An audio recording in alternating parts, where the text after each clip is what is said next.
Testing, testing, testing 1, 2. Stand by. Welcome everybody as you're coming in. I'm setting up my displays. I should be on in about 5 minutes, so bear with me. Okay, I would like y'all to take note of the map that I shared here. We're talking about divide and conquer, right? What's going on right now? All the multiple wars going on, right? Remember Matthew chapter 5, verse 9? Blessed are the peacemakers, for they shall be called the children of God. Remember that? So Yeshua, right, as we refer to also as Christ, right? What is he also known as? The Son of God, right? Okay. And this map right here, this map is actually in the back of many, many Bibles. What do we see here? Kingdom of Judah, right? That's to the east of Philistine, right? Philistine, not Palestine. Philistine, the Philistines, right? What's the big city there you see to the west of the kingdom of Judah? You see Gaza, right? Judah, kingdom of Judah. Remember the 10 lost tribes? Remember have we forgotten everything we were taught? Everything we're taught? Have we forgotten that? So I'm not lecturing people. I'm just trying to bring some things up. There's a lot of division out there. Okay? Kingdom of Israel.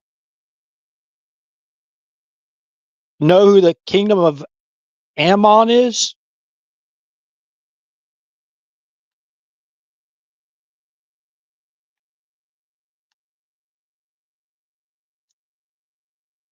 Kingdom of Moab. You know when they chant free Palestine from the river to the sea? Palestina was actually a Roman term. Okay? A Roman term. Because Rome was at war with who? Okay. You know?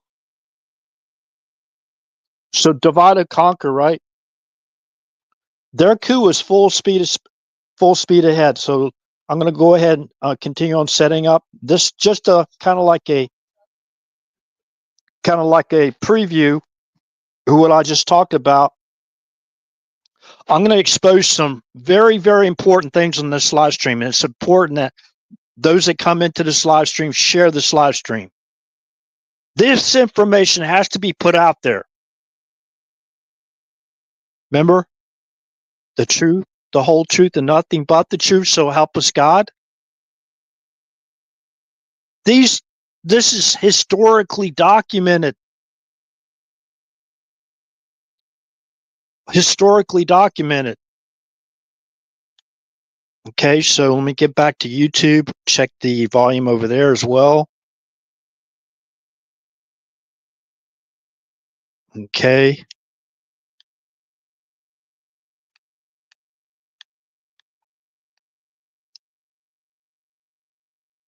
Fast forward so I'm live. I can view the live chat as it comes in. Please give us this live stream a like, and please share this live stream. It's very important. Now, the coup to overthrow President Trump, in case you haven't noticed, is out there in places it's very visible. You see the media in the press, the White House press secretary briefings. You see the media, the questions they asked her. Remember the libel slander again, the wrap-up smears, if you want to call them that. We've already talked about this on the channel. Basically, back in, my gosh, 2016, we were talking about the wrap-up smears. least I was in this channel, warning people. That's when the coup really began. I went through and read the mission statement of the CIA. Let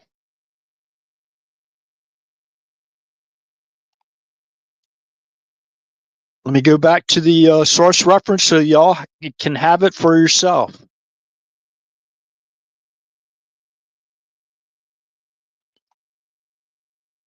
Okay, so y'all can have the source reference for yourself.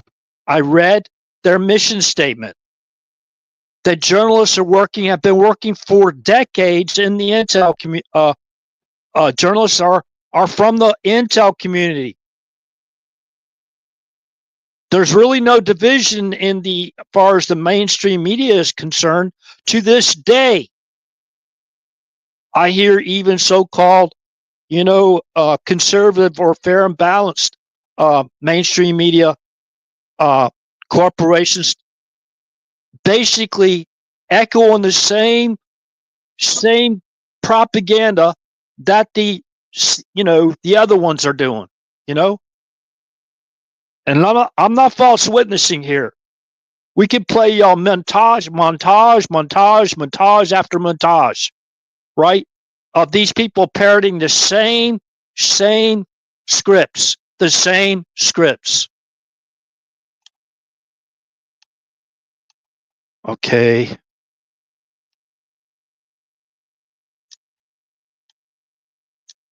Now, again, I'm not talking about the brave men and women in uniform in our military.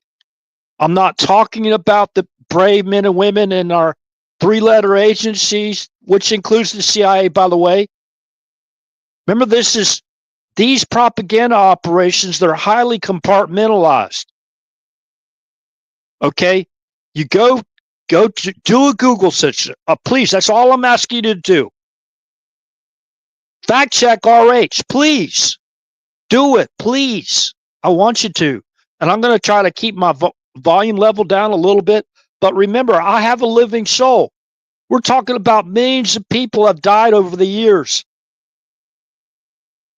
Millions of people in our country alone, hundreds of thousands of people since January 21st of 2021 have died of fentanyl alone.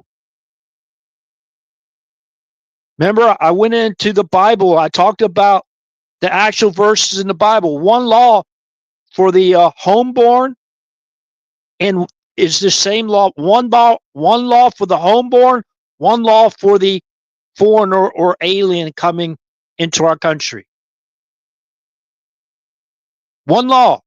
We have one immigration law. We have one law. The supreme law of the land, of course, is the U.S. Constitution.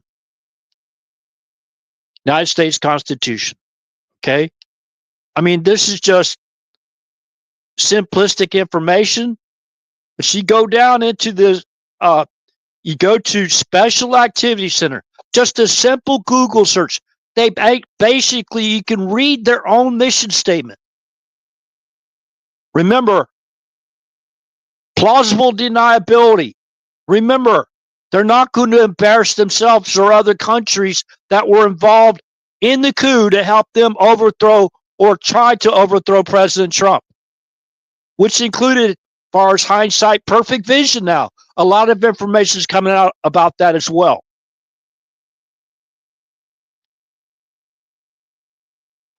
Okay.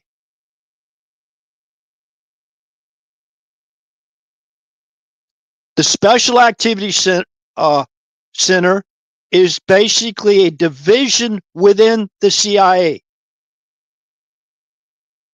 They have highly compartmental missions inside the CIA. They got a branch in the U.S. State Department as well. Barack Obama and John Brennan, the intel leaders, they basically reorganized the Special Activities Division. That's what it used to be known as. When did they reorganize it? in 2016. Who was the president? Of course, that was Barack.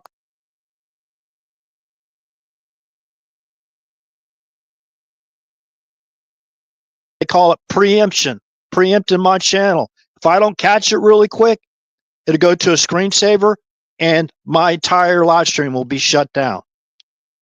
So I have to be really quick when I go to these. Remember, okay, so I'm going to read this again really quick, okay? Try to be as fast as possible.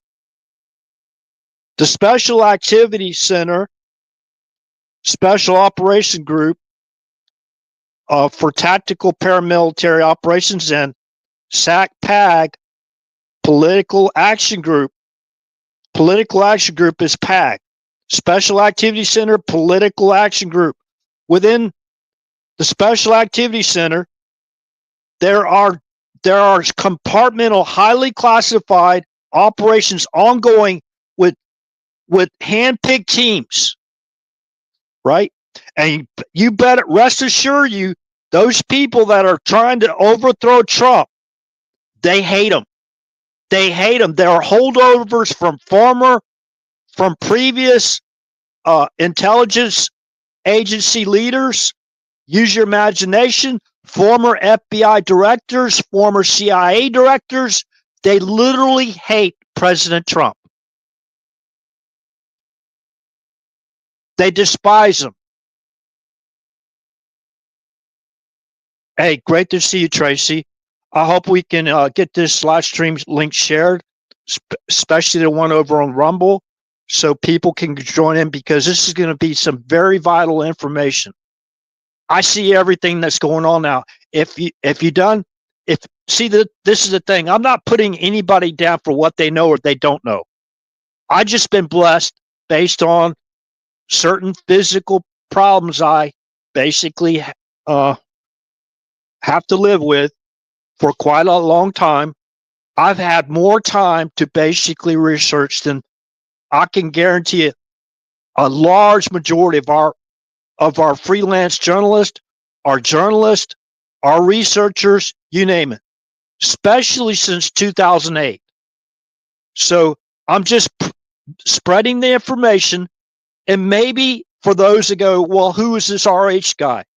Okay, I got a military background. I served honorably over 20 years, United States Air Force. Okay, I won't go into it any further than that. But a lot of this information that I have and I talk about comes from professional career. Okay, so learn how to read, critically learn. Basically, I really learned how to critically learn after I joined the Air Force at the age of 17. So I'm able to comprehend things. And I tell you one thing, word association is really, really, really a big factor in critical learning, because, they'll try to use all these very, very rare words that we hardly ever use. So you got to understand the subject of what we're talking about, right?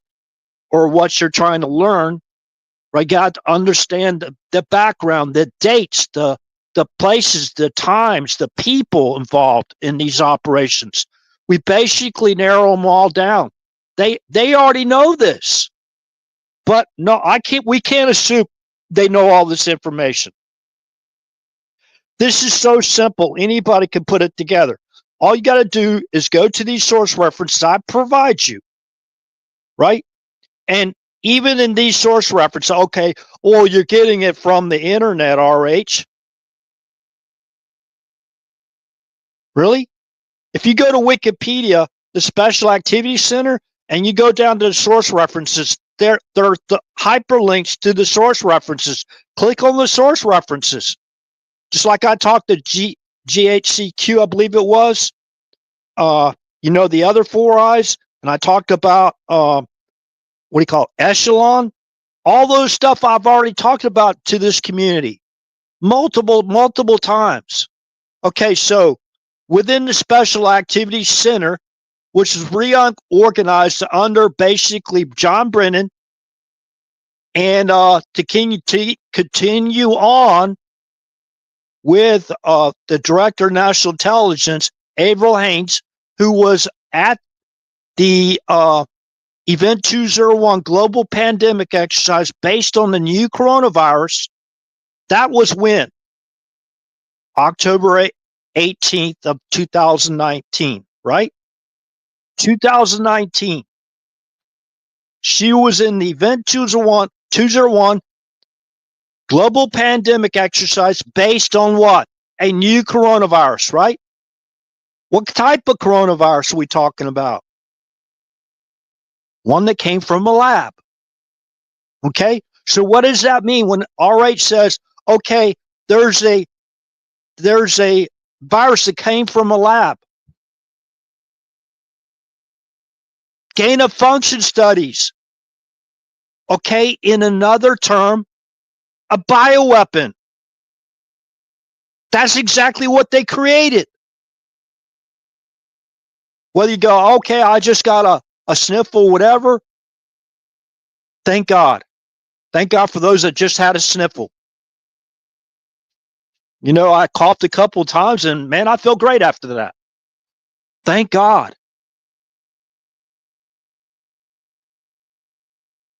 So, of course, the Special Operations Group is responsible for operations. And remember, I'm not talking about those heroes out there that are out there risking their lives every day to help keep us all safe, whether they're in the three-letter agencies or not, whether the DOD, Department of Defense, or military, whether the DHS, FBI, CIA, whatever, U.S. Secret Service, you can put them in that group too. Those out there risking their lives every day to help keep us all safe. We're not talking about those people. Not at all. We love them. They're my brothers and sisters. I still have good contact with a lot of people that I served on active duty with. And of course, I have family and friends that I've known since I was a kid.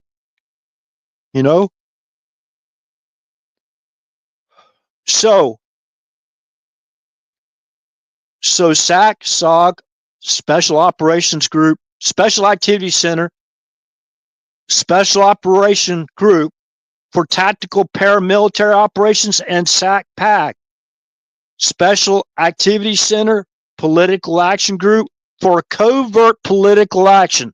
Now, basically, get away from the mindset that as far as their political influence that they basically been running in these teams that are highly compartmentalized. You got, in my opinion, you got the Hillary Clinton team, the Clinton team from 2016 during the campaigns and all that stuff. You got the Bush team, right? You got the George Herbert Walker Bush. Remember, he was the CIA director. Remember, a lot of people, you ask Americans, which president in history of our country was used to be a CIA director? I guarantee like 99% of the people wouldn't even know that President George Herbert Walker Bush was a CIA director. I guarantee it. Okay, let's go down. Remember, I provided the source reference. Going down. Remember, this is their mission statement. Third option. The Latin motto of SAC is Tertia Optio, which means third option. As covert action represents an additional option within the realm of national security when diplomacy and military action are not feasible.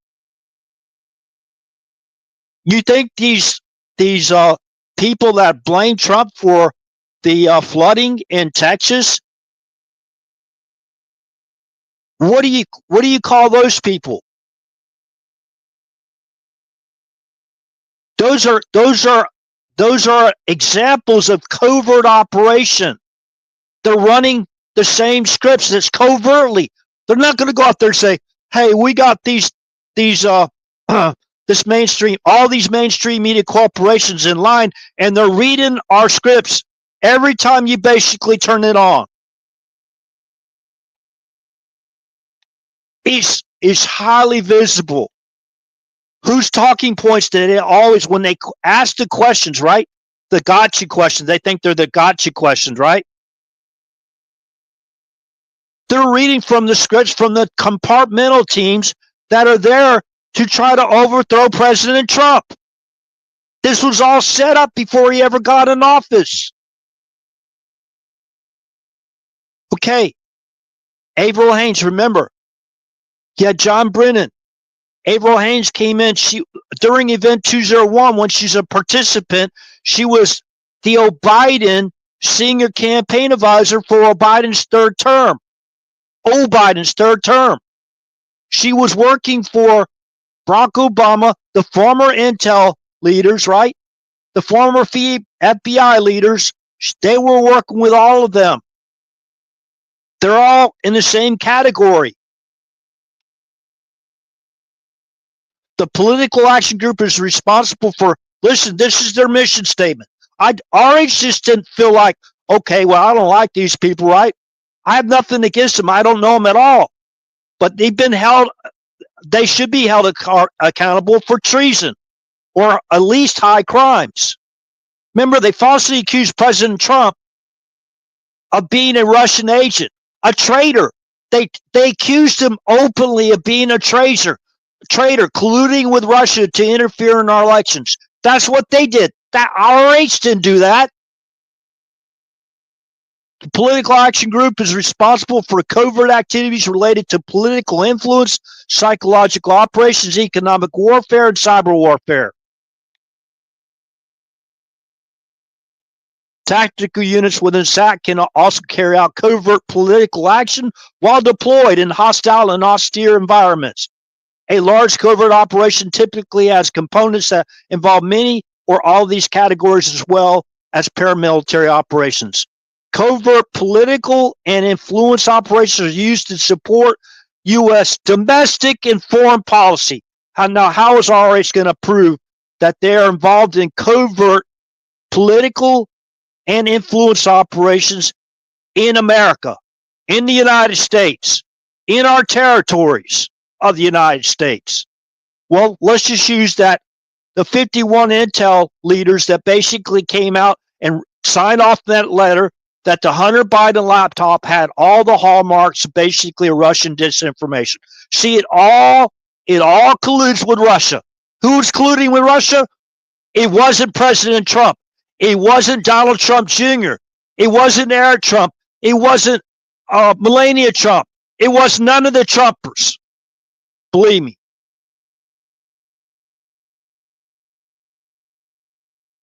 They wanted Hillary Clinton in office. They needed her in office to continue on with their same old foreign and domestic policies. That's who's been fighting President Trump tooth and nail. And we said there's going to have their summer of love. They need a precursor again for their summer of love. I won't mention his name, but remember, what was it, the 2020 summer of love?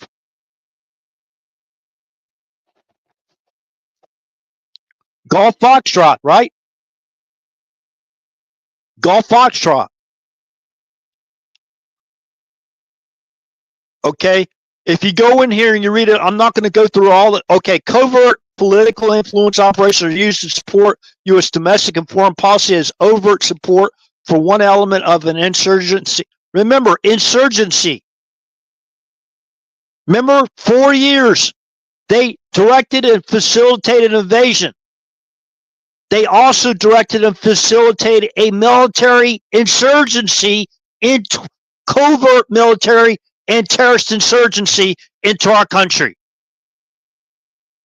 They mobilized them. There's zero doubt in my mind what I just said, or what I've been saying since I started this live stream tonight, is wrong. There's zero doubts in my mind that I'm not telling the truth. Zero that I'm telling the truth. Zero doubts. Zero doubts. But still, right? Everyone's presumed to be innocent until proven guilty in a court of law.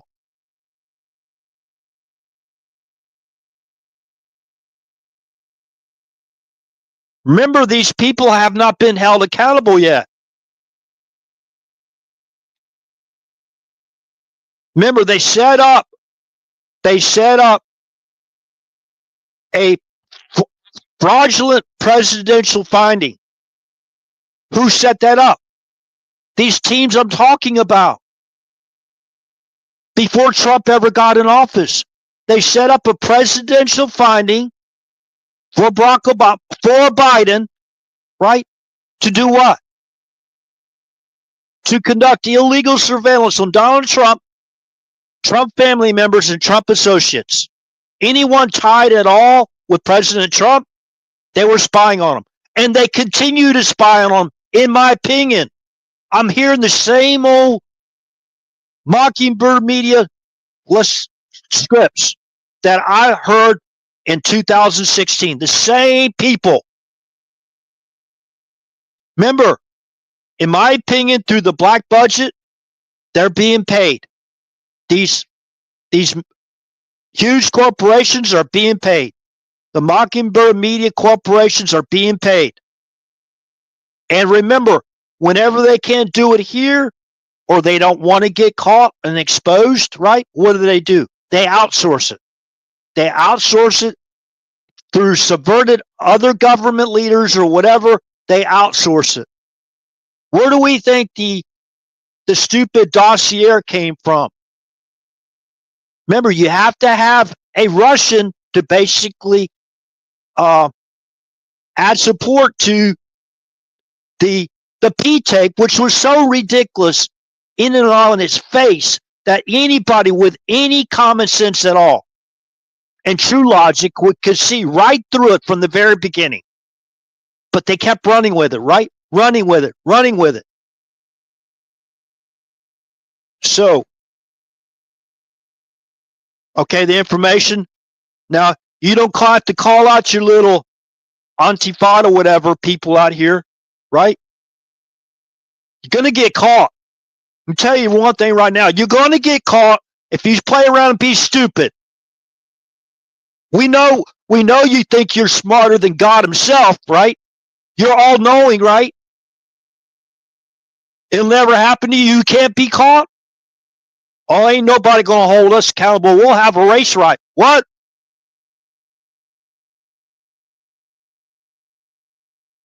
You know, these people I'm talking about that are broken the law, they're traitors to our country. You see it every day. Look out, they're fighting the tariffs and, and all this ridiculous stuff. The trade deals. You know why they're fighting? Because they're paid by other sources to do that. You can see, what are the other four eyes? Use your imagination. It's not just the other four eyes. It's other countries' leaders or celebrities that have been in media celebrities. Let's be honest. These people in the media are being paid millions and millions and millions of dollars to read those scripts. They have no problem. It's just the news, right? When we pay, I showed a small video clip of Nancy Pelosi going out there and explaining the wrap-up smears. It's like it didn't sink in then. Way back in, we've even heard her say, well, where are they getting their money? Where are they getting their financing? That's when they basically devised the plan to basically attack the middle class and the independent mom and pop stores. What do you think COVID did? Did COVID did the big pharma lose anything during COVID? Did Amazon and Amazon Prime lose anything? Did the big blockchain like Home Depots and Lowe's, did they lose anything? Who lost? The mom and pop businesses. You think the immigrants that came in here and they came in here legally and built their own businesses, do you not actually realize what they did to you?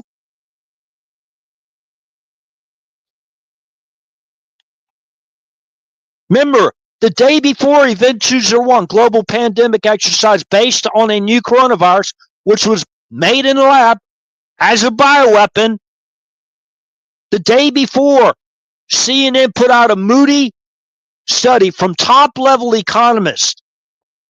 The title of that study, or that article, CNN article, which came out on October 17th, 2019, the day before Event 201, Democrats need to sharpen their attacks on the Trump economy.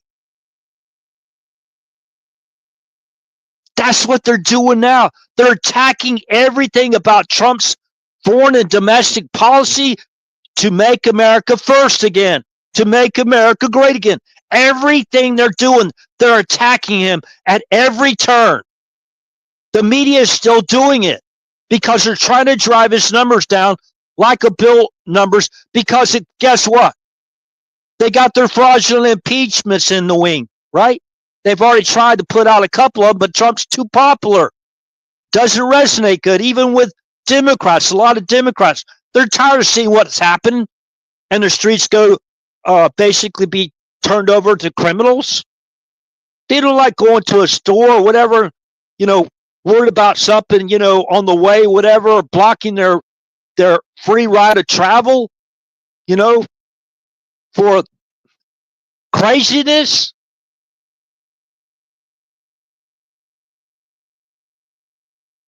Okay. So they basically created a fraudulent presidential finding, which was the precursor, that justification for the Biden administration. It's very important you call it the Biden administration. For the Biden administration to conduct illegal surveillance on anybody associated with Trump. That's still going on today. Okay, so I'm going to get in. This is just a quick background.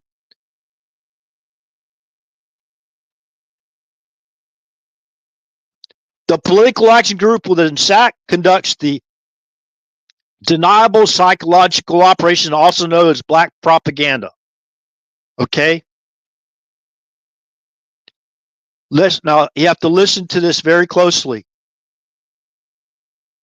Covert intervention in domestic and foreign elections is the most significant form of the Special Activity Center political action. This involves financial support for favorite candidates. Do you think, for the intel community, President Trump was a favorite candidate? Media guidance, technical support for public relations. Get out the vote. Get out the vote. Where did you hear that? Or political organizing efforts. Who was a political organizer in Chicago?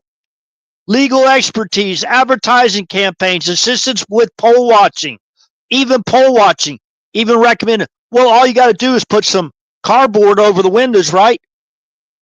Where they can't see in. Okay, when they go out to have a cigarette break, don't let them back in. And now cover all the windows so there's no observers of what we're doing here. Remember when they raided Epstein Island? There's videos of that because of drone footage, right? Or they didn't want people seeing in those windows. They were covering them up with cardboard. It's the same operation. Okay. So this involves financial, listen to it, covert intervention in domestic and foreign elections, the most significant form of SAC's political action. This involves financial support, financial through the black budget, financial support for favorite candidates, media guidance, technical support. Guidance is here. Please, you got to read this script. This is hot off the press, right? Who created the documents? Same people that facilitated and directed the invasion into our country. We'll get into that a little bit. Again, we already have all the evidence on that. We actually have boots on the ground. I won't name the individuals, whether they like me or not. I don't know. I respect them. If they say, okay, you can use my name, I'll use their name. But believe me, there were former Special Forces operative groups on the ground, boots on the ground, basically were conducting surveillance of the entire operation. Remember, I talked about Acorn, talked about organizing for action. That was like about a 30,000, that basically 30,000 foot soldiers.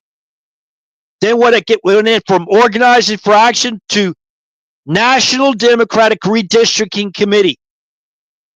That's where they were mobilizing them to the districts they need to take over total control of our government. The overthrow attempts of President Trump they're not even near finished. The only reason why they wasn't able to, they tried everything they could do. Malicious prosecution, fraudulent arrest, you name it. They've already arrested him. They've already basically blocked his travel, forced him to sit in courtrooms by all the malicious prosecution that they created. And a lot of that's coming from the dark web. I'll talk a little bit about the dark web. Just like the wrap-up smears, they even have sick stuff about Trump. Actually, some of those people were fired in the government, these government agencies, government affiliated agencies, because they were looking at pornograph made of Trump doing something on Vladimir Putin. Use your imagination at what these sick people done. Even with President Trump's daughter. Just use your imagination, these sickos, what they've done. They don't have no moral compass at all. And that's why those people are hired. That's why they're working in covert, highly compartmentalized teams.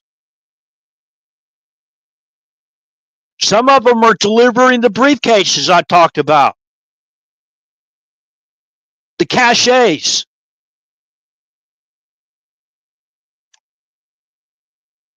Okay.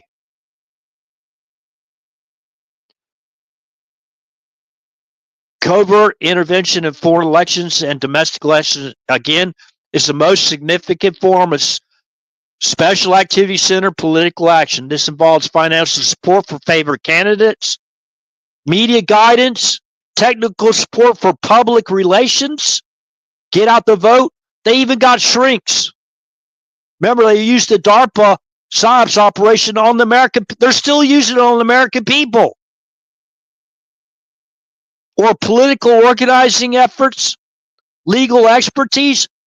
Norm Eisen, right? Norm Eisen. That's that place card holder video, former White House counsel, right? He set up already over 200 lawsuits against President Trump and the Trump administration. He had one of his boots on the ground people to serve a lawsuit or complaint, as they call it, to the GSA supervisor, Trump. I think it was Trump Hotel, Trump International Hotel, on 12/01, January 20th of 2021. He's out there bragging about they're going to eject President Trump from office. He's out there bragging about it. He has high confidence in overthrowing Trump. And I'll explain to you how they're going to do it or how they're going to go about it. And the guy with a capital letter E in front of his name, okay, that has a lot to do with it. Remember what they mobilized into Mar-a-Lago. Remember before they set that trap?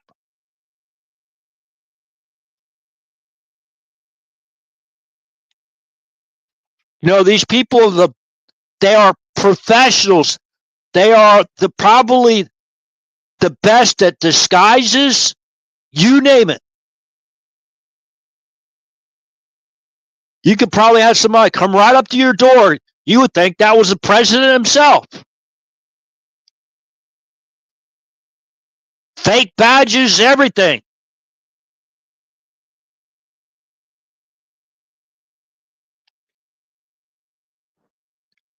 Okay, they run advertising campaigns. Assistance with poll watching and other means of direct action. Policy decisions are influenced by agents such as subverted officials. What is a subverted official? One they got dirt on, right? Of a country to make decisions in their official capacity that are in the furtherance of their policy aims. In addition, mechanisms for forming and developing opinions involve covert use of propaganda. Propaganda includes leaflets, newspapers, magazines, books, radio, and television, all of which are geared to convey the U.S. message, their message. Let's make this straight. They're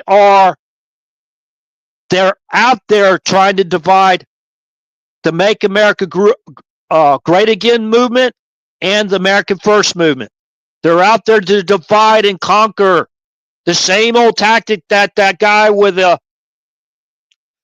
those horns and the red leotards and the pitchfork's been using all these years. You can see it is so prevalent right in our face.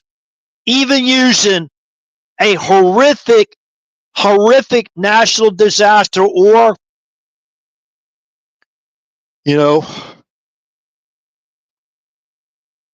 those of the seed of the serpent, you know what they do, right? They artificially manipulate everything. A God's natural creation. They got pretty much for almost every single thing, they got their own little artificial construct of that, right?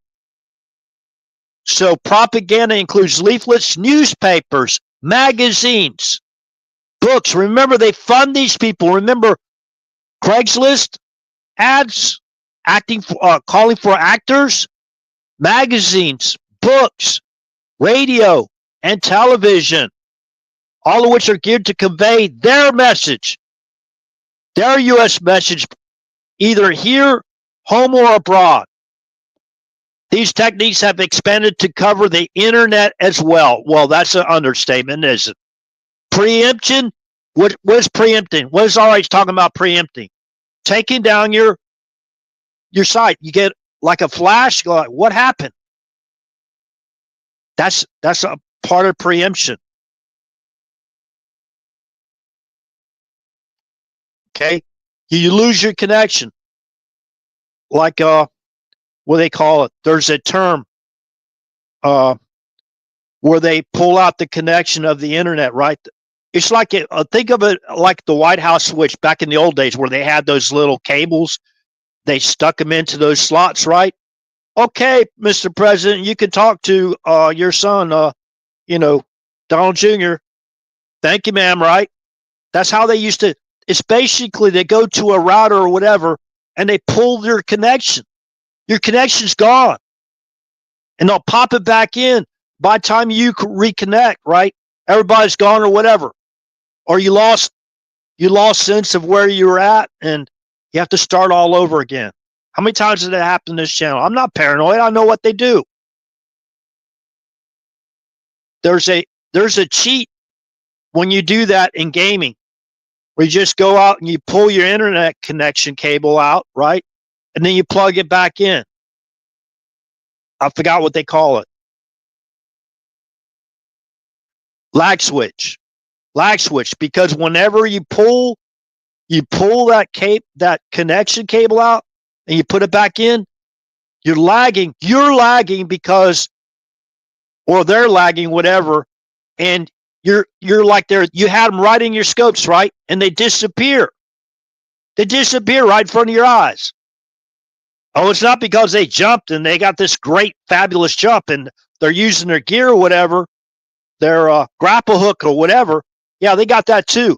No, I'm talking about literally you're actually shooting at the character even if you still see it in the shooter games, whatever. And you can shoot them a million times, they don't die, right? Because they're not there anymore. And then what happens, right? That slag switch. That's just an example. There's many examples of, and okay, they'll basically hit your grid, right?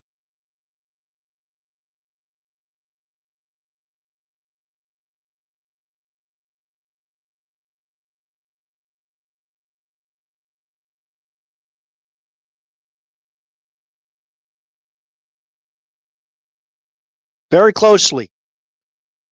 So I hopefully everybody's still here. Those that are over on Rumble, I'll be over there in a second. Okay, so let me finish this up. Their mission statement. Remember, the people behind this. Propaganda includes leaflets, newspapers, magazines, books, radio, television, all of which are geared to the U.S. message appropriate to the region, which includes our homeland. They may employ officers to work as journalists. Okay? Ding, ding, ding, ding. RH has got the award. What is that? A journalist award? I'm not going to hold my breath. What do they call that journalist award, right?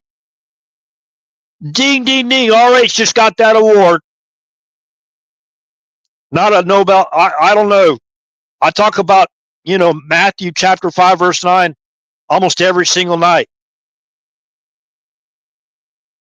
They may employ officers to work as journalists, recruit agents of influence, operate media platforms, operate the entire platform, plant certain stories or information in places that hope will come to the public attention, or seek to deny and or discredit information that is public knowledge.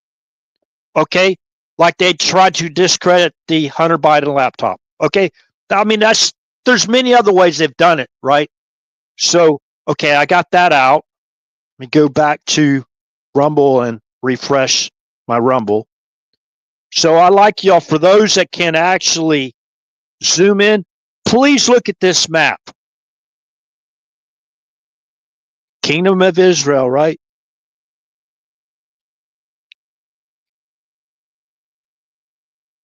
You see the Kingdom of Judah? If you can, you got Gaza and the Philistine cities. Remember David versus Goliath? Goliath was a Philistine right there. That's history, people. This is true history. Where's the kingdom of Palestine?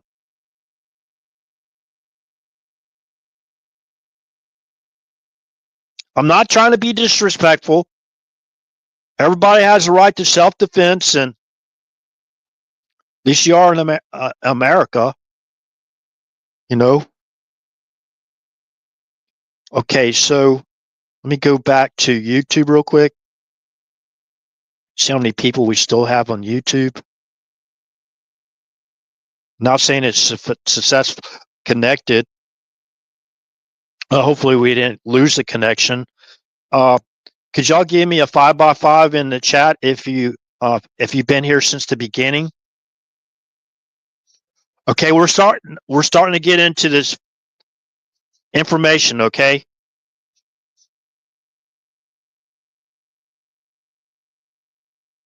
Now, I mean, it's horrible. These people, they'll use anything.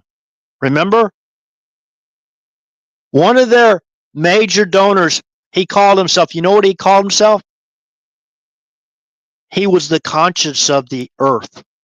He was the conscience of everyone on planet Earth. What is he basically saying he is? Use your imagination on that one. Thank you, Trace. I appreciate it. Thank you for still being here. Man, I tell you what, I wish that other people, you can't force other people, to basically share. Oh, by the way, I wanted to give BCP, Black Conservative Patriot, basically the credit for that Norm Eisen video. If it wasn't for his show, I watched his show a lot. I got a lot of sources, and I like to hear other people's opinion about a lot of things. And great guy. I used to listen to Nana. What do you call it?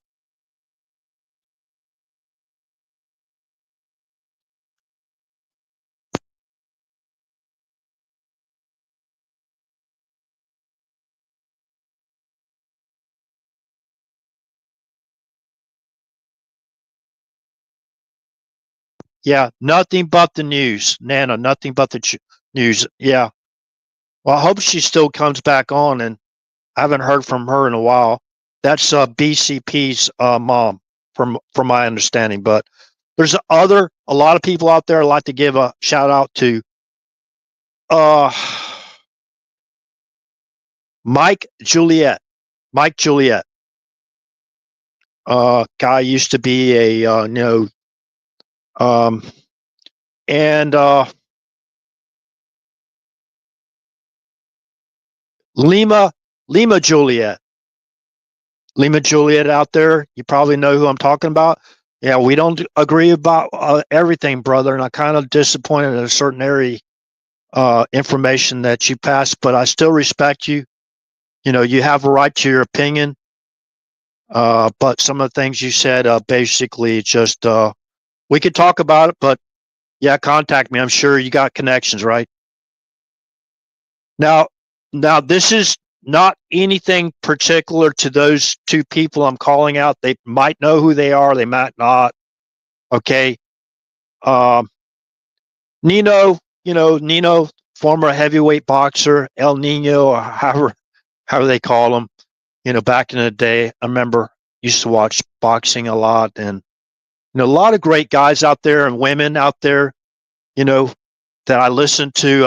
I don't uh, basically keep myself bottled in, but I got to keep talking about this and hoping that one of these people in these major channels, hey, invite me on. I want, I'm not going to basically per se put on an Antifa clothing, but you could I'll provide you an avatar. Okay. I'll provide you an avatar. It's got it good enough. Because remember, I got another life. I got a domestic life. And I've already had some kind of problems before. I'm not going to talk about it. I'm not whining about it. You know what I mean? So now, if you've been watching the White House press secretary briefings, listen to all the ridiculous questions they had. Today was probably one of the most ridiculous. Now, and Chuck Schumer or anybody, I think if you basically putting out libel slander out there, I don't care if you're a Senate minority leader or whatever. If that's libel, you should be personally sued. You should be, hey, where does it say in the Constitution? Because these people are in Congress or whatever, in the Senate or the U.S. House of Representatives or state Congress or whatever, or local Congress or Senate, whatever. Where does it say in the law that you can't basically be sued for a libel slander? We need to start suing these people for libel slander. I mean, they're stereotyping the whole groups, like all of us, as racist, xenophobes, homophobes, all the rest of the stuff. What do they do? And then they provoke violence against us. You go out there, you confront them at the gas station and the restaurants and all that stuff. Remember all that stuff? They're even talking about spilling blood on the streets. Hey, listen, full disclosure, don't use this, you freaking Mockingbird media. I mean, whatever. You sickos out there hiding in the darkness. You can't even come out from the darkness on the sidelines because you're afraid you're going to get exposed, right?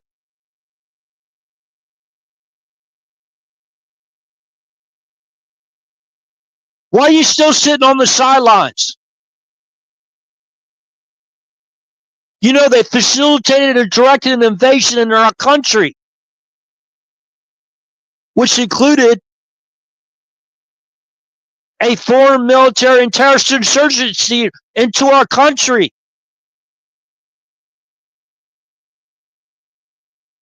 What are you gonna do? Create another Summer of Love event? We've already seen a couple of those. No kings. What? We're a constitution. What is the what is the judicial branch of responsibility? What are judges supposed to base their opinions on?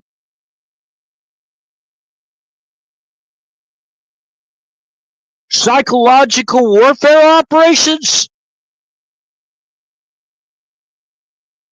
Are they supposed to basically support the wrap-up smears? Are they supposed to tell basically tens and tens of millions of people they have no standing in their own elections? There was 18 states in our union that basically was part of a larger class action lawsuit. The lawsuit was only about, hey, they wasn't even following their own state laws as far as, the E's go, right? Let alone federal law, right? A judge came forward and basically said tens of millions of American people have no standing in our own elections. That's what the ruling was. Okay. Well, the Congress is right. They have a right to free speech, RH.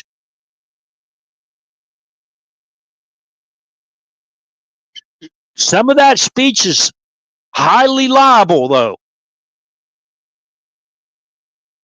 There was a guy sharing one of those cartoon little depictions of Trump, performing that sexual act on Vladimir Putin. And the social media allowed it, right? They were even showing mock decapitations. You know what? I'm not even going to go into it. Could you imagine if you were one of your president's family members? Could you imagine seeing that garbage?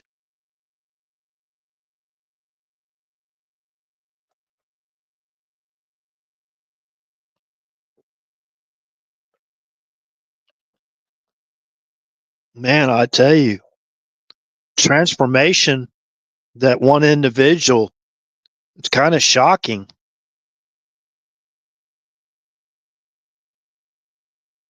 It's really shocking. So they used the horrible natural disaster of the flooding, right? And we know about this. Remember the Satan seed? It's in the book of Genesis. The seed of the woman, the seed of the serpent, right? Okay, so word association, remember? We talked about that operation many times on this channel. There's even a bill out there, and that bill should be passed really, really fast.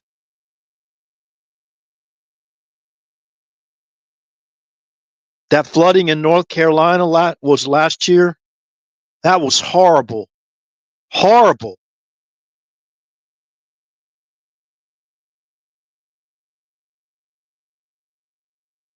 Horrible.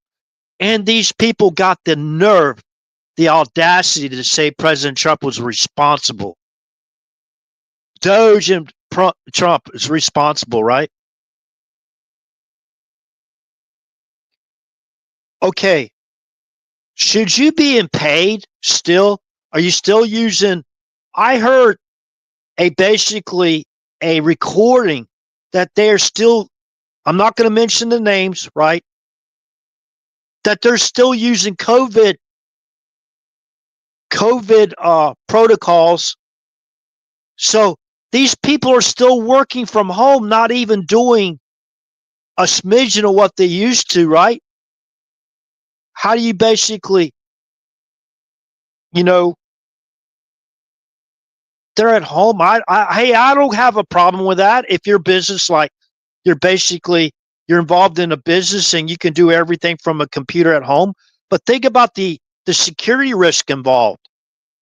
You'll actually hear, you're talking about providing personal information. They're asking for it over the phone, right? So you can get the information you need, or basically ask a question about your benefits or whatever. You hear all this racket in the background, right?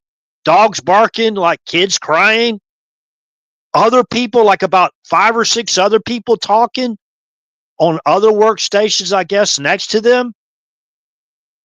You know,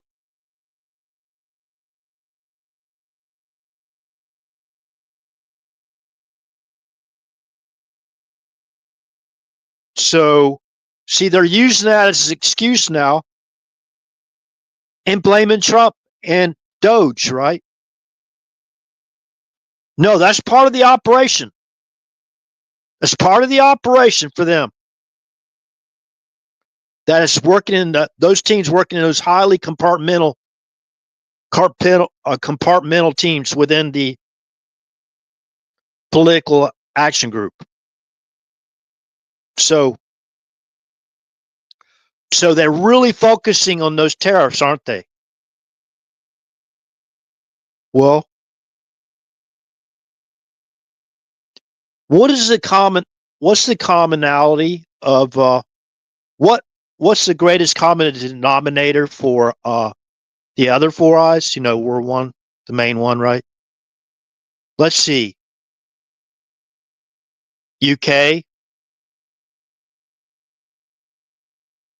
UK, right? New Zealand, Australia, and Canada. What's the main denominator? Remember, again, let's talk about this. Now, I'm not talking about our allies, especially our ally partnership with Canada, far as uh, air defense goes. There's a partnership. That partnership is called NORAD. Go read a little bit about NORAD if you have never learned what NORAD is. What I used to work for NORAD in a certain region, in a regional control center. Okay, command and control type stuff. You know what I mean? Air defense, that kind of thing.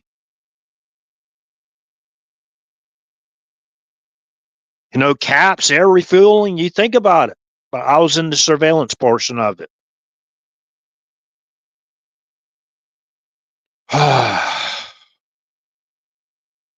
So, anyways, so they're really going after that tariffs. Oh, you're causing inflation. You're causing all our products to get more expensive. Are you kidding me?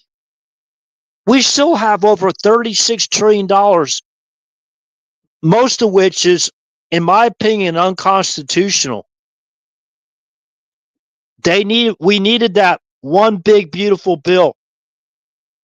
And there's a couple other bills we need to get through if our country's going to continue to survive.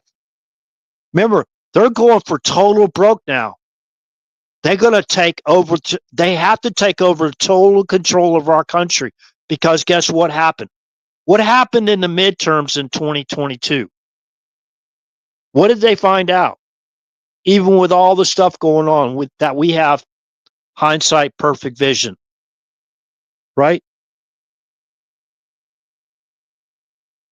We took over the popular majority by 5 million people.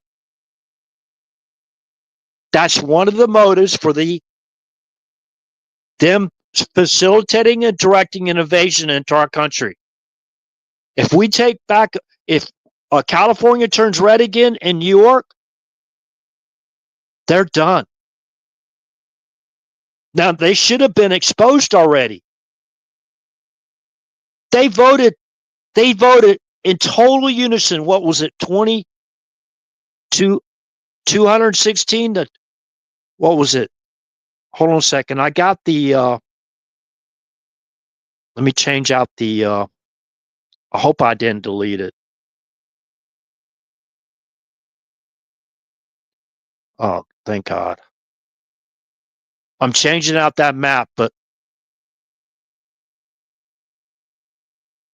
total nays.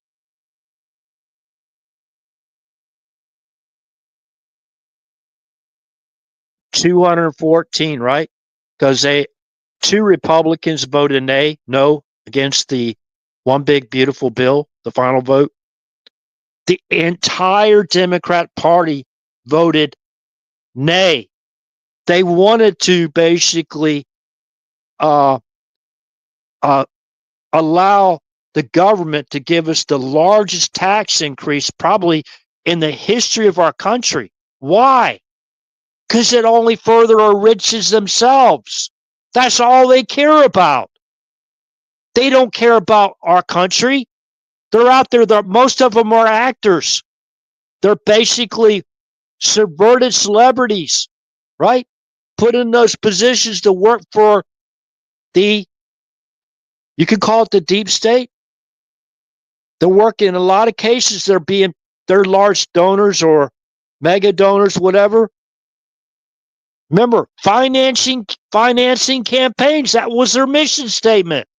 I'm not saying they're doing it at all, the political action group. Of course they're not doing it all.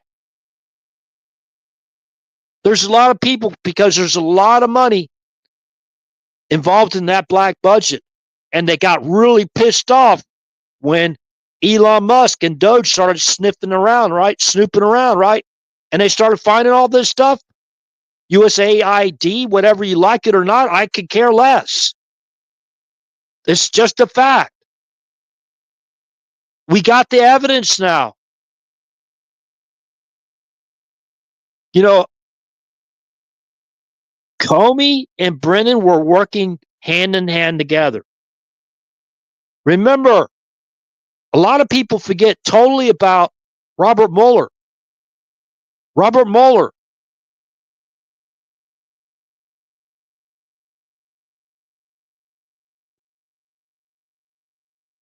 They say Comey was a Republican. He was basically picked by what? He's picked by the Biden administration. Biden picked him. Remember? Mueller was basically Robert Mueller was the FBI director under George Herbert Walker Bush. And he continued on till 2013 under the Biden administration, who took over from Robert Mueller. James Comey took over in 2013. So who's the one? I guess he had to be Senate confirmed, right? That would be George. No, wait a minute. That would be Biden. 2013, that's Biden again.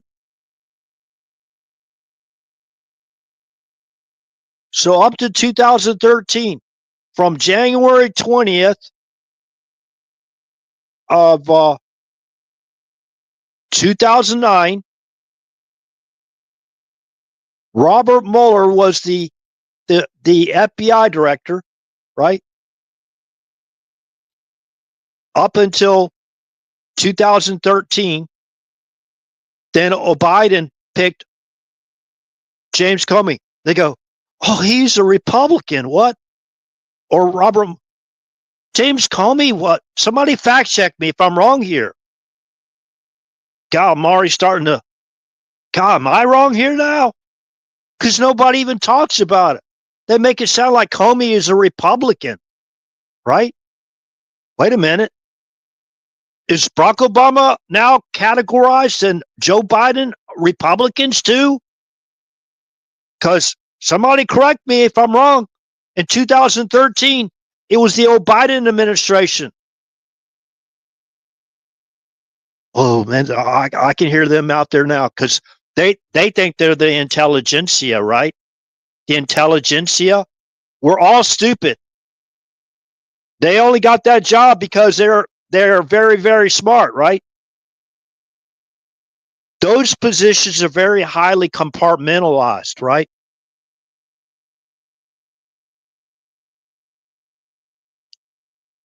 Highly compartmentalized. So there's no leaks, because if there was leaks in their activities, you know,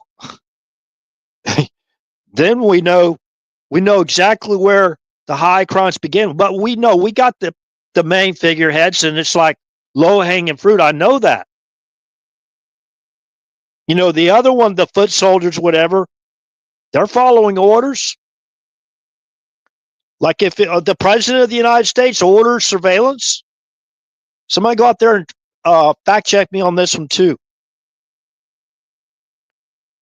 President of the United States, from my understanding, he can spy on anybody pretty much he wants.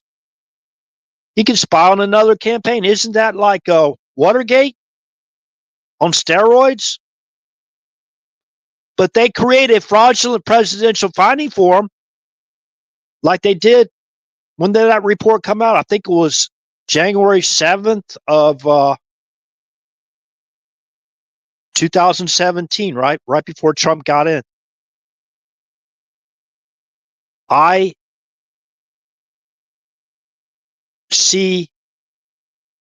right? Intelligence Community Assessment Report. You know what assessment is? Assessment is, they call them, it's all it is opinions. And the opinions were so vague and stupid, some of them, that you could see right through them. That went through. That tells you, okay, they didn't care. They wanted somebody else to be in that office, right? Behind the Resolute desk. They didn't care. You know what's kind of scary about this is if she actually campaigned probably like just half as much as President Trump did, or candidate Trump back in 2016,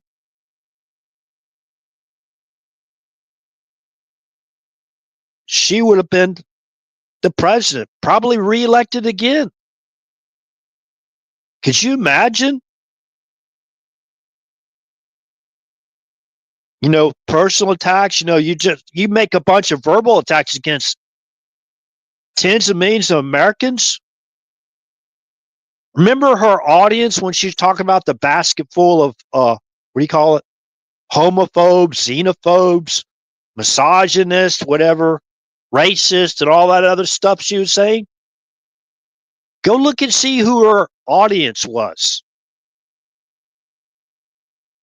You can't make it up.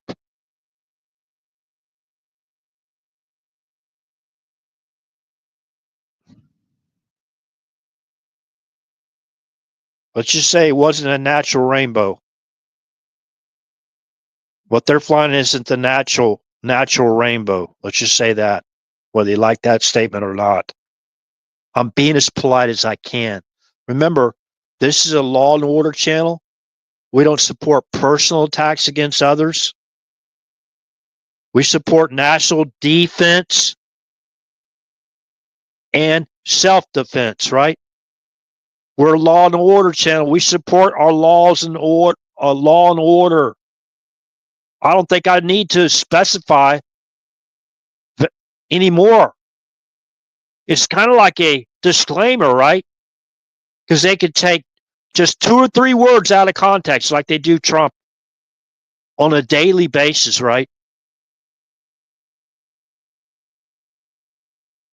I mean, the same time they're attacking President Trump's tariff, do we realize that the majority of that national debt is due to the Trade deficit. How do you overcome a trade deficit? Well, tariffs, right? If they don't want to listen, for example, Harley Davidson, we were trying to export Harley Davidson motorcycles abroad, and they were blocking them. They were basically charging 100% tariffs, right, on the Harley Davidson and some of our automobiles. But look at you go down the streets today, right? Look, you see Hyundai, you see Toyota, you see Honda, you know, I forgot some of the other ones. Nissan, let's say, look at all this. We have Mercedes, we have Ferraris, we have Fiats, you know, I'm not sure Chrysler bought Fiat or Fiat bought Chrysler. I'm not really sure. I think it's Fiat bought Chrysler, right? You got BMWs, you have Volvos, you have, let's see, what's another imported vehicle? All those vehicles we take, right? And you can go down to all these dealerships and buy one if you want, right? But they won't even take in our cars. You know how many Germans I saw driving around American Corvettes? Zero. You know how many German Camaros I saw out there riding? German people that own Camaros in Germany? Zero. I mean, every day I go out there on the street, I'll see like a couple of Mercedes, depending on how far I travel. I'll see BMWs, Volvos. What's another vehicle? Those are the main ones in Germany, as far as off the top of my head, right? I see them all the time. You know how many pickup trucks, American pickup trucks, unless you see an American over there, yeah, they drive around our servicemen and women. We have about, over 30,000 troops in serving overseas in Germany. I see them driving around, and I actually sold a Camaro way back when, RS. I had it's kind of like a reddish maroon type color, and I had red. They wasn't real leather; they were red like a leather imitation, but they were nice. They were nice bucket seats. I sold that to a German, but I never saw him drive it. You know, because they have different laws. You know, as far as we have different, like their license plate holder or their license plate where you can put their license plate. They got a long rectangular license plate or a wide rectangular license plate, right? It doesn't fit in the slot where our license plates fit in America, right? This kind of square one. But yeah, they have to make all these adjustments. And I think the glass is different, the windshield is different. Not really sure. But a lot of the safety aspects are the same. So they have to get through their inspection over there. So even if we did sell American cars, how much more money it would take to convert it into a German spec car where we can drive it over there. We had, as far as the what do you call it, status of forces agreement with Germany or overseas in Europe. I didn't just serve in Germany, by the way. But anyways, there's status of forces agreement, and there's certain things you can overcome if you're a military American over there. But they have to go through all these rules and regulations. And we also had to be trained on their road signs, and they got some type of laws, which have some of them come to the United States. Like if you're slow moving traffic on certain interstates, you have to drive in the right lane, right? Or when you're passing a slower vehicle than yourself, even though you're going slow, once you pass that vehicle, you're supposed to immediately get back in the right-hand lane. That's the law in Germany. And I supported that law 100%. when I first got there, I didn't really recognize that law too much. But anyways, I did the best I can. I ended up being, I conformed. It takes a while to conform to other cultures. Whatever, when you live amongst other cultural people. In foreign countries. And where I've really learned word association is going to countries that I couldn't speak but maybe a few words of their language. I mean, just a few words, right? So, but a lot of those words, not the majority of the words, they sound just like English words, right? Yeah, for example, like, yeah, you know what I mean? Yeah, it's yes, right? For example. I mean, that's just a simple. I can't remember. I used to remember a lot of those words that were, I mean, almost identical to. So, but also once you learn that language, the foreign language, you have words, you understand what they mean, and you can get the other words that you don't know and use word association to figure out what the main meaning or the idea is, right?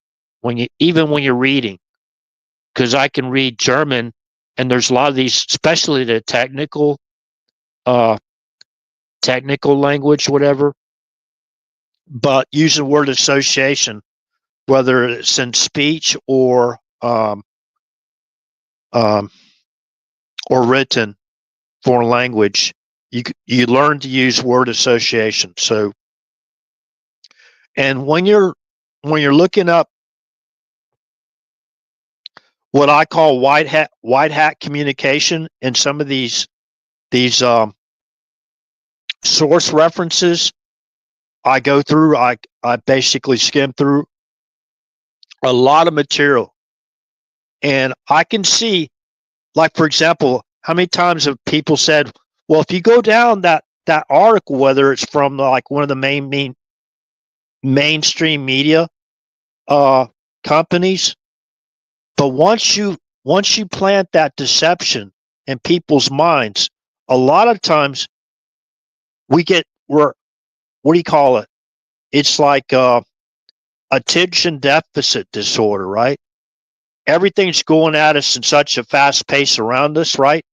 We're going to work, we're going there, we got to be there on this time and that time. You got only 30 minutes to go to lunch, and you got back from lunch, so a lot of times our attention deficit is like, and we have, I mean, zero kind of like patience, a lot of us. I mean, I'm guilty of it too.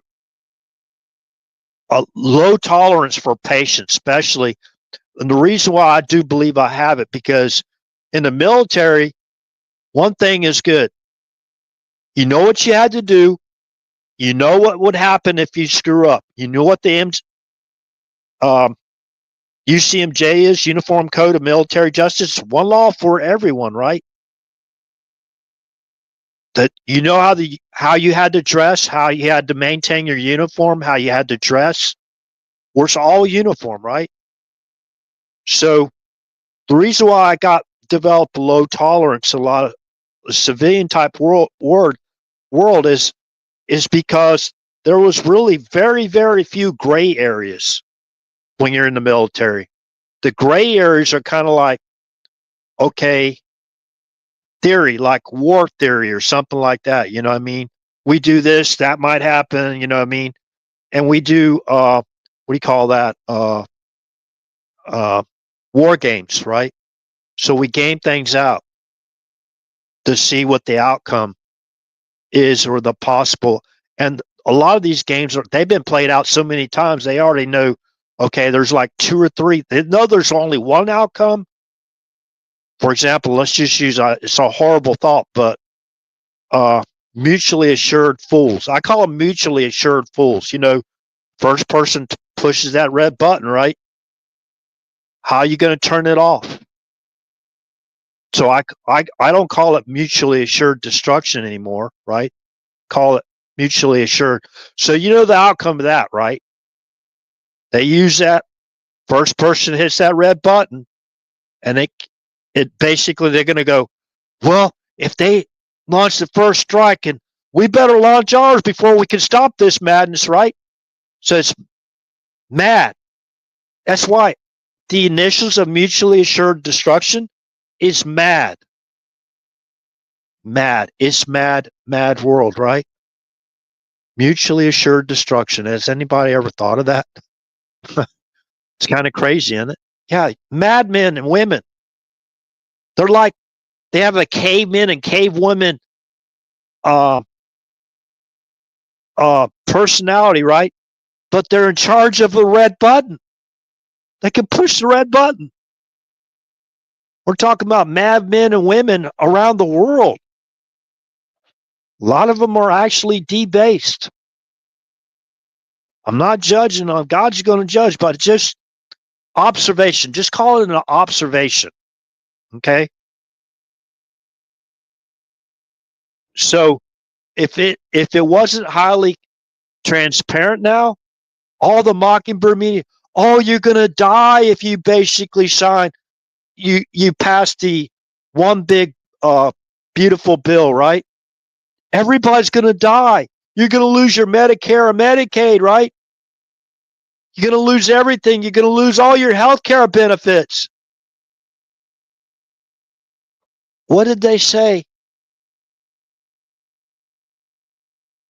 If you have not gone to YouTube and looked up Event 201 highlights reel, I highly recommend you watch it. It's only like 13 minutes of your time. Listen to how they put everything in place. How they're going to punish people for disinformation, right? How they're going to flood the zone with their scripts. The whole playbook is in Event 201. You could just watch the 13 minutes. Listen to how the Communist Chinese Party Center of Disease Control, George Fu Gao. Remember, Trump was calling it the Kung Fu virus? They called him a racist. Remember that? Wonder who's that journalist? Who she was really working with, right? George Fu Gao. He called for centralizing the money that they were going to get to fight the new pandemic based off of a new coronavirus. They're going to centralize the money. What is centralizing the money? What is that? That's communism. To George Fu Gao's left was Avril Haines. At the time, she was the Biden senior campaign advisor. That was October 18, 2019, before the global pandemic. Remember, Event 201, global pandemic exercise based on the new coronavirus. Right? I didn't make it up. Please fact check me if I'm making a mistake here. You know, it basically hurts this channel. It hurts this host from putting out information if I make a mistake and nobody helps me out of here and brings it to my attention.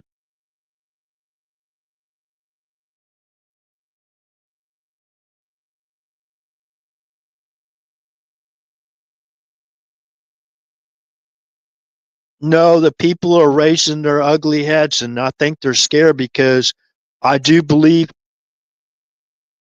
that they were part of spreading the Russia BS. That started in the intel community, by the way. That's where it started. It was a Five Eyes operation.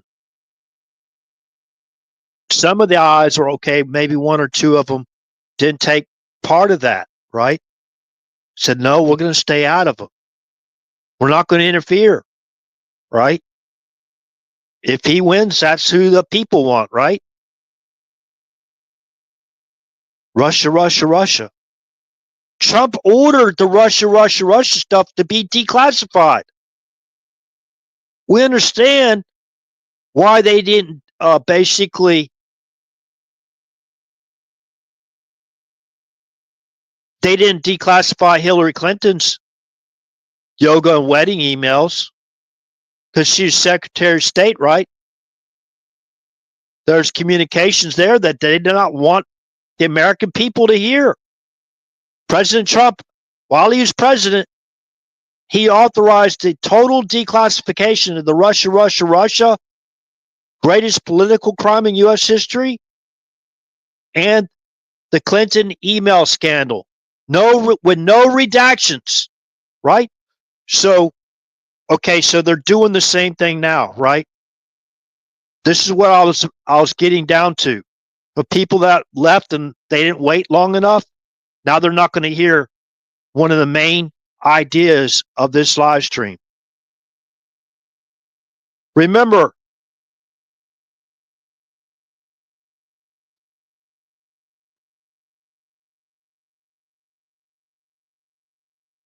who was it that delivered those documents to Mar-a-Lago? Remember, now there's information about a setup, right? Remember the J6 setup? Remember, there's two operations. Basically, make sure the breach occurred by not allowing President Trump's offer of 10,000 National Guard troops to secure the Capitol. That's what they did. They denied the proper security, and they had the intel. So they can't go out there, oh, we thought it was secure. That's a bold-faced lie. We already know the people behind that. Even Mark Milley, chairman of the Joint Chiefs of Staff, he said he was not going to allow President Trump to put military boots on the ground in the United States without his approval first. He ordered the other Joint Chiefs to report to him if President Trump was going to deploy any boots on the ground, and he would decide whether that was a lawful order or not. Okay, somebody prove me that that's false.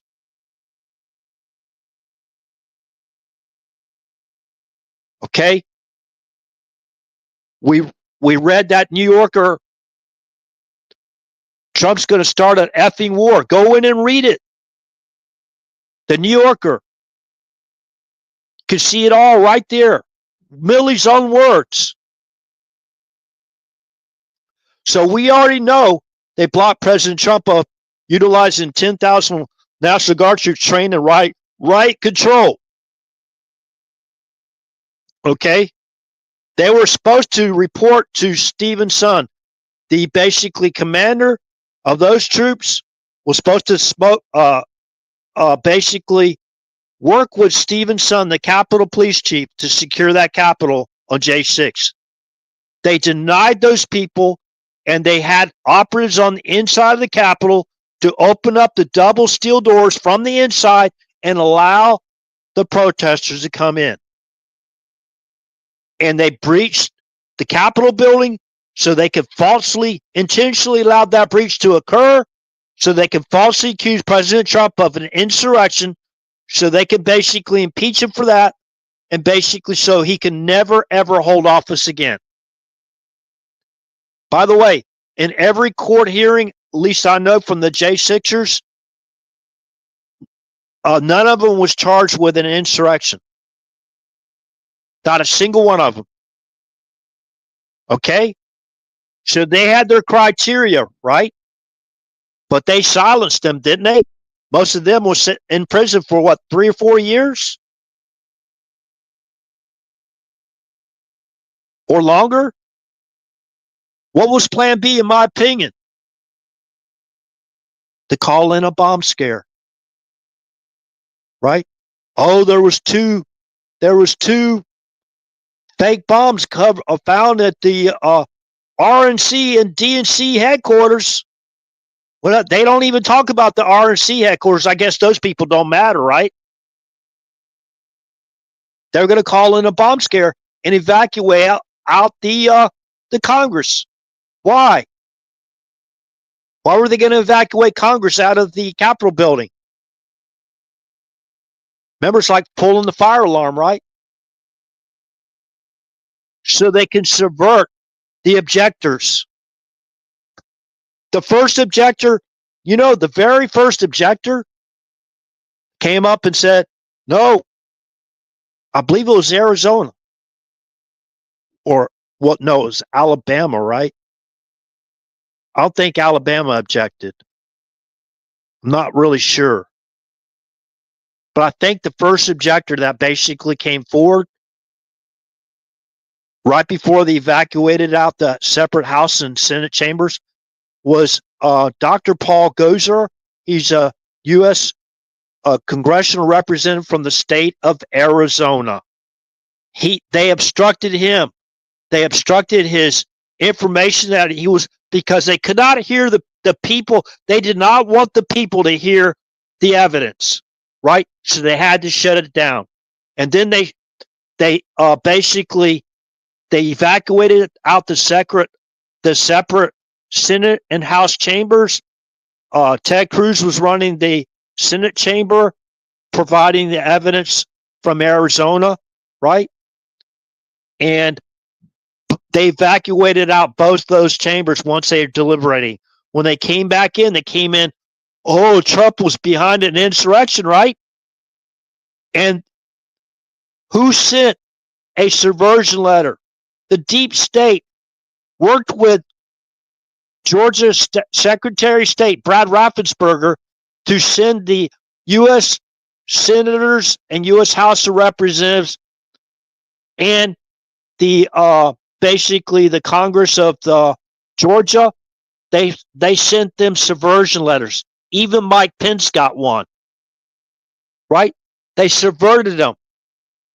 You can't tell me Mike Pence is that stupid.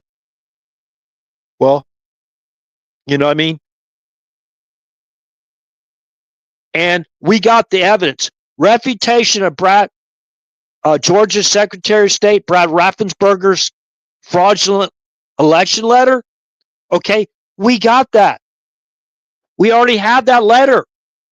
It's a subversion letter. It's a fraudulent, proven to be fraudulent by voter GA organization. Right? Proven fraudulent. Okay, so let me go back to Rumble here, see if we're still live over on Rumble. I hope so.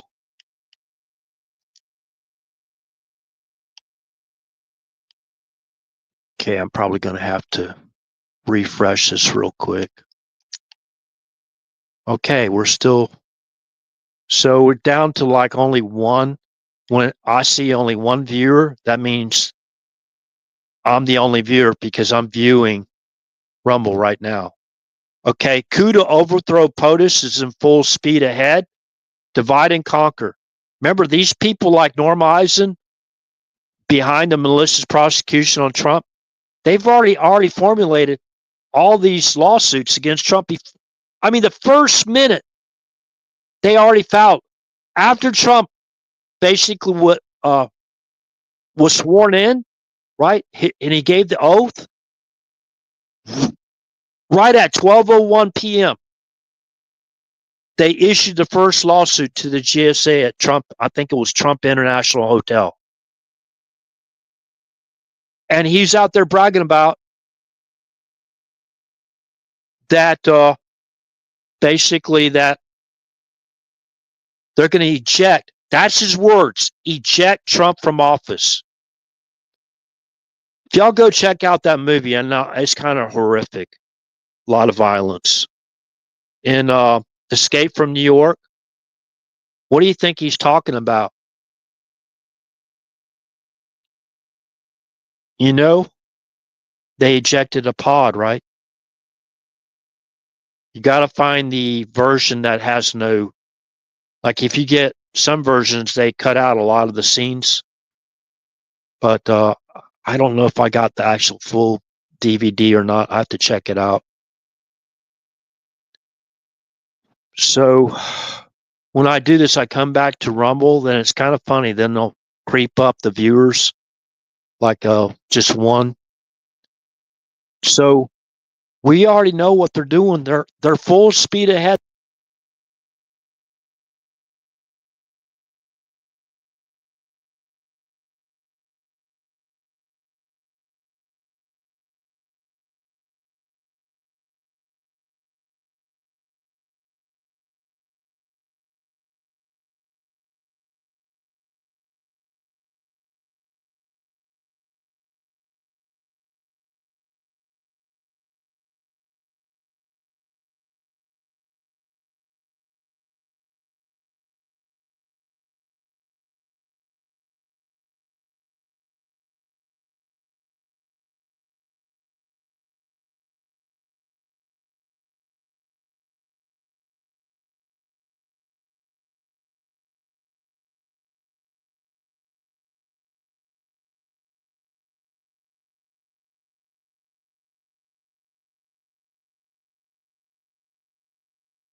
the studio. I don't know how long I was basically. We should be back live on Rumble and YouTube because I was only, I think, let's see here.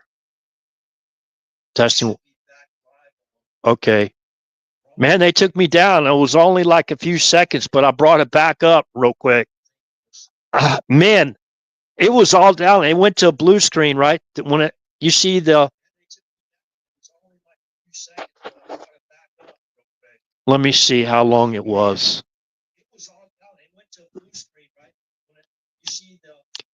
You see like your screen circling when you're watching the avatar?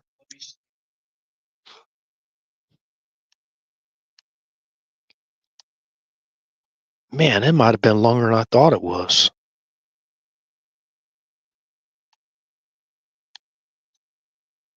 Hello, testing 1, 2. Like if you get some versions, they cut out a lot of the scenes, but I don't know if I got the actual full DVD or not. I have to check it out. Oh, I was talking about the Escape from New York. So, hold on a second. When I do this, I come back to Rumble, and it's kind of funny. Then they'll creep up the viewers, like just one. Wow.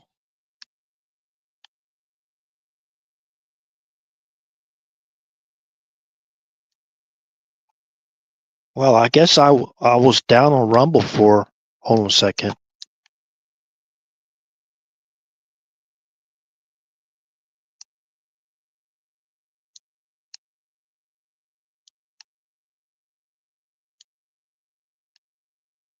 What?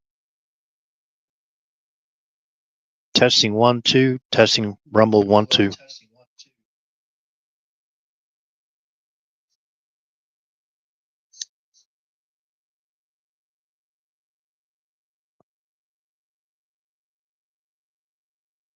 Let's see here.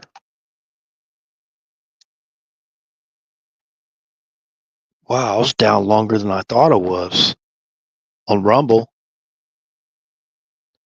Anybody here on Rumble? There's 2 other people besides myself here.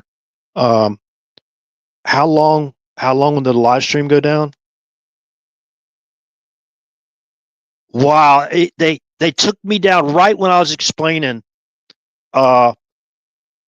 the kind of like the word association message that General Nagasone put out. It went down right around that time. Everything I explained, far as what they did, far as the lawfare to attack the National Security Agency from overseeing, conducting surveillance over our own cyberspace. And I was explaining to that in detail, right? All that went down. I don't know how much of it went down on YouTube or not, but I'm glad I went back and I caught that. Wait a minute. Yeah, I went to the Rumble went to a blue screen. If you if you're still here, and it. Okay, so. Yeah, I went to Rumble went to a blue screen. If you're still here. It was right after I talked about Escape from New York. Okay, so.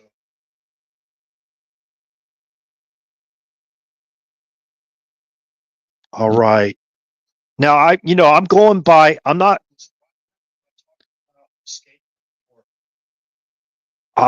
read into certain aircraft. Like 747-8s.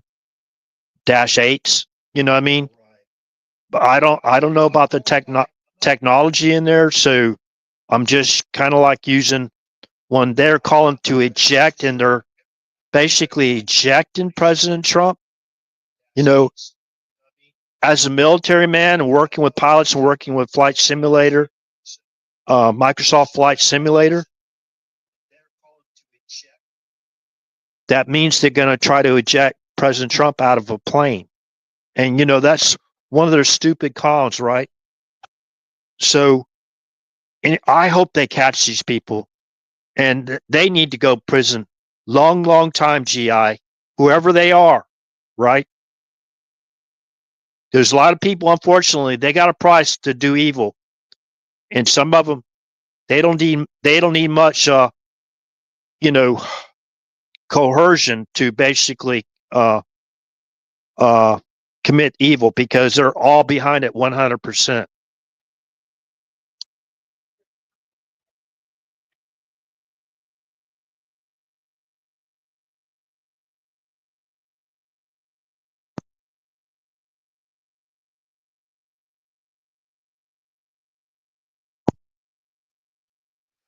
Okay.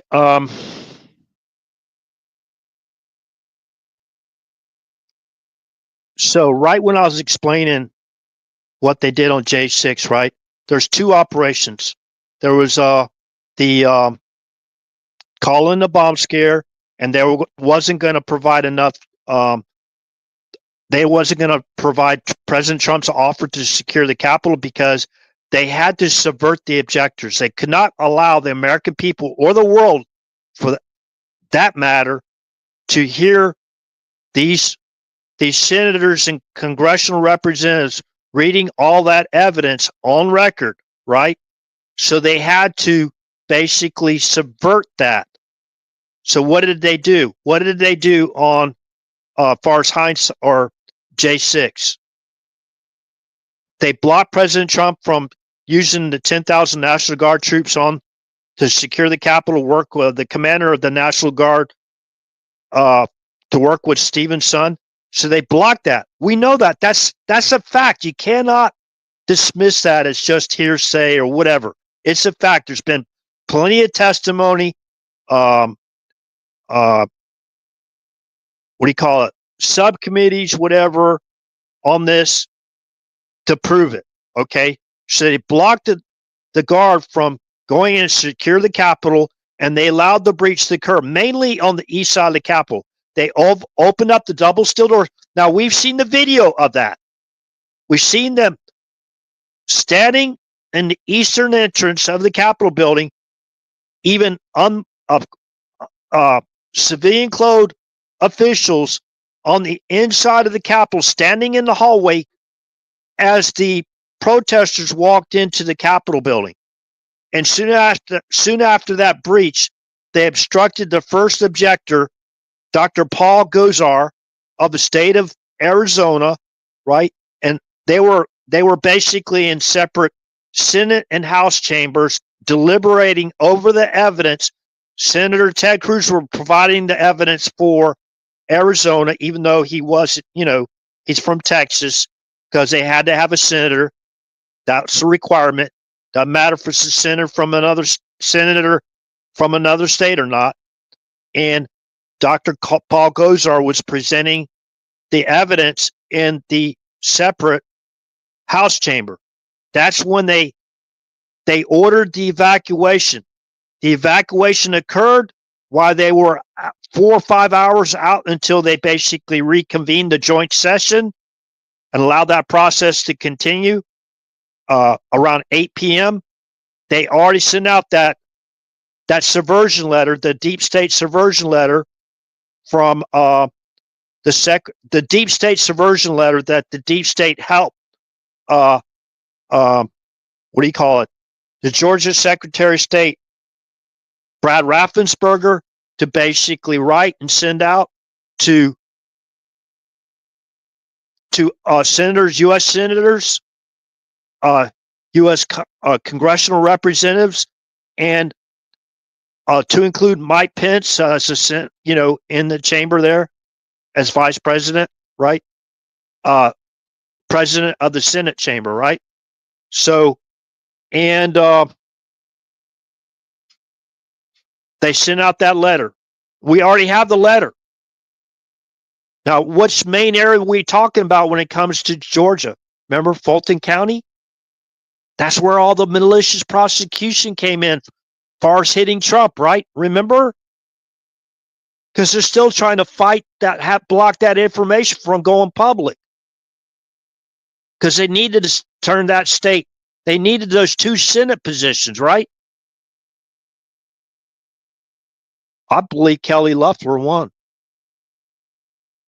I believe both of them should have won.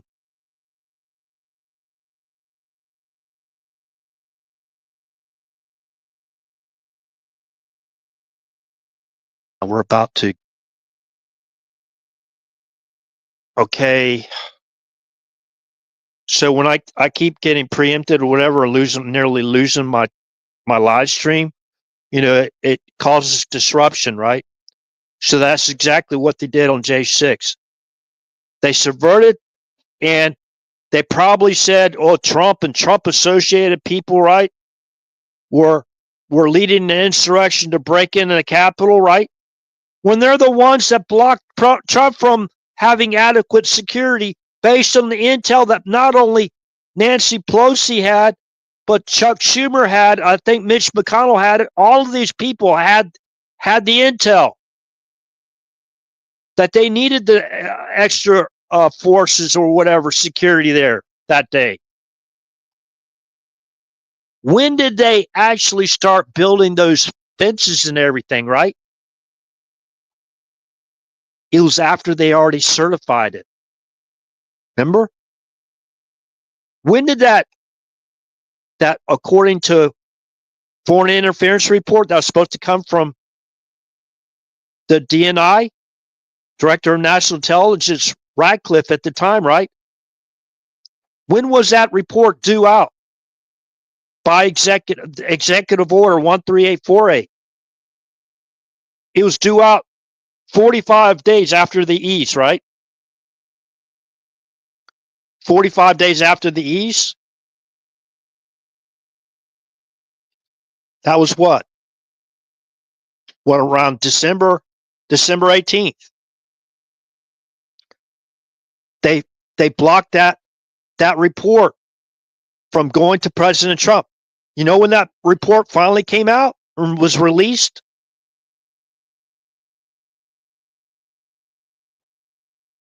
J7. January 7th. See, right there, it's all part of the conspiracy. Two plans. Plan A, allow the breach to occur, open up the double steel doors of the Capitol. Do not tell those people that if you go in the Capitol, you're going to be arrested for trespassing, right? No, they just opened up the door. They motioned to come into the Capitol. Then they lied. They said, "Oh, we're only motioning in Capitol Police or police to come into the Capitol." What?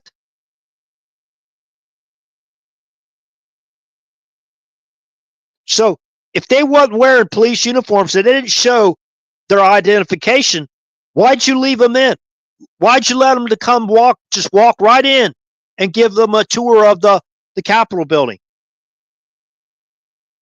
Because you needed the breach to occur. That's plan A. Plan B was, in my opinion, if they actually got the National Guard to secure the Capitol building, they needed to call in a bomb scare. They had it all set up. People, this is it right here. That's why this channel's been taken down multiple times. You have not heard it in this way at all.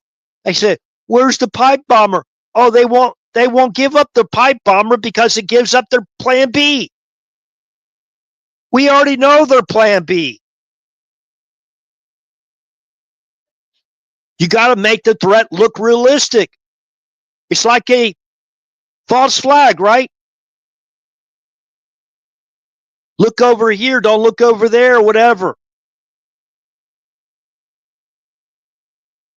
So when did the intel, when they got their intel brief and they falsely accused Trump of the insurrection, leading the insurrection into the Capitol, that's why people like Kelly Loeffler were subverted. Remember, she came in. She was a senator of Georgia, right? She's running for re-election. Remember? Supposedly she lost by such a small margin, they had to have a special election, right? Remember? The other guy, too, I forgot his name. Can we remember all this stuff? It's like low hanging fruit. It like hits you in the face if you walk. You're like walking right under a fruit tree, and you can't help but hit right in the face with that fruit. The fruit's right there. Low hanging. They call it low hanging fruit. You don't even have to climb the tree. You don't even have to reach up. You just grab it with your hand and pull it off the tree.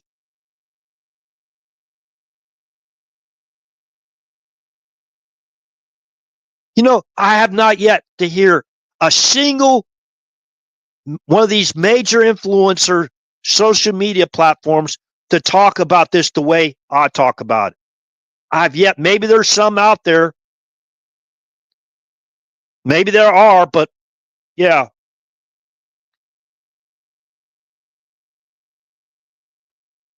Hey, hey, Travis, what's going on, man? Good to see you here.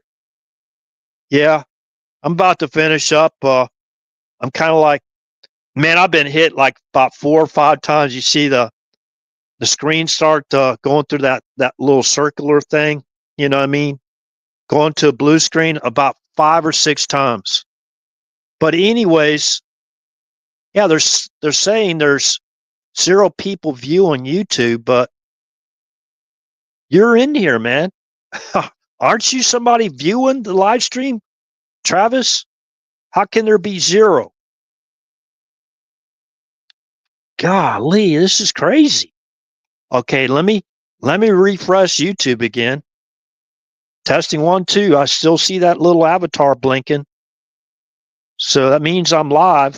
I'm gonna have to go in and refresh Area 11 live. Area 111 live says connecting to live chat. Now 1. True 59. Yeah, when I was going in to explain Nagasone, as far as when he was basically questioned, he basically he gave everybody, if you just use word association, and that's where they cut my live stream off. I had to go back in and refresh YouTube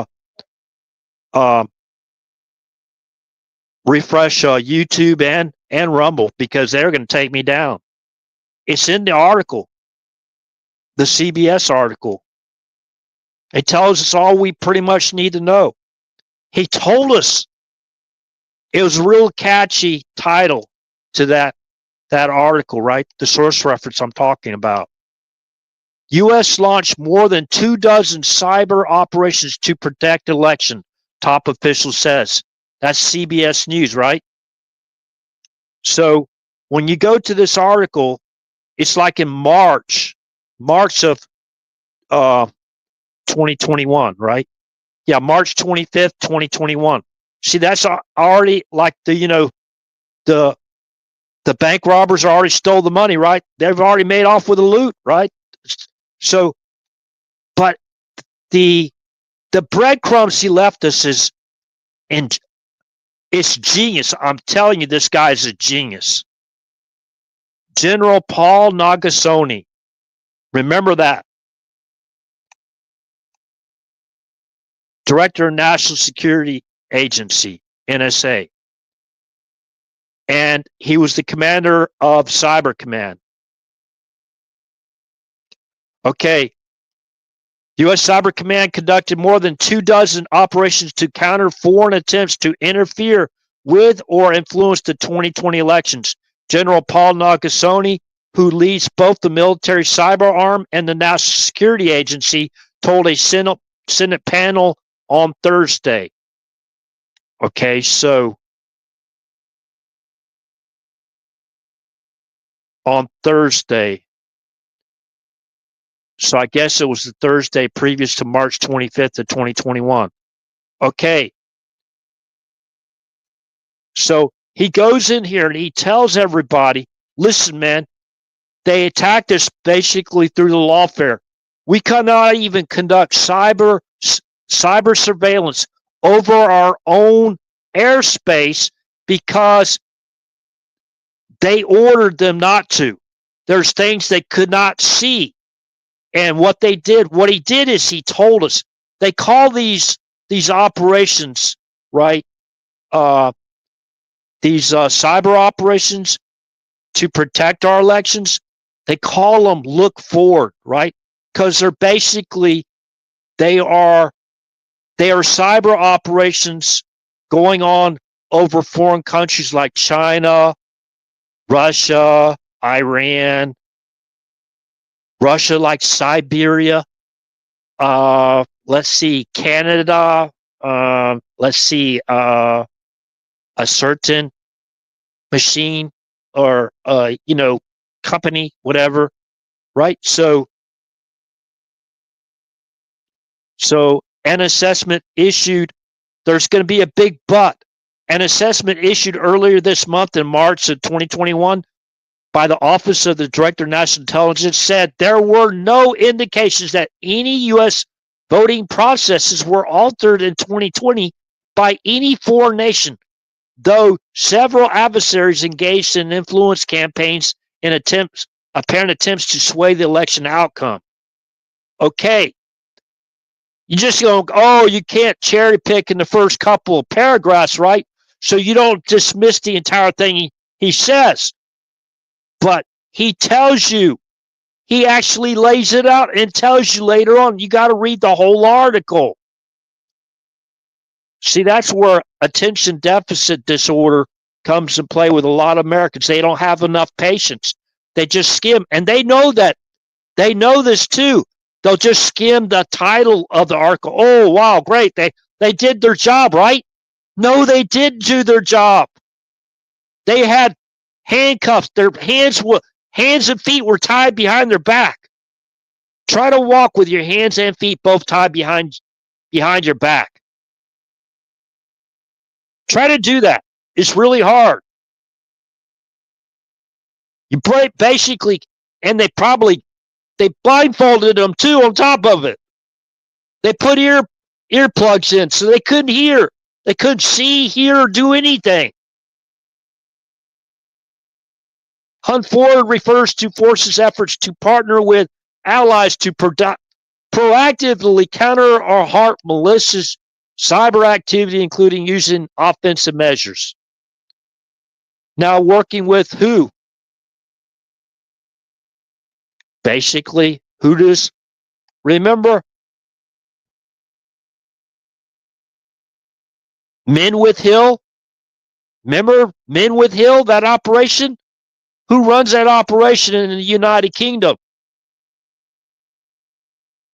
Okay, basically, the king is basically, they have to report to the king for the operations that go on there, right?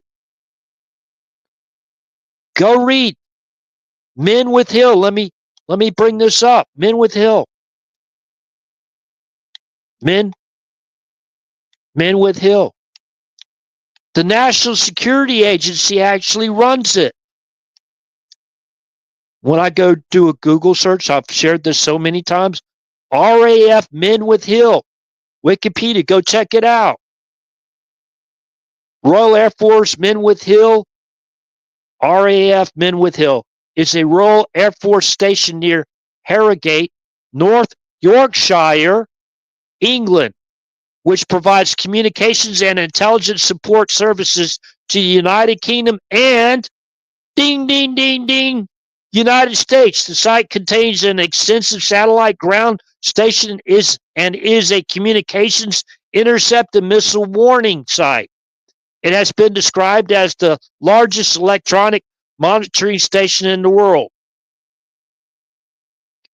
RAF Men with Hill is owned by the Ministry of Defense, but made available to the United States Department of Defense under the NATO Status of Forces Agreement, 1951, and other undisclosed agreements between the U.S. and British governments. His Majesty's government, HMG, is entitled to possession of the site and retains control over its use and its facilities, though the administration of the base is the responsibility of the U.S. authorities, with support provided by around 400 staff from Government Communication Headquarters, GCHQ, in addition to United States Air Forces and U.S. National Security Agency personnel. In 2014, the number of American personnel was reduced as part of the streamlining of operations due to improvements in technology. Okay, now the next paragraph is where you get the reference to Echelon. The site acts as a ground station for numbers of satellites operated by the U.S. National Reconnaissance Office on behalf of the NSA, with the antennas contained in numerous distinctive white radomes, locally referred to as the golf balls, and is alleged to be an element of the Echelon system. It's not alleged. It's already come out in congressional sessions, okay? They make it look like, see, oh, you won't read that, but go to the source reference number 6 here in this article. Click on the Echelon system. It's not a conspiracy theory. See, that's plausible deniability. We got to learn that term. They use it all the time. All the time. Okay?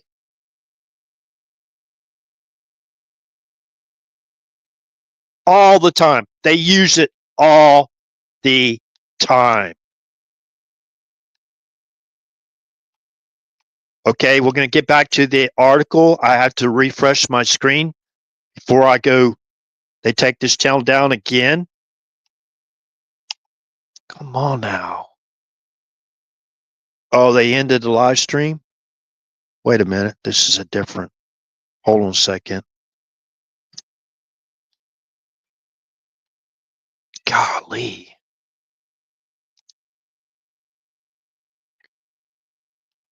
This is horrible, man. You know when you're on track.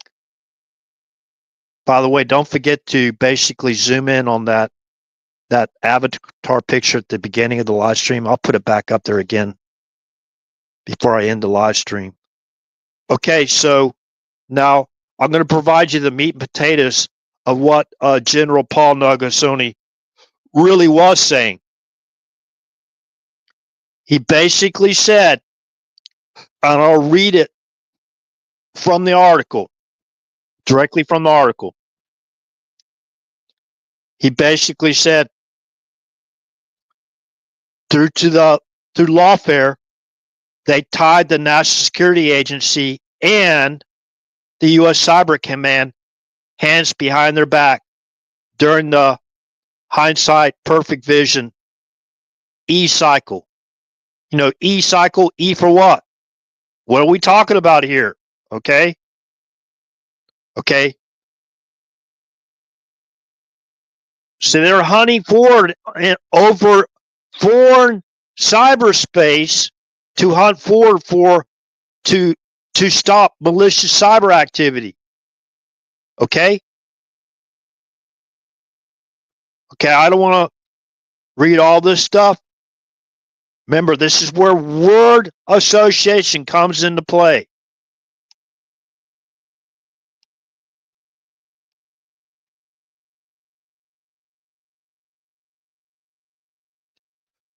So all the senators praised him, right? For his operations, conducting cybersecurity operations, either offensive, defensive, over foreign countries. They were there basically telling how happy they were, because they were very happy. Remember, this is March 25th of 2021. They were very happy with the outcome. Now, okay, when you go down a few more paragraphs, he told the committee, that the Senate committee, right, that the NSA and Cyber Command, which are authorized to operate outside of the U.S. to track and counter foreign threats, were limited by U.S. laws and policies in what they could see domestically. They ensured they couldn't see them domestically. And far as this is all hindsight perfect vision now. Now listen to this. This is a quote directly from General Nagasone himself. Remember, he's the director of the National Security Agency, also the Cyber Commander. Okay? It's not the fact that we cannot connect the dots. We can't see all of the dots, Nagasone said. Adversaries. Okay, here's another quote. It's not the fact that we cannot connect the dots. We can't see all the dots, Nagasone said.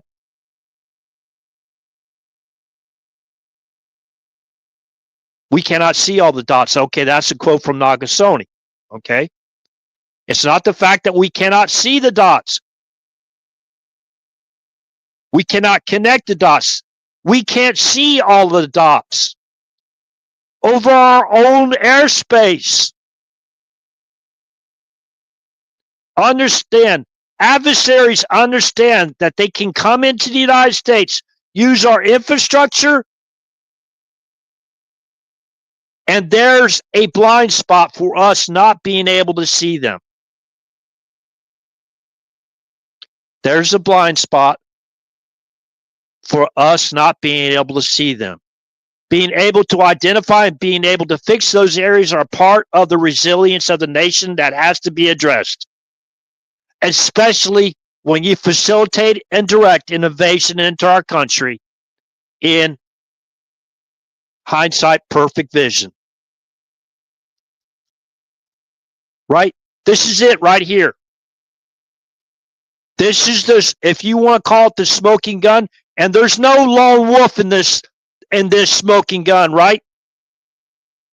They're telling you exactly what happened.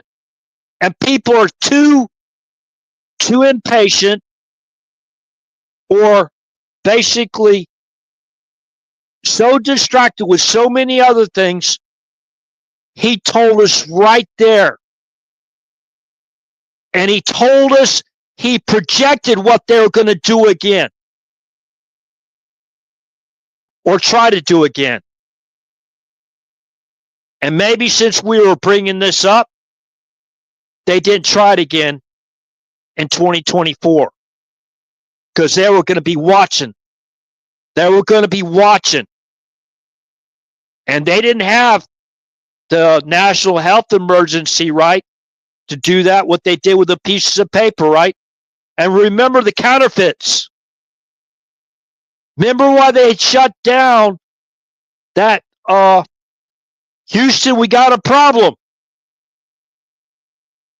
Remember why they were having burn barrel parties outside?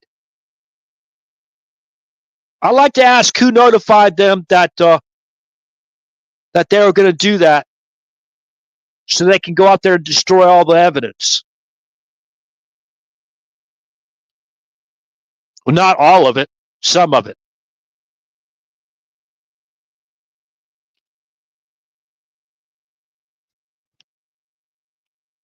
And it goes back to these covert operations. That's how they did it.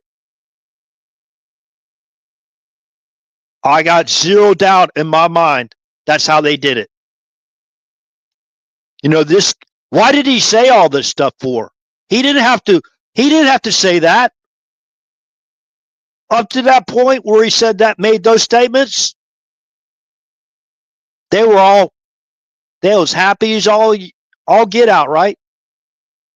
They was happy like when I was a 20-year-old, I had a pitcher of cold beer in front of me and a whole pizza for myself.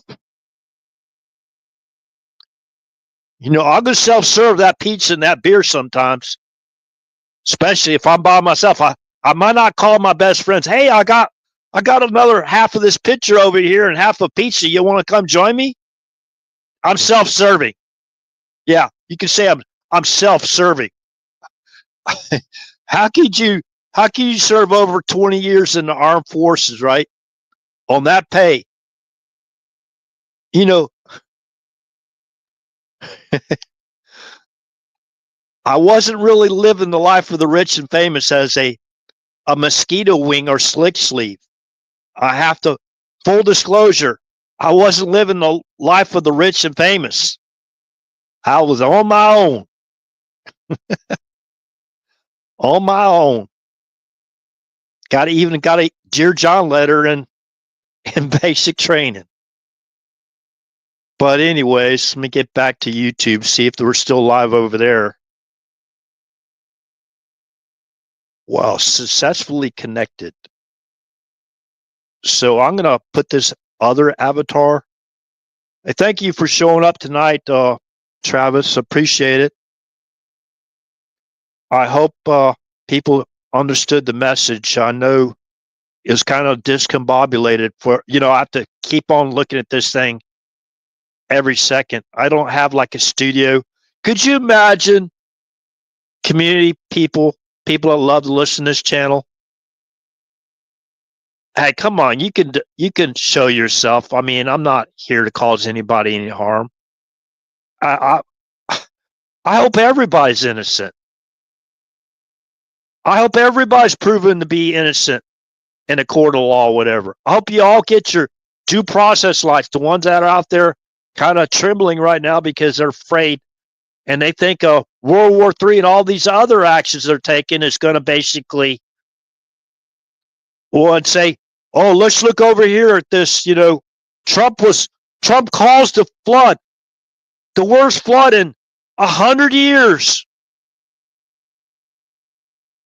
a worst flood in an entire century, 31 feet. Well, don't you think these people, these foreign operas, don't you think they know how to basically get these what do you call these? They're like dams, right? To basically get the water to build up and allow those dams to basically get up to like 31 feet above and release that wall of water. Of course they knew what was going to happen.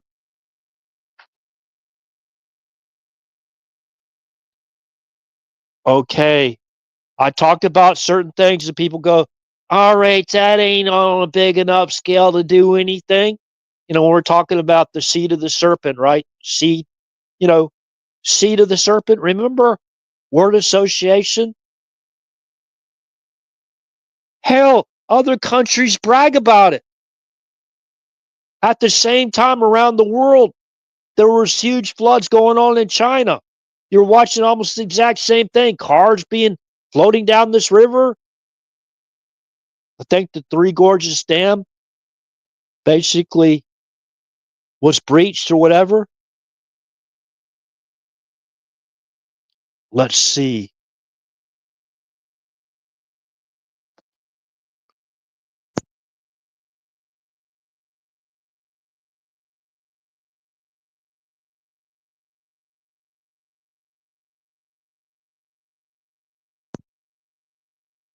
Yeah, there's a weather guy, and I can't remember.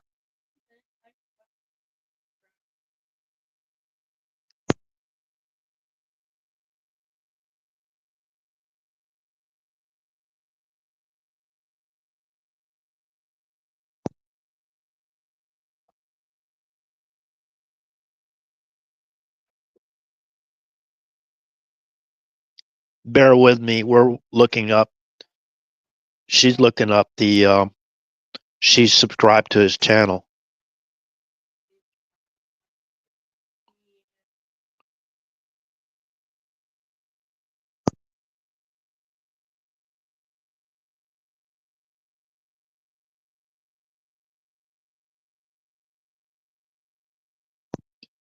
Yeah, I'm just gonna say one of my sources out there. I don't think he minds me. Great guy. Listen to a lot of. Of course, no, nobody agrees on every single thing. He's got a lot of expertise in Intel community, and I'm pretty sure he knows that a Toyota Tacoma cannot basically.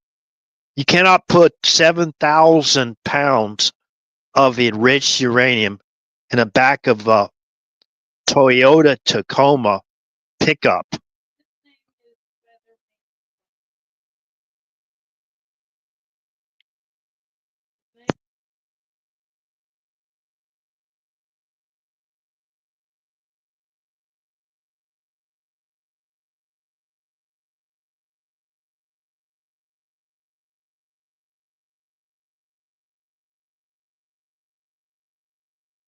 Okay, the Weatherman Plus.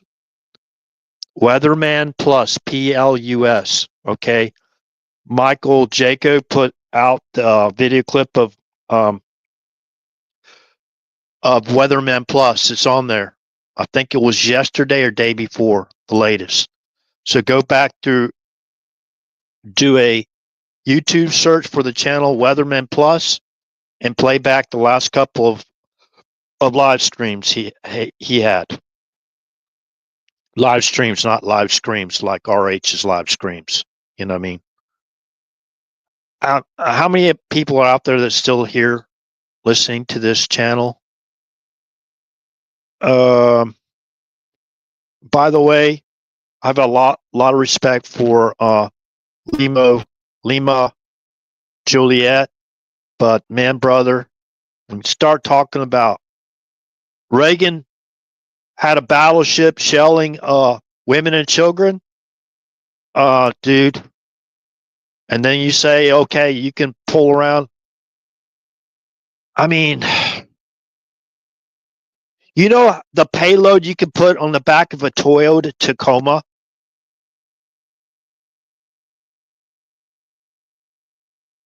Is only about maybe 1,500 pounds at the most. You know how much you can pull with a Toyota Tacoma? Maybe 5,000 pounds? You sure as hell can't put 7,000 pound payload in the back of a Toyota Tacoma in the pickup. I think the the front end would come off the damn ground, or you would bend the whole frame. Could you imagine that? You might be able to rig up some type of cargo trailer to pull 7,000 pounds of enriched uranium into another site. By the way, those sites were completely decimated. Decimated. Those three sites that we hit with those cruise missiles and the what do you call those bobs, whatever, the bunker busting bombs, right? Those three sites were totally decimated.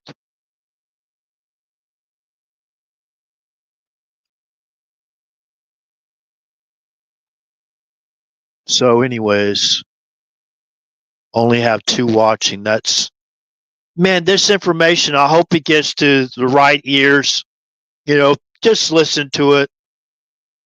We need to start reacting now really quick because remember, they had 4 years to facilitate and direct their invasion, which included a foreign military and terrorist insurgency into our country. They're going to take a time when we're least expecting it, right? A time when we're least expecting it. So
How the hell did my mic get muted?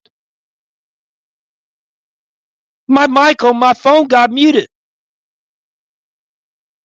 How freaking long was I freaking talking before they muted my damn mic? They took over my freaking phone. What the hell?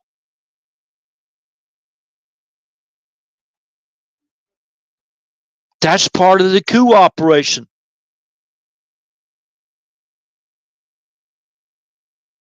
Dang, they have the capability. I wasn't even pushing any buttons down there by the mic button.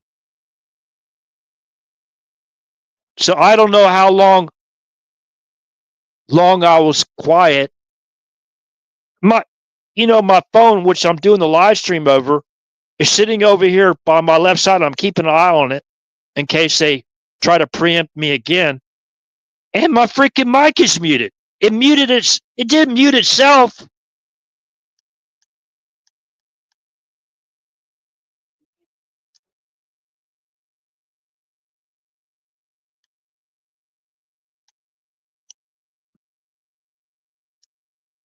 And again, we're not against the Iranian people. We're not. There's some beautiful Iranian people we've loved, and they loved us. We were allies with their country over there during the Shah of Iran era. A lot of propaganda flying in a lot of different directions. You know the payload you can put on the back of a Toyota Tacoma? Wow. I wonder when it went. It's only about maybe 1,500 pounds at the most. Yeah, I talked about the payload that you can put on the back of a Toyota Tacoma, right? You sure as hell can't put 7,000-pound payload in the back of a Toyota Tacoma. Okay, let me fast forward this here. You can start reacting now really quick because remember, they had 4 years to facilitate a direct invasion, which included a foreign military and terrorist insurgency into our country. They're going to take a time when we're least expecting it, right?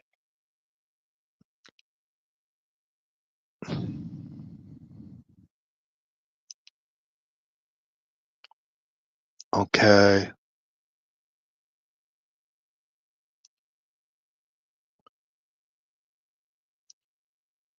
Time when we're least expecting it. So,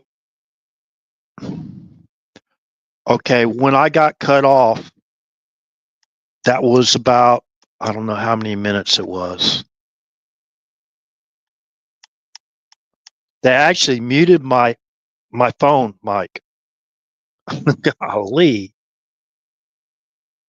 So we already know they can take over your phones, your devices. Can you imagine what else they can do? God only knows.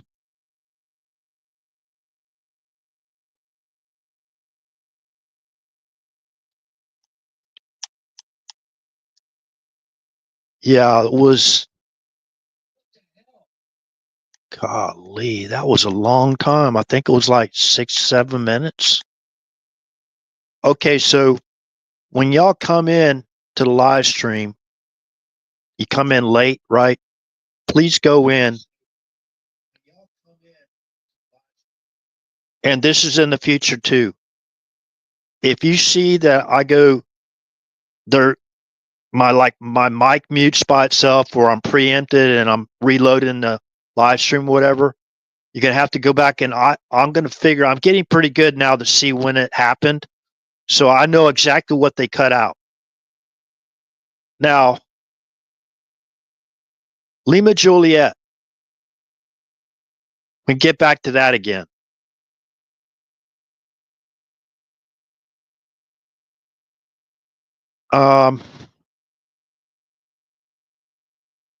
You said that the Iran. You're talking about the Iranian government in '83, because remember the overthrow of the Shah was 1979, right? And then we got our hostages back, right? After Trump, I mean, not Trump, uh, Ronald Reagan got in office. So you're saying that Iran had the justification to murder all of those people in the Beirut barracks bombing because they were behind it. You're telling me that Iran had the justification to attack our U.S. Army, our U.S. Marine barracks in Beirut, Lebanon, based on what you said Ronald Reagan ordered. You said Ronald Reagan ordered the shelling, whatever, and innocent men, women, or innocent women and children were killed. So you said that gave the justification for Iran to attack our barracks with over 200 Marines that were there for a peacekeeping mission to secure the airport, which we were flying in food, water, medical supplies, whatever people need that were displaced from the war. You're saying basically under President Reagan's leadership that battleship sent over there, it almost seemed like you said they personally targeted women and children, and that gave the justification of attacking our barracks and Marines of killing over 200 men and civilian people that were there, like the janitor, I think, and his family. And there's a justification for the French barracks too. Justification for the leadership of Iran to kill over 200 of our Marines, right?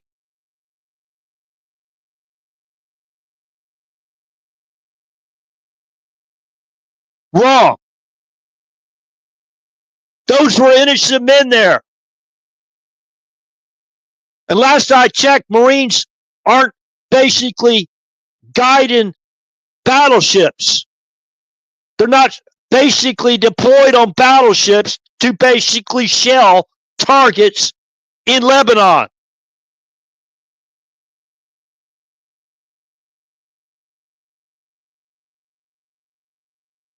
You know, you might be whatever a professional as far as certain regions around the world. Stay in your lane, dude. Not trying to tell you what to say. You can keep on saying that all you want. Who the hell are you working for? All this is tying together now. These people get nervous, right? Oh, he didn't take out. Oh, they took 7,000 pounds in uranium, enriched uranium out of those facilities before they were bombed, right? How do you know it?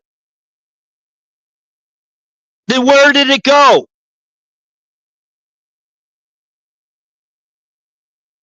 Oh, and that was an unprovoked attack too, right? While they're chanting "Death to America." I mean, if you can't understand that chat, I don't know. You should have never been in Intel to begin with. I still got respect for the guy, but I tell you, that statement right there, he needs to go out there and clean up his own front damn yard and backyard. Clean up his house too. Make sure everything's in order.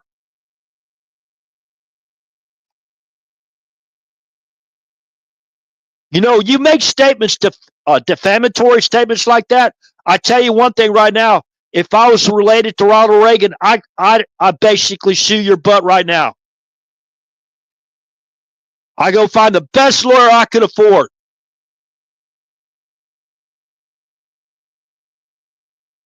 We do not need that. We do not need that. And this is all divide and conquer shit. That's exactly what it is. To try to divide up Trump's base. The attack on Iran was unprovoked, right? Like the Beirut bombing, 1983, Marine barracks bombing in Beirut, Lebanon. And the U.S. Embassy attack was unprovoked too. That's what that individual claimed. And that was an unprovoked attack on Iran's nuclear weapons facilities. Unprovoked.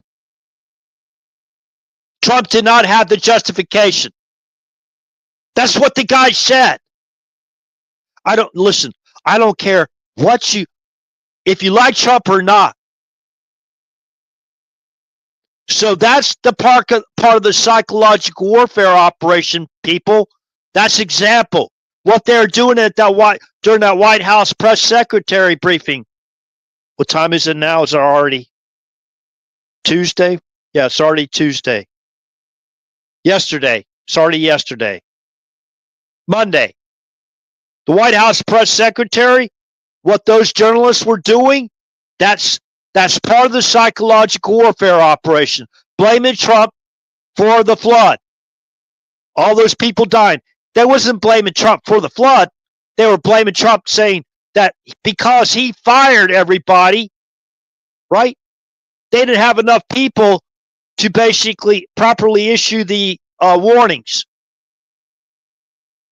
That's a lie.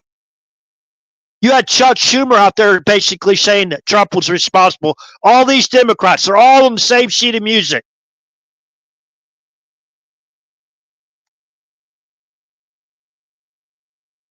It's only going to get worse. These people aren't going to go down. They're trying to divide up his base, sharpen their attacks on the Trump economy again. Our economy. That's why they're attacking the sanctions, not the sanctions, the tariffs.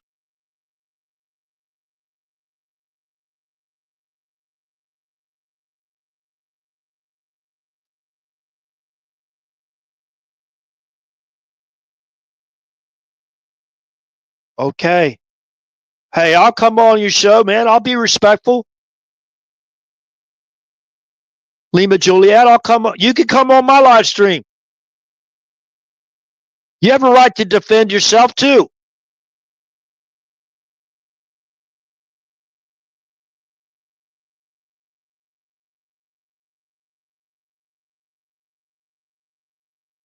You know, it's kind of funny.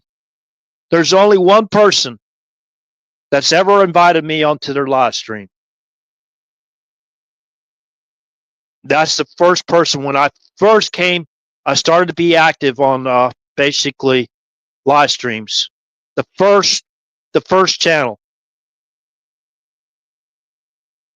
I went over to Liberty Warrior. Then I had an individual on the panel over at Liberty Warrior saying that he was basically going to invite all the veterans to have come basically up on the panel. And I went to that channel and I was invited up on the panel. The first time I had my voice on a live stream was the Search of Truth channel. The Search for Truth channel. Now, three of us, with me included, we drove down to Mar-a-Lago. One was at the raid. It was, I think, August 10th of 2022, 2 days after the raid. We traveled down to Mar-a-Lago in my truck and showed support of President Trump for what they did. So I've been telling people from the dark web some of the stuff I viewed, the sick stuff I viewed on the dark web. Okay? They had a secret grand jury over the Epstein stuff, right? You know, they brought in the material to basically charge President Trump with a false crime, right? So Do you think Trump is a delivery boy? You think President Trump, after he left office on January 20th of 2021, that he basically got a box truck, he got all that classified information, national defense information, right? Is that right, Millie? You got to start an effing war. All that was part of the psychological warfare operations to overthrow Trump. While they're chanting death to America, right? He takes out that threat. That was a defensive strike. If you got people saying death to America and wiping Israel off the map, and death to Israel too, whatever, right? What are you going to do? Wait till they deliver it? Deliver the package? You know they got the package almost ready. What are you going to do? Well, we got to wait till they hit us first.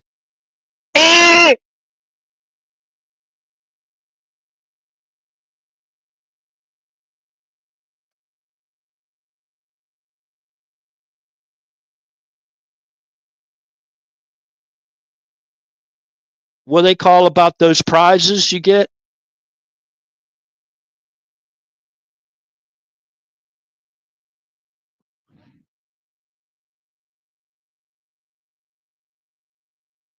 No, like I said, I'm all about peace. I want peace, but I'm also all about national defense, national security, self-defense. If you have the satellite imagery, you got the intel on the ground, literally on the ground.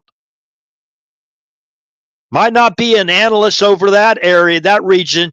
You might be an analyst in South America, whatever, but it doesn't mean we didn't have the information to go off of.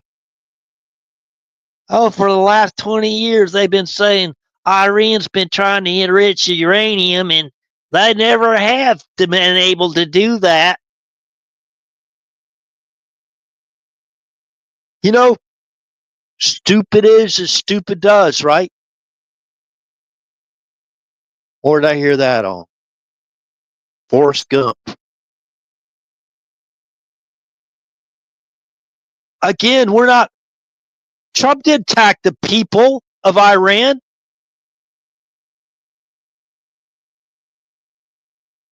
Remember, I like to bring back to people's memories. And I'm gonna say something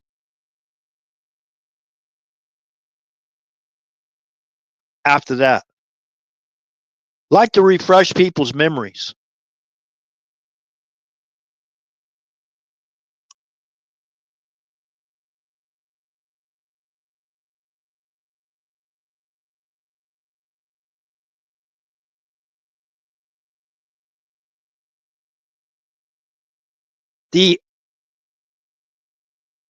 They are the number one state sponsors of terrorism.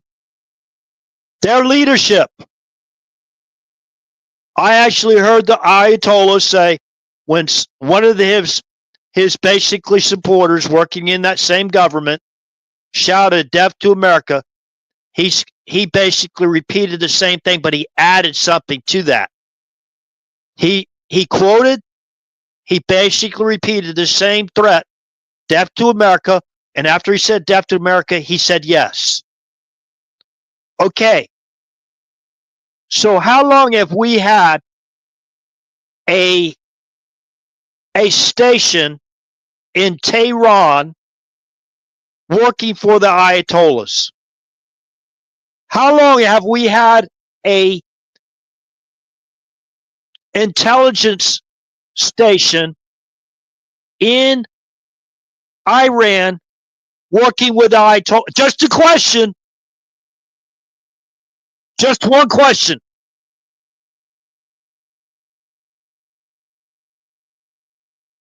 How long have we had an intelligence station in Tehran, Iran, working with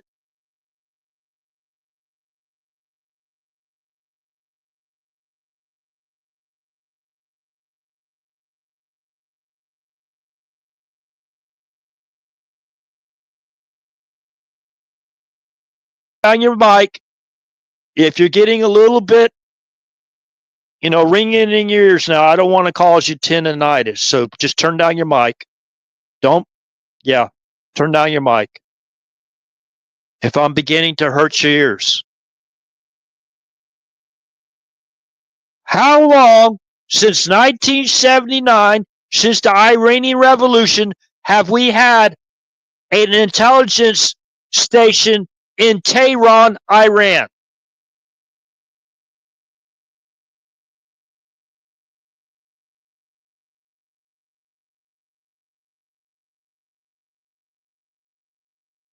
I don't know, just a question. We may have never had an intelligence station in Iran, in Tehran, the capital of Iran. We may never had one.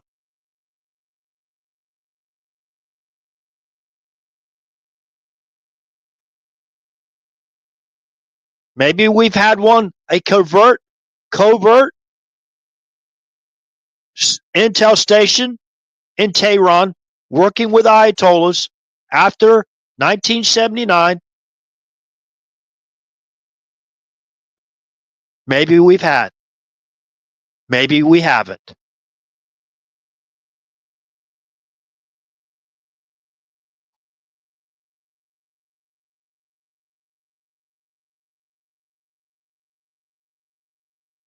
So I don't think I have to go out there and look at the specifications of how much a Toyota Tacoma can basically have far as payload. But I'm guaranteeing it's not 7,000 pounds. Can you imagine that? I have to go out there and look and see what my gross vehicle weight is on my Ram 1500. It might be 3,900 pounds. It might be 4,000. I don't know. I have to go back out there and look at it. I'll do that another day. Now, I don't want to keep dwelling on this. For the most part, I still respect the guy, but we are in very, very big disagreement about that one statement. And I think he needs to go out there and clear it up. You put it out there, dude. Just go out there. Dude is not a derogatory term. Cowhand, right? Pretty much, right? Let me go look up the definition of dude because I don't want to say anything derogatory as far as the service. And again, I respect everybody out there risking their life to help keep us all safe.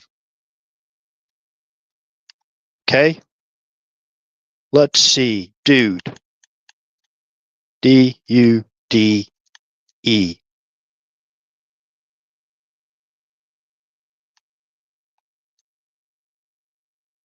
Dude, perfect. What is that?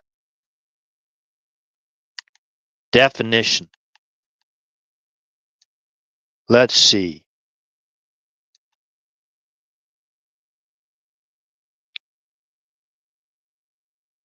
What? A man, a guy. A city dweller, especially one vacationing on a ranch in the western U.S. Oh, he's not like a cowboy, right? But he's dwelling on a ranch, or vacationing on a ranch in the western U.S. Dress up elaborately. Well, okay. So use dude in the sentence. Some dude smacked me. If some dude smacked me, I'd smack him back. So smack me, man.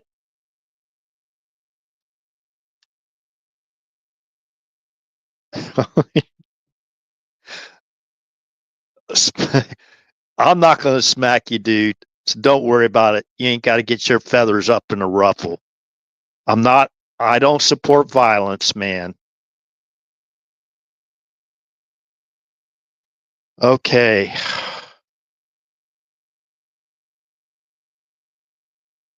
Dude is an American slang term for an individual, typically male.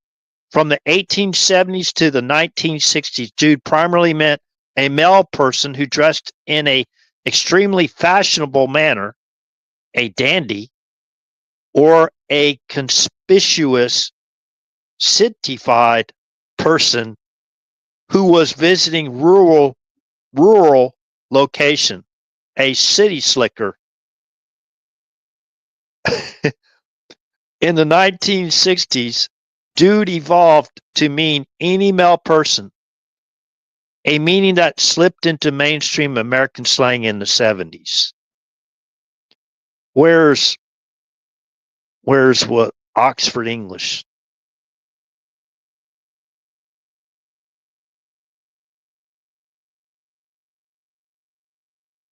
Let me see. Britannia. I want to look up the Britain since they're part of our Five Eyes. Let's see. Britannia. Britannia. Britannia.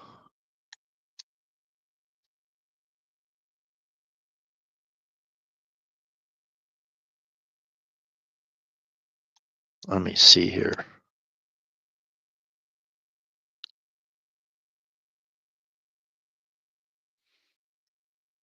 Okay.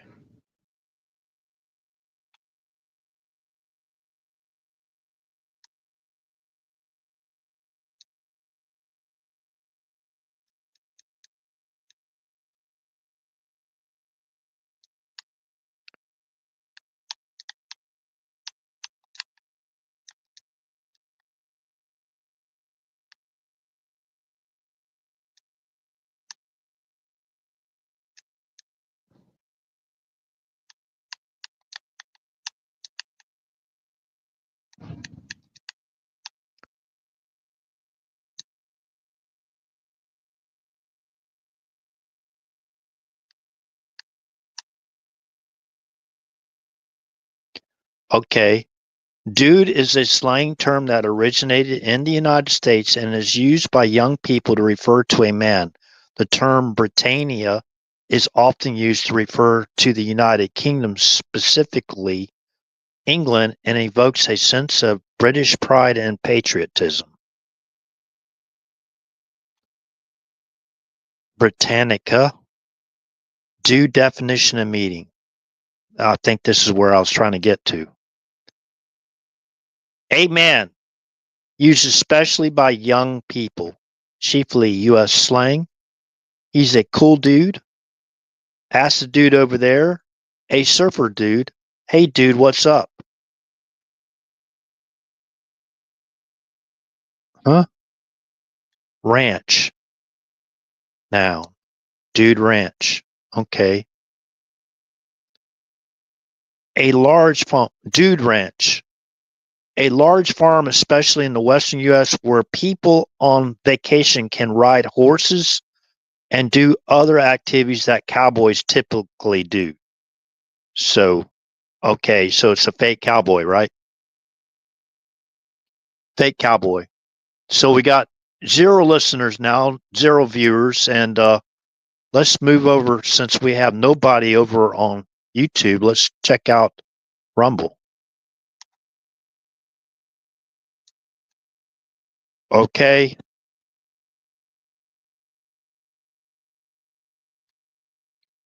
Now let me say this about the Jeffrey Epstein client list before I forget.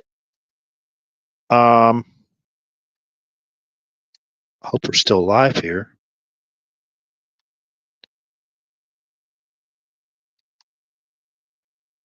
Let me do a volume check real quick. Testing 1, 2.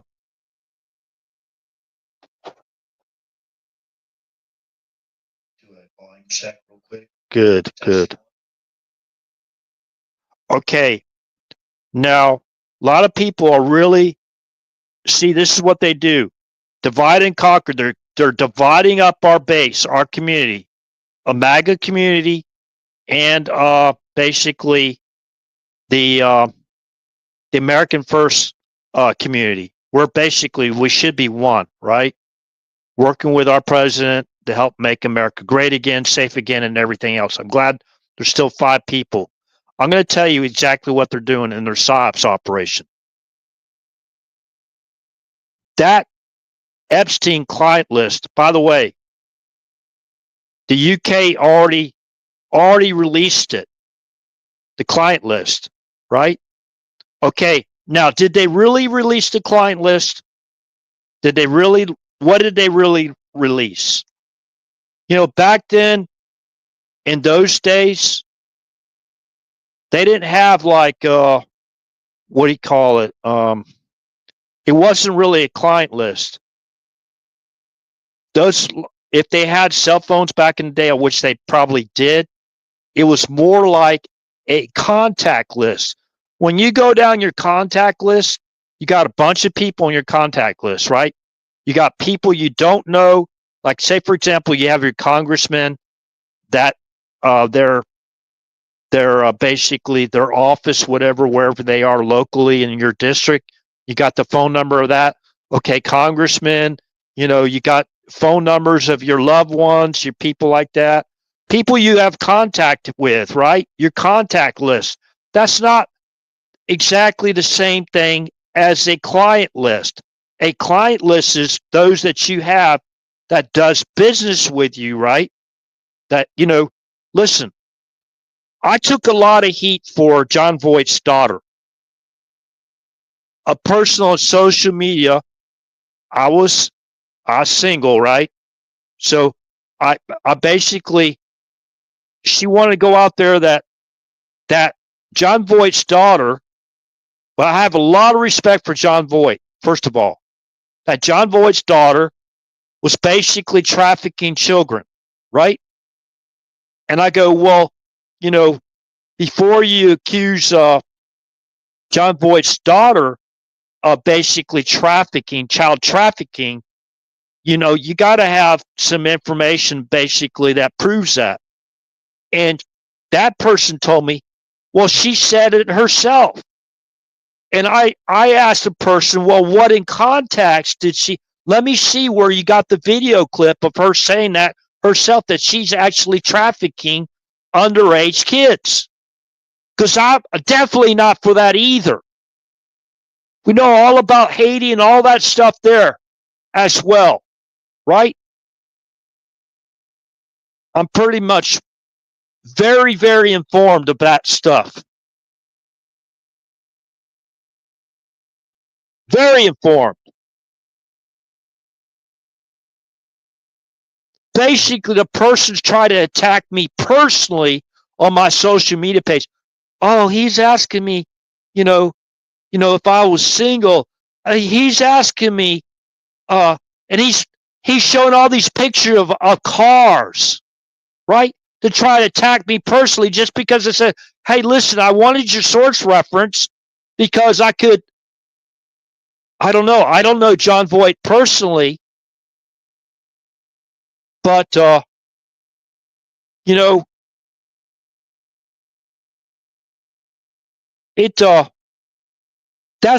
how they work. Divide and conquer. Now it's trying to make me look like in the light that I support child trafficking, when it's just the opposite. I remember talking about this, let's see, 2010, the Men with Boys Club. Remember that? Remember that organization? Men for Boys Club? I don't remember the exact name. They actually had an organization that the far left supported. That, you know what I'm talking about, right? Men for Boys Club? Let me look it up here, because remember, I don't want false witness against people either.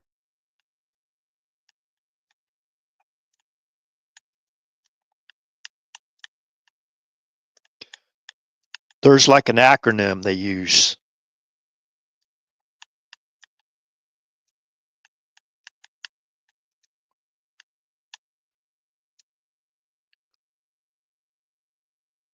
Yeah, it's crazy. I looked at Men for Boys Club and Target comes up, the address for Target.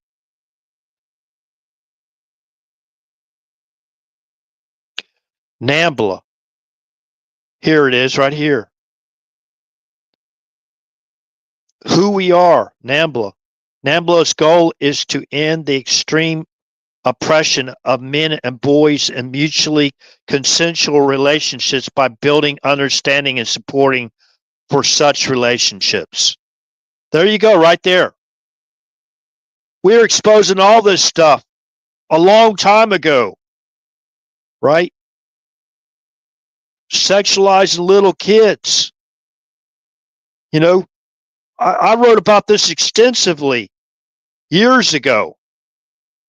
I knew about this in like 2010.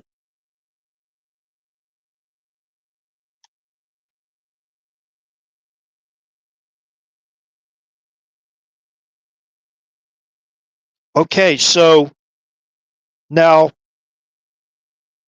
I'm just telling you their tactic is divide and conquer. You know what I mean? They accuse you of what they've been doing, like they did Trump. Russia, Russia, Russia. I explained why they did that. So the intel community and Robert Mueller and Comey could take over the Russia, Russia, Russia investigation and do what? Destroy all the damning information on themselves. Who do you think was behind Uranium One? I've been exposing that for years. Well, Peter Schweitzer actually wrote a book about it. Solved, using Charlie, Cash. Come on now, man. Come on, man. The stuff isn't funny, though.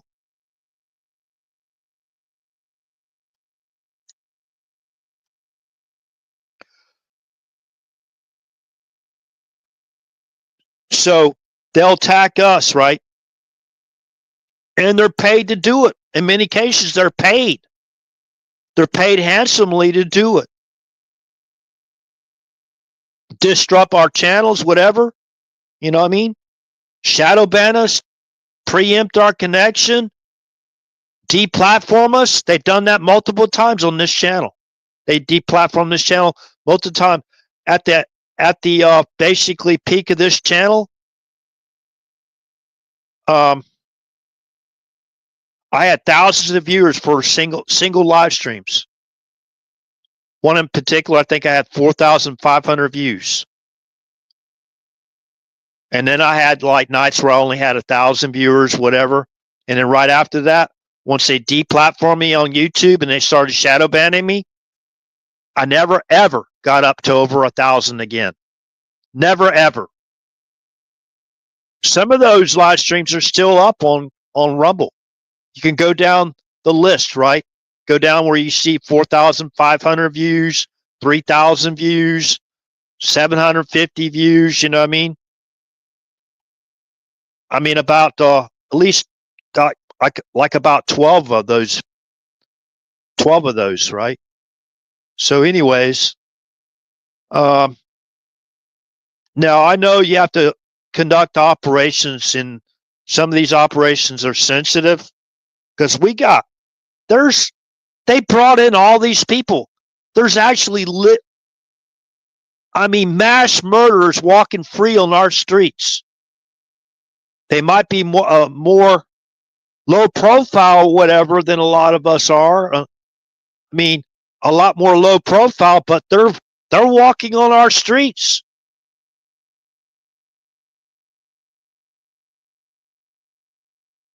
It doesn't take much of an imagination to understand who they brought in, who they facilitated and directed the invasion for. I just read General Nagasoni's own testimony before a Senate committee or whatever. Remember, again, people have to go to these source references basically and save them for yourself. There's this source references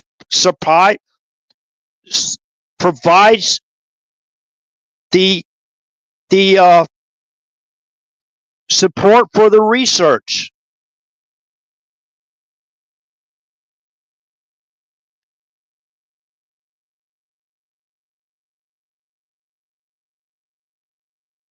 You know, we're talking about people out there playing checkers, and these people like General Nagasone, they're playing chess. They told us. They told us. They told us in a way that he was non-political. He wasn't catering to either side. They had to look forward operations over the cyberspace of foreign countries, but they couldn't even conduct cyber surveillance on our own. That's hindsight, perfect vision. And they already knew that these insurgents already came into our country. Remember. So,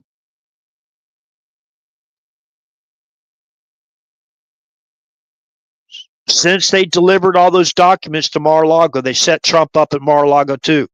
Remember, they changed the TFR, the restricted airspace over Mar-a-Lago, to basically set up not really a kill box, but they set up an engagement. They set up an engagement. Remember, they will say, oh, that's just standard SOP, right? Standard operating procedure to be able to have the authorization to use lethal force? Are you kidding me? How many people are that stupid or that gullible to believe that bullshit? Seriously. Okay, I'm not a Christian no more because I said BS out loud. Okay, I could have said BS. Okay. I'll watch my mouth. Practice what you preach, RH.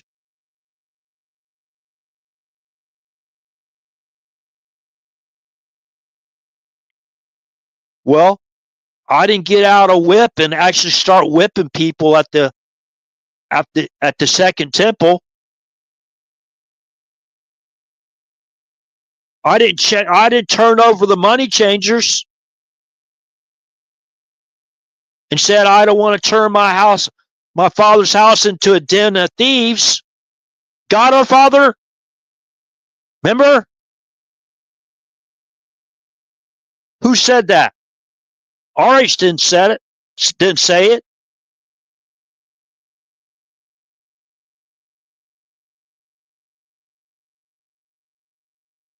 So they set up the condition. Remember, this is all hindsight, perfect vision. They set up the conditions to use lethal force to murder President of the United States. They set up the conditions with a malicious prosecution to falsely imprison the President of the United States. They arrested him, remember? They basically had him travel and go get his fingerprint and his mugshot. None of those people have been arrested yet. By the way, you do not have to impeach those people. You can arrest them right now on the spot.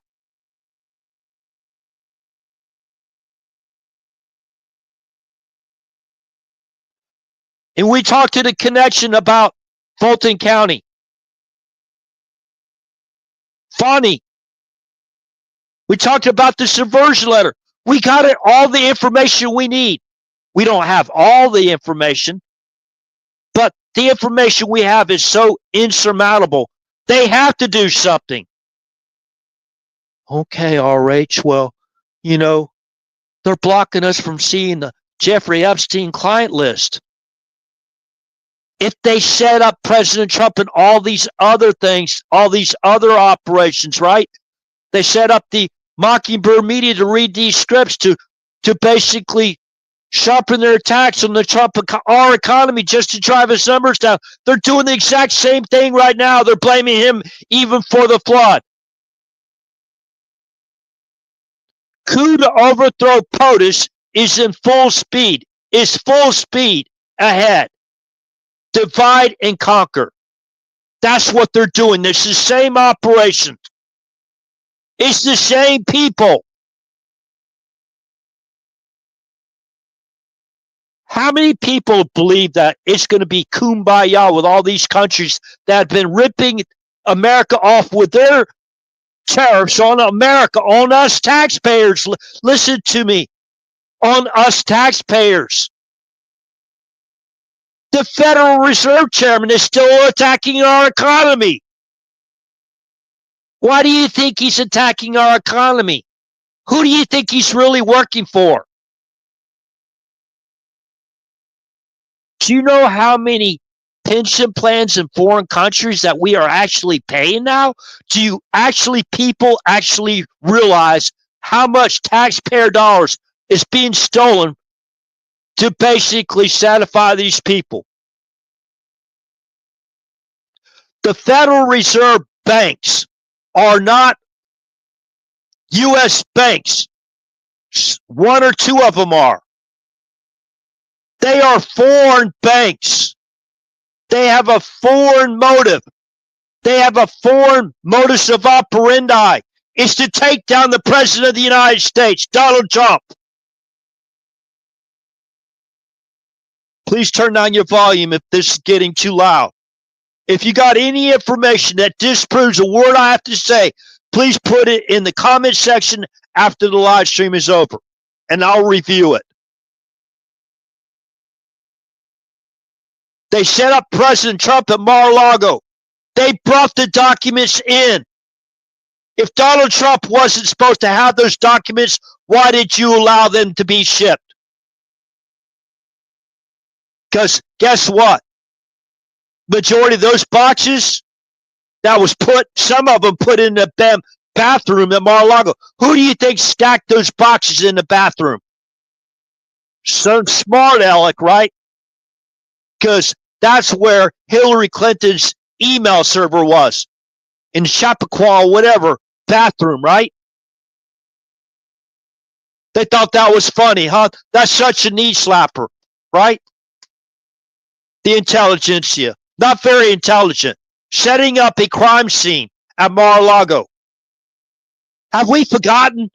That was only 3 years ago, going on 3 years ago, right?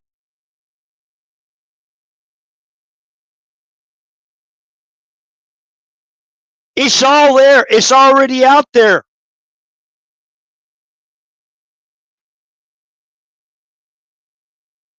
They had a grand jury over the Epstein trials. They got the victims, right? You got to keep, you think you're going to, what are you going to do? You're going to see the client list?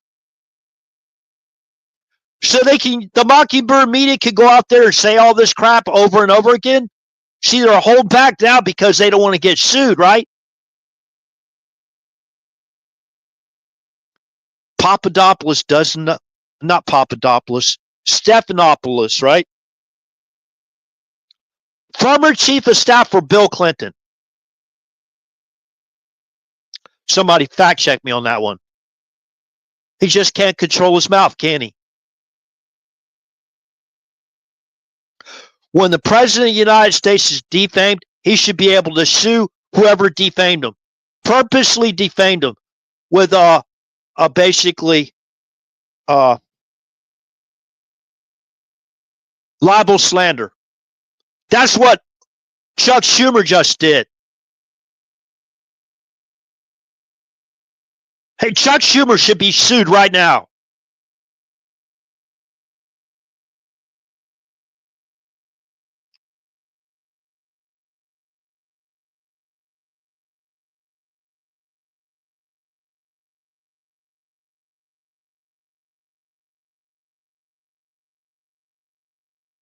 Chuck Schumer's can be sued right now for libel slander, accusing President Trump of causing the flood, all those deaths. That's sickening. That's sickening. You think about those young girls that died and all that stuff at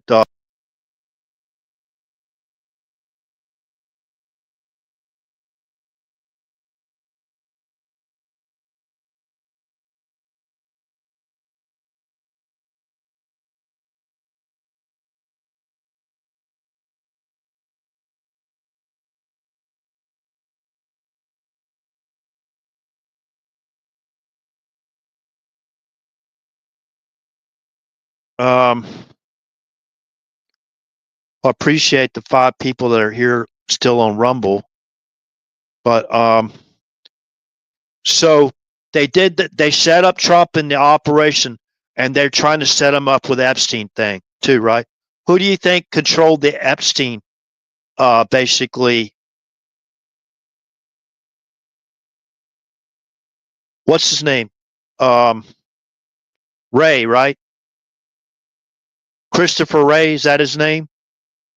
He ain't no different than Comey. He came from the 7th floor, right? Comey and Mueller.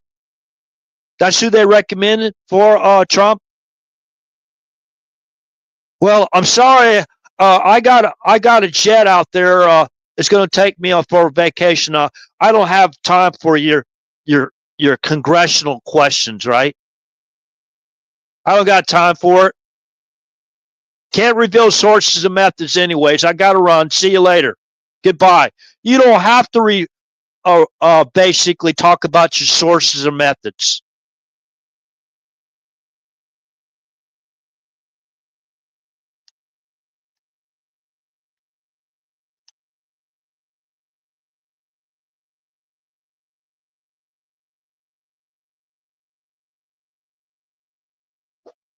We already know.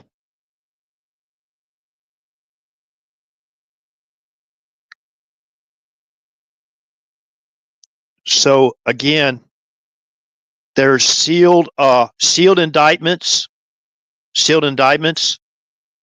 and they're trying to implicate President Trump. I like to remind people that Epstein was a member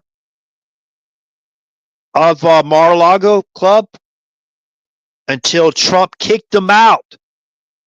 Trump kicked him out of all the facilities, right? Yeah, Comey, you can't reveal sources and methods, right?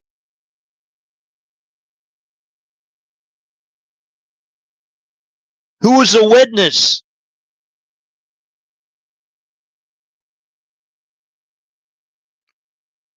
You know, the dark web crap. You know, they had to have like they had the Chappaqua bathroom server, so they brought the boxes into a Mar-a-Lago bathroom, literally right next to a toilet, right? So you know it's a bathroom, right? Where you go, whatever, clean up.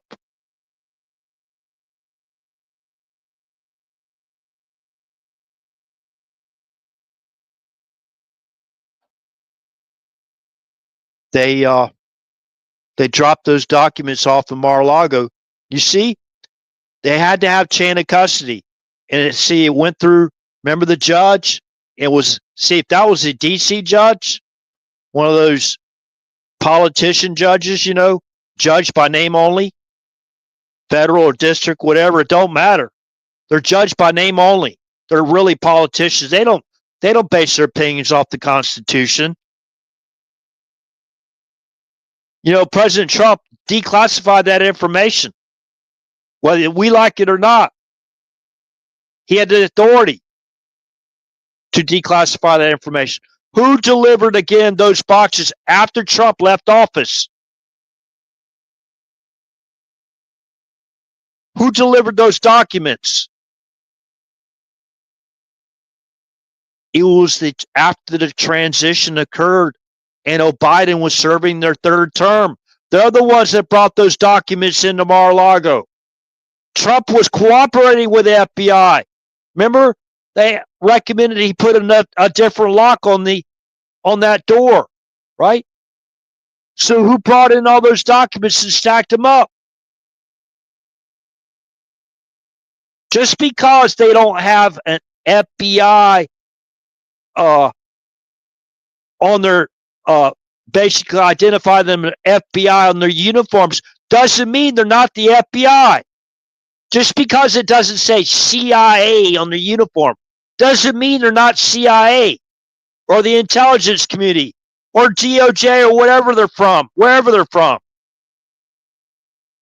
Remember when they raided Mar-a-Lago, they were ordered to wear like civilian attire, like golf shirts, and disguise or conceal your weapons. Wait a minute. Hold on a second. They're trying to cause an engagement. They set up the TFR to put Trump in a kill box again at Mar-a-Lago. But I guess somebody was honest with the president, and he wasn't there. He was up in Bedminster or whatever, right? Or he just wasn't there because that's the winter White House, remember? They wanted to create an engagement with what? The U.S. Secret Service detail securing Mar-a-Lago and protecting those documents?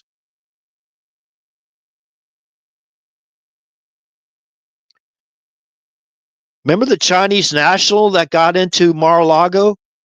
She had how many phones and devices on her?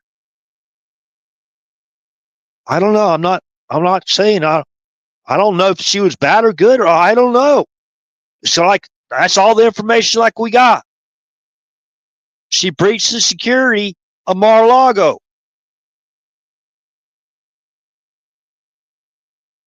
Man, they really wanted to know what Donald Trump had, right? That incriminated themselves. That's why they called the Russia investigation. That's why they started it. This all goes back to July 7th of 2009 when Barack Obama traveled over with his intel chief, General James Jones, right, to Novo-Agariova to meet with Vladimir Putin,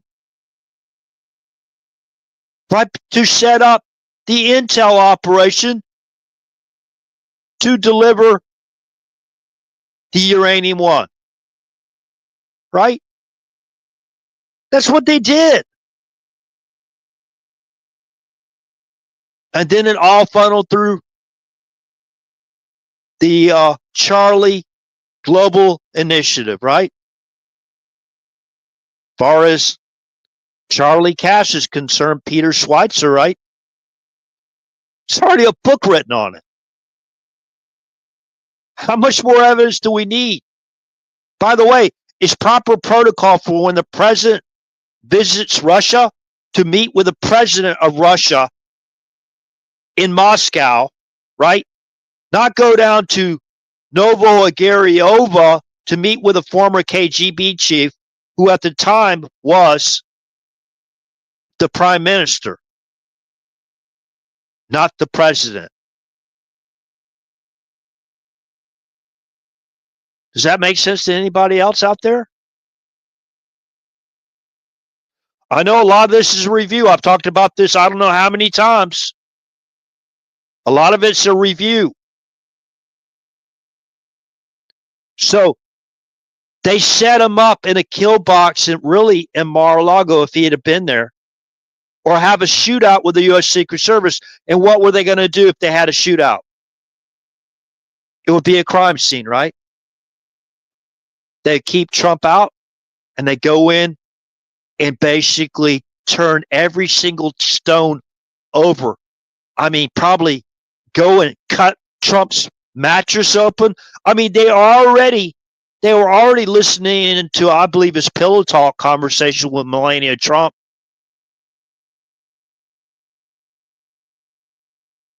You know, these people are sick. They even went through Melania Trump's drawer. Remember? Drawers? Your drawers? Your under drawers? Getting a picture now? That's how sick they were. Guess they were looking for a puzzle that Barron Trump might have had of the Capitol building. You know, I guess they confiscated Barron Trump's Legos. You know, that was part of another one of their exhibits, right?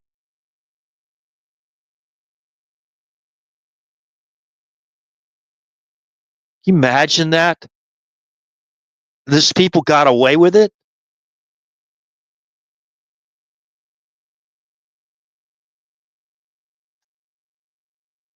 Okay. See.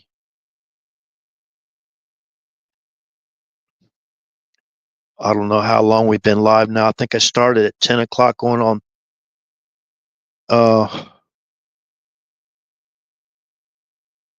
4 hours, huh? Going on 4 hours.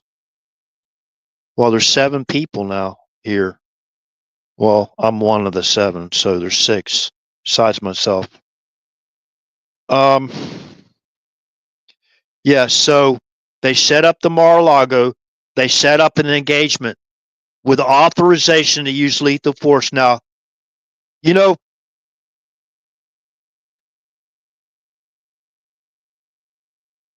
they know that's all bull crap.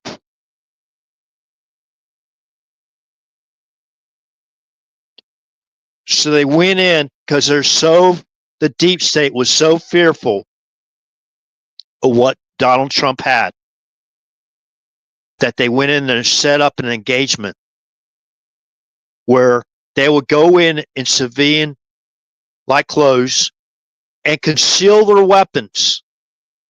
No identification on their clothes. Just a plain polo shirt. That's a golf shirt. Collared shirt, right? No markings of who they are. So really to this day, we don't know who they were. So how many bugs did they plant in Mar-a-Lago? Did they scan? Did they even scan Mar-a-Lago? Would they bug Melania Trump's storage drawer? People should be held accountable for this crap. And again, who delivered those boxes of documents? Yeah, Trump might have brought out some personal memorabilia, whatever, that he brought with him. They don't care what he had. They set up a crime scene, remember? We didn't do that for them, for social media consumption, for the Mockingbird media. Lies.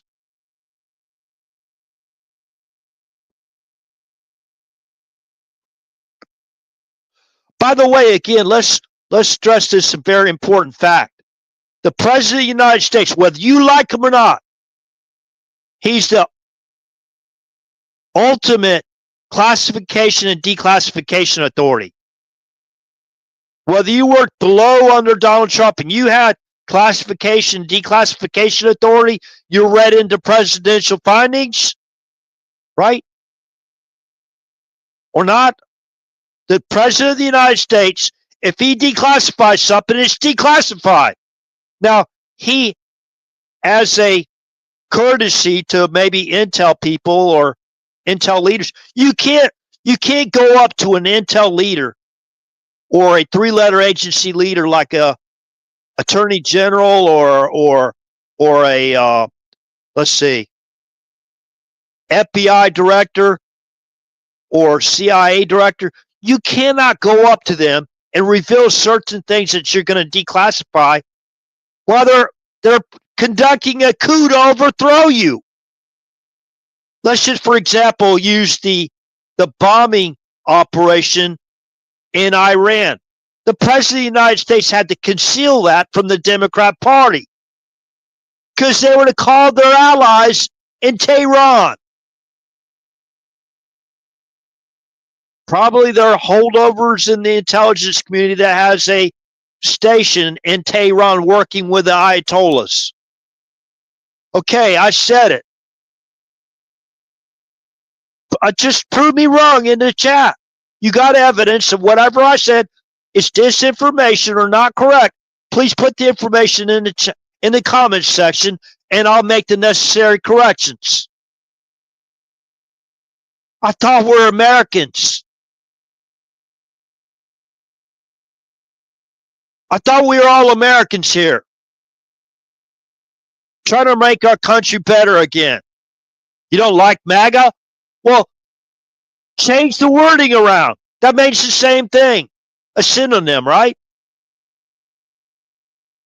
God, I'm getting rusty with my English. It's sentiment. Making America first again, right? What a sin, huh? After everything that done to us, can you imagine all the taxes that we've paid in to our government? And they basically just stole it. Let's just use the government, the congressionally allocated funds to secure the border before President Trump left office on January 21st of 2021. You know what they did to that money? I think it was like over $1 billion. They diverted the money to environmental restoration. The Green New scam, right? They just basically stole it. And then they let all that border wall material. Nobody was even arrested for that. How much of these thieves have stolen from us?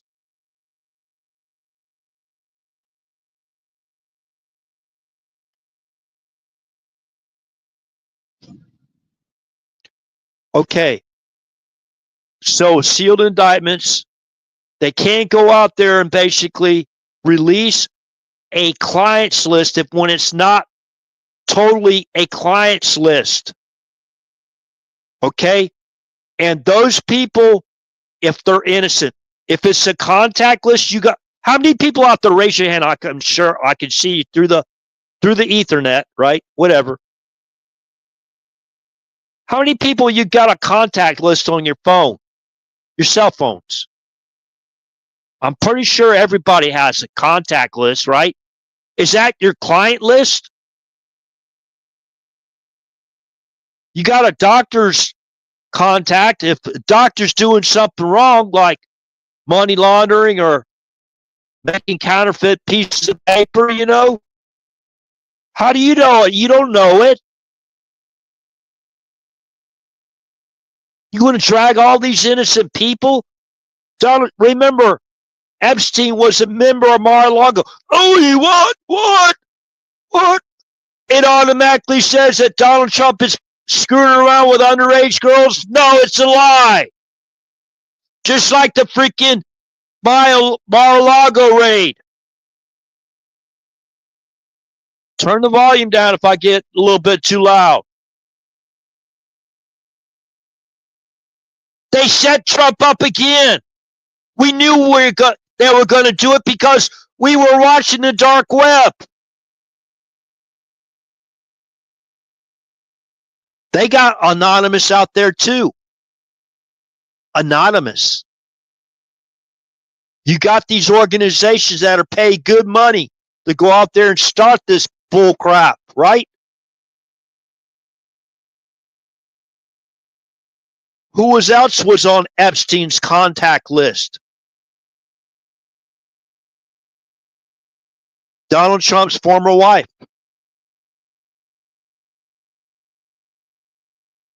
Contact list.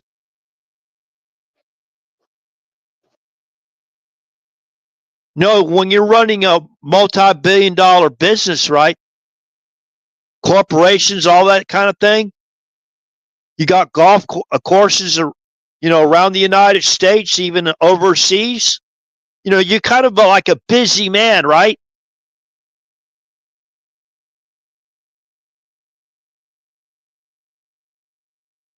They tried probably.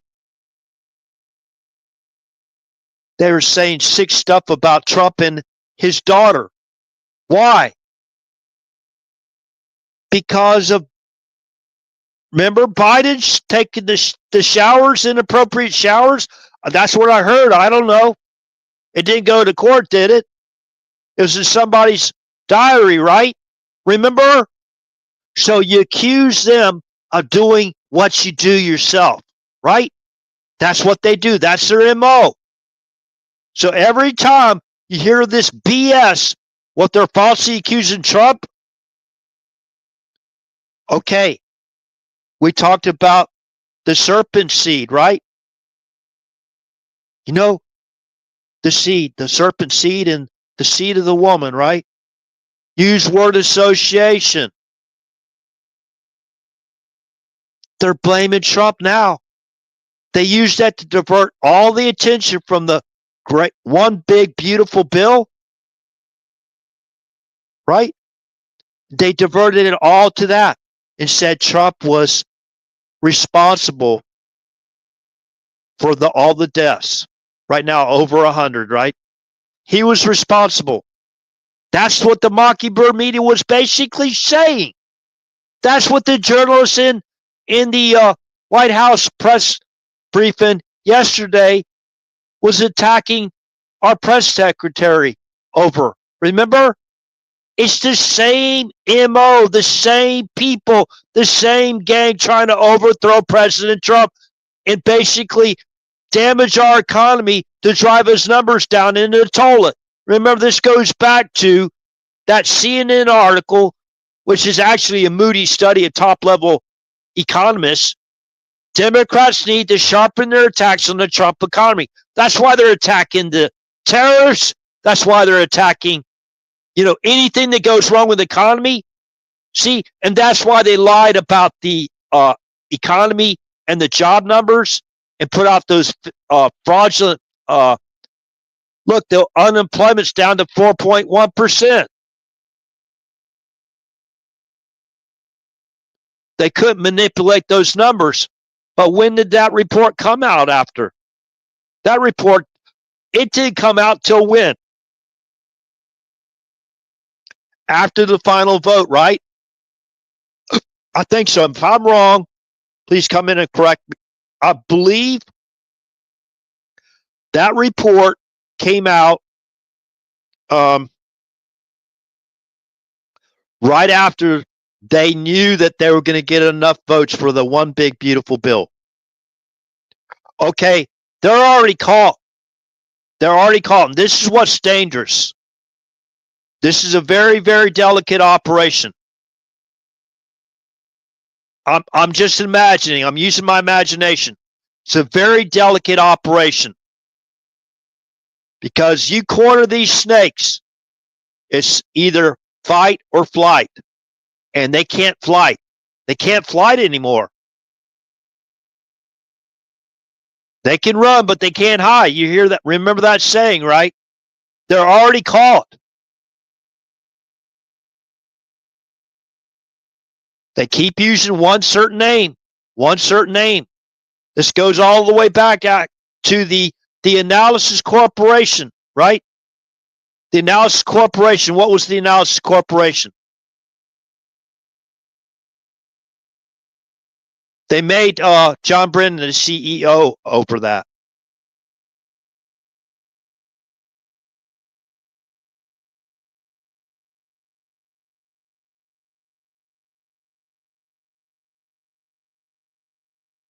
They work for the three-letter agencies to provide surveillance on those that they put on the watch list, right?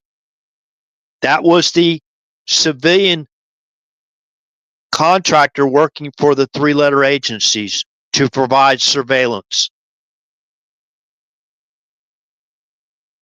It's the same people. They spied on their political opponents, right? Remember, I think it was the revenue was about, you have to look at the revenue of the Analysis Corporation the 2 years prior to 2009, after Barack Obama was put in office. Remember, John Brennan was Obama's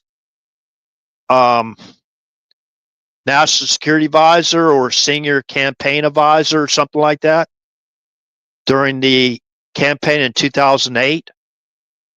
He was basically, look at the background when they made him the director or the what do you call that? The CEO of the Analysis Corporation. That time frame.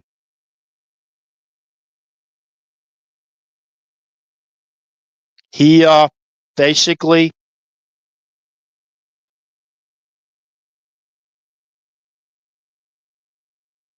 He provided the surveillance of those that they put on the watch list.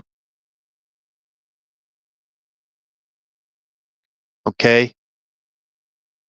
So their contracts was up around, I think it was $20 million, somewhere around that. You can go back and Google search this. The Analysis Corporation. Okay. 2008. Remember the Analysis Corporation, John Brennan was responsible for the security of the U.S. State Department during that breach. Remember? They breached Obama's records. Remember? They were security contractors. They were conducting surveillance on those that they put on the contact list, right? What do you call it? Watch list. That's the same people that have been illegally spying. That's like the same people, not the. I don't know if this is the exact same people, but it's like the same people that were conducting surveillance on politicians that Obama didn't like or their economic opponents. So economic opponents, as far as, okay, if you're not a major donor to the Democrat Party, you're a major donor to the Republican Party, they're going to target you, right? That's how it works in D.C. That's their democracy. Remember? That's their democracy.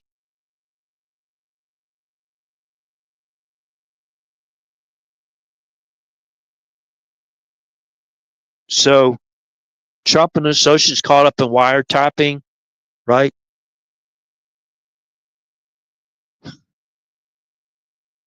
It's still in archives. I'm not that exact wordage, but remember, they're still spying on the president right now. It's just compartmentalized. Just because we don't know about it doesn't mean they're not doing it. How are you actually going to verify that? How are you going to verify it?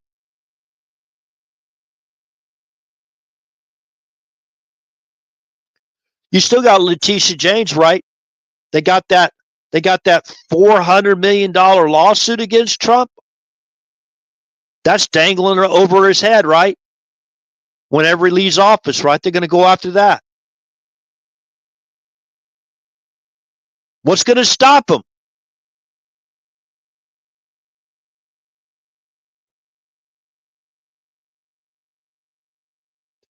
Oh, I was just walking down the seashore and I found this seashell formation. You know,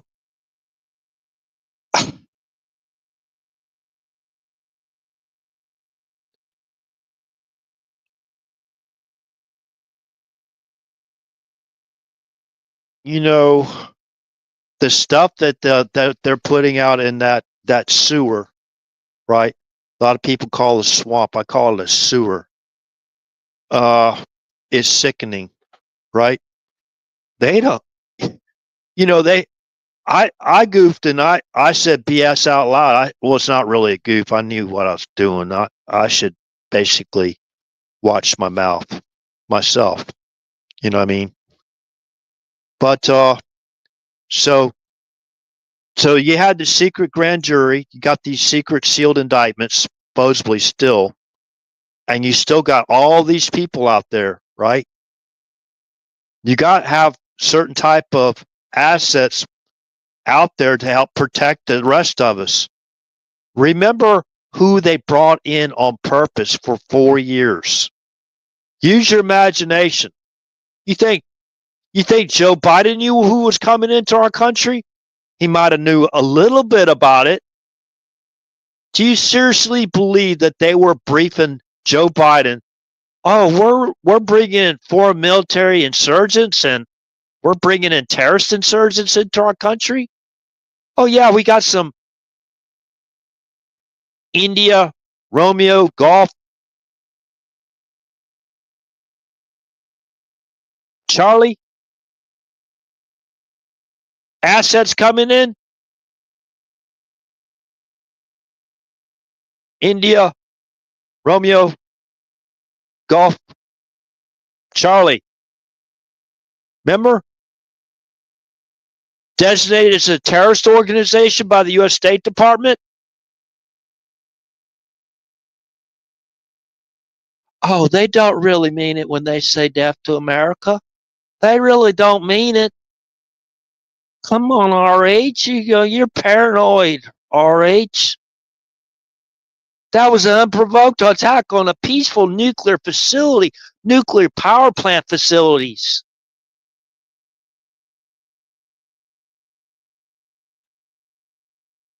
Jeez.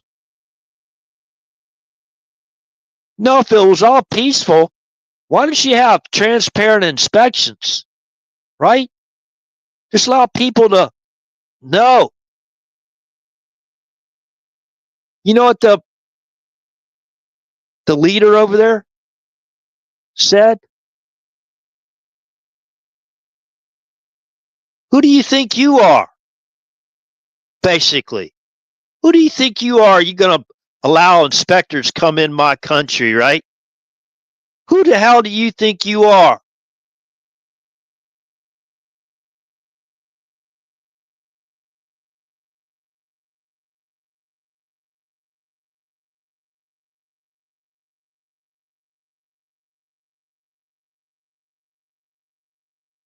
So they doctored up the Epstein client list and they planted certain other information in there, right? Oh, yeah, they're going to release it all? Haven't you not been aware of these traps before? Golly. I mean, I don't know how much more of a picture we got to paint some people to wake up.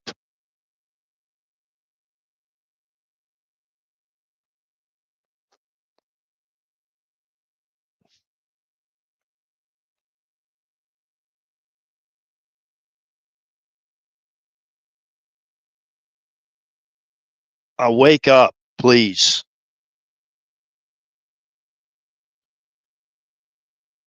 It's got to be done right. And, you know, when you take these mass murderers down, you got to have teams that go out there and do it to help keep us all safe, the rest of us safe, because these people, like I said, it's like cornering a snake. Except, like fight or flight, they they have to fight, and they're fighting like heck right now. We know why they're fighting.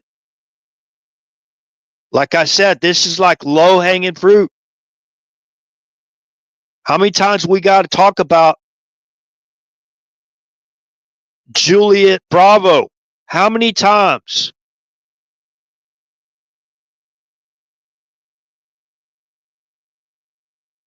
Oh, by the way, in 2008, I believe they had like was about 10, $15 million in government contracts. What do you think that amount grew to? Okay, I'm going to fact check. RH is going to fact check himself again. The TAC, the Analysis Corporation, TAC for short.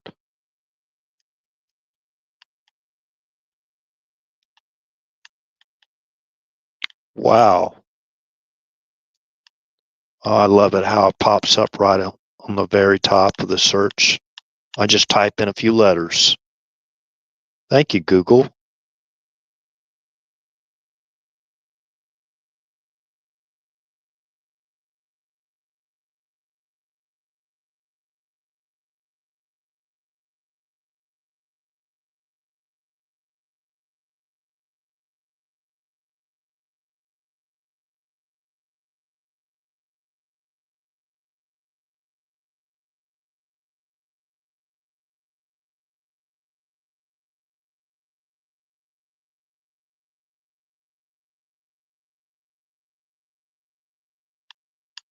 Let me see.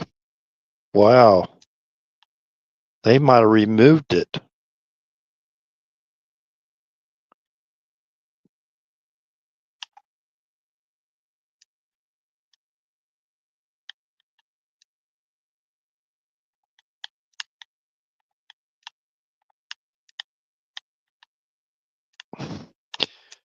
Yeah, the first year, the Analysis Corporation, not company. That's where I messed up. Okay.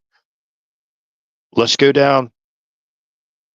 The Intelligence Solutions business of Global Defense Technology and Systems, GTEC, now Sotera Defense Solutions, a defense contracting company based in McLean, Virginia. It is wholly owned subsidiary of Global Strategies Group, Inc., operating company of GTEC from its inception in 1990 to its dissolution in 2012.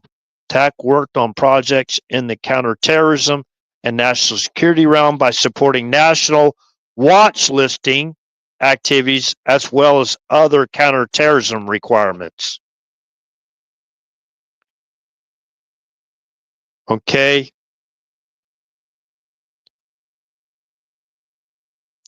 TAC was founded in 1990 by Cecilia Hayes, previous owner and partner in Analytic Methods, Inc., and current owner of TAC Commercial Solutions and National Home Group. In 2004, TAC was purchased by SFA and maintained as a wholly owned subsidiary. Ms. Hayes remained president of TAC into 2005. In November 2005, John O'Brien was appointed president and CEO of TAC. Mr. Brennan was a former interim director of the National Counterterrorism Center and a 25-year veteran of the CIA. Yeah. Station chief of where?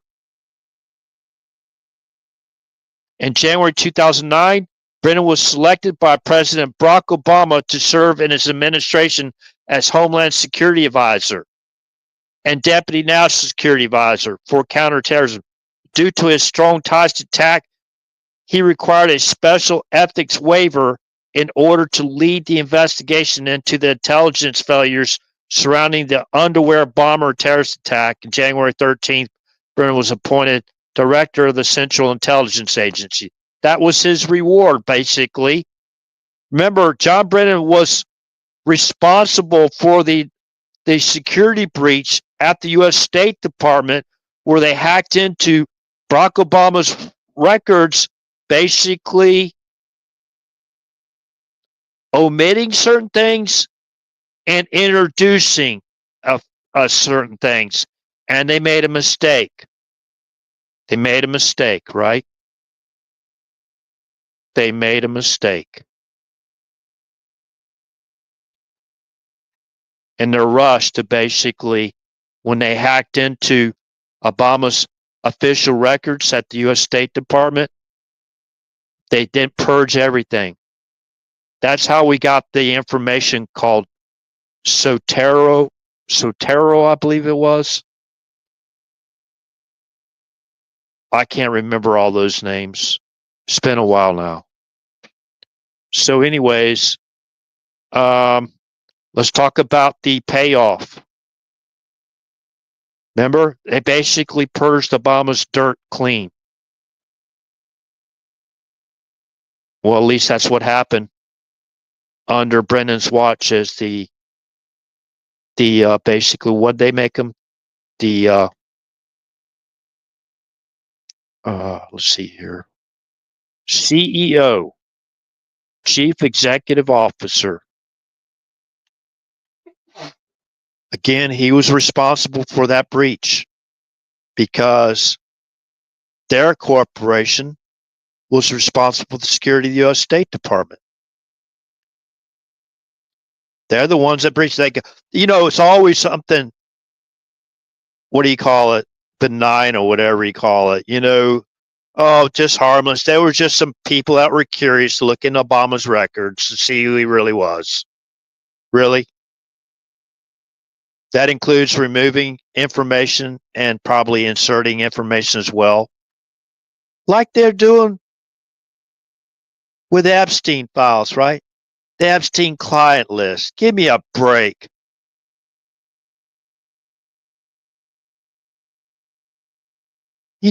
Donald Trump was a civilian back there. You think he had pull over the what do you call it, Attorney General of Florida? Give me a break. People don't even use their common sense. He was, in my opinion, I won't go into it because he had protective status.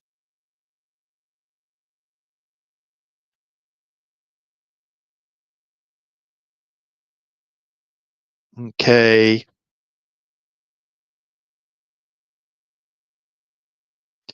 Okay, here's the payoff.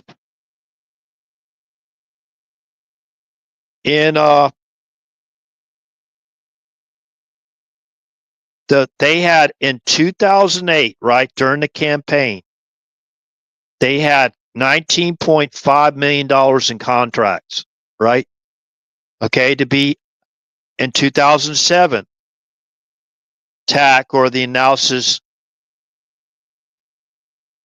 company, let's see, the analysis company, right? Corporation, right? Keep on to say company. Okay, they had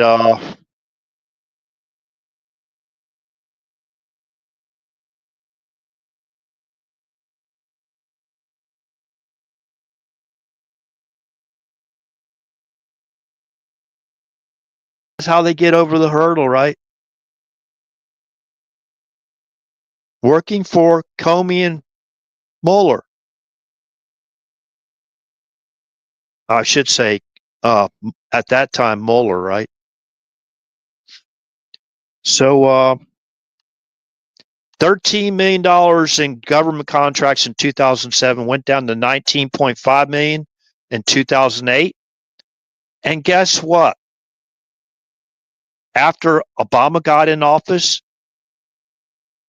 the Analysis Corporation was awarded $150 million in government contracts.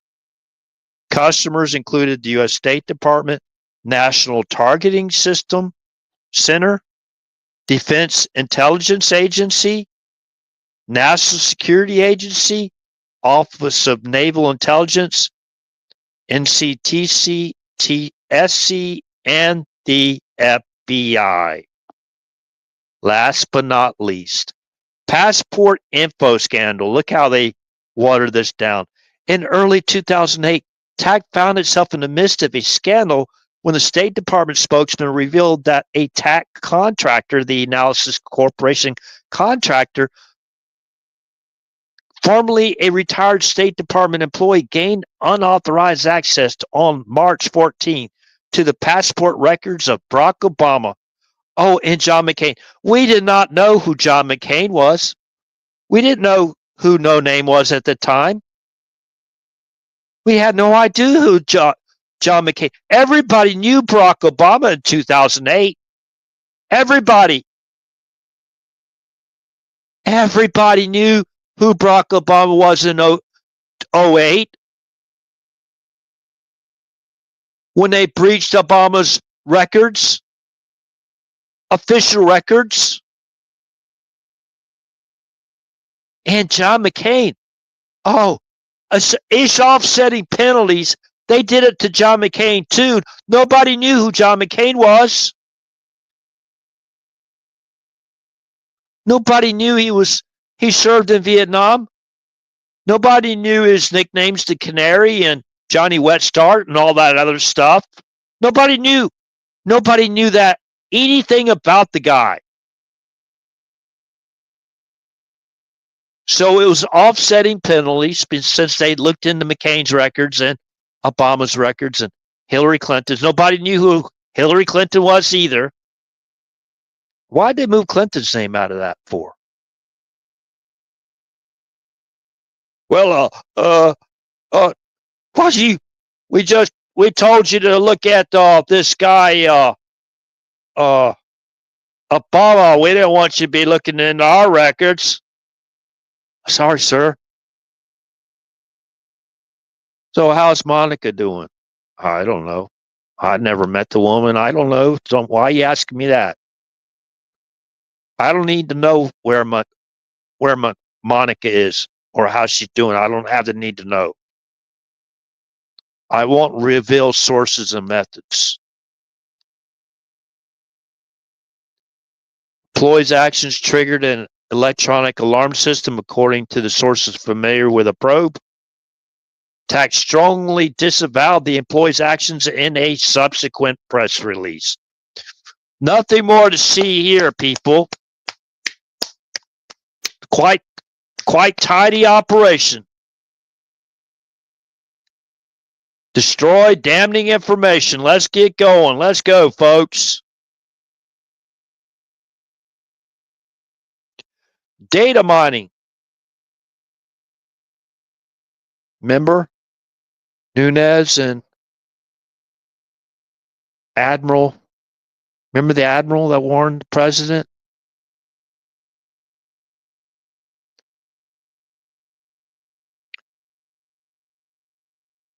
Omitting information and adding information.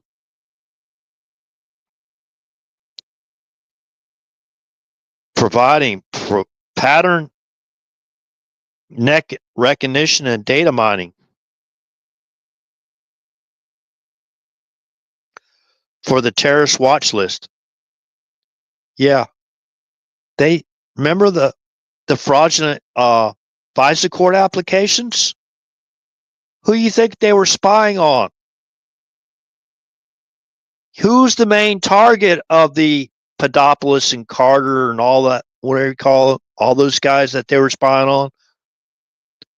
They kind of like left out a lot of people out of that spy operation, right? Who they were illegally spying on. Let's see. Donald Trump Jr. Let's see. Eric Trump. Let's see.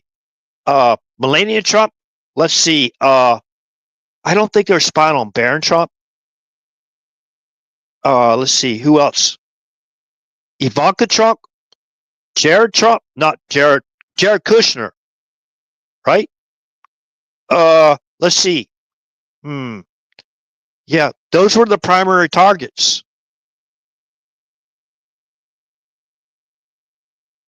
They lied about the others.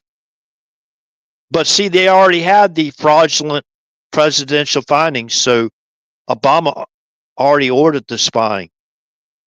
Who are they trying to fool? Oh, they did everything by the book, right?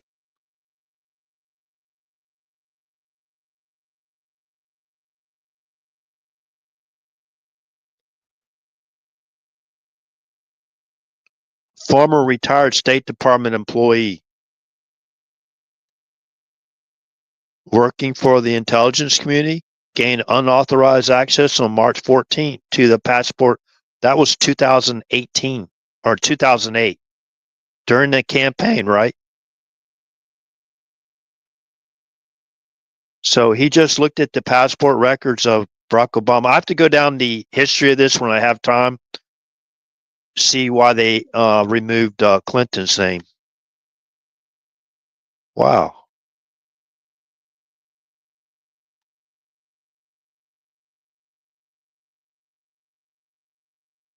So they were accessing the bulk data, right? Unauthorized personnel to set up President Trump.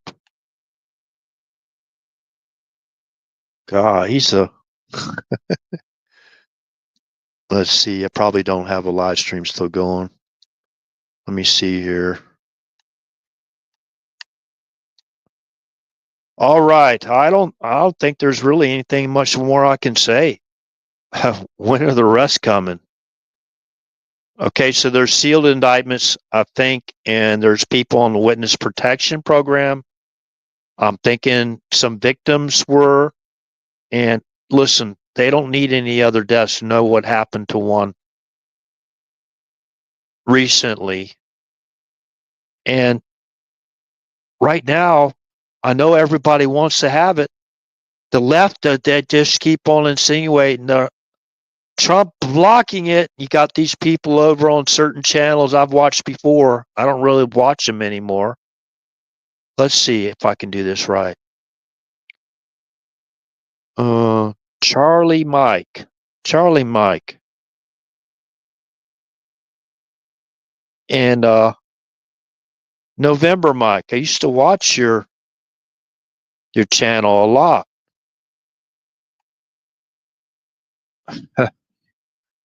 Not very consistent. Oh well, we're the front line.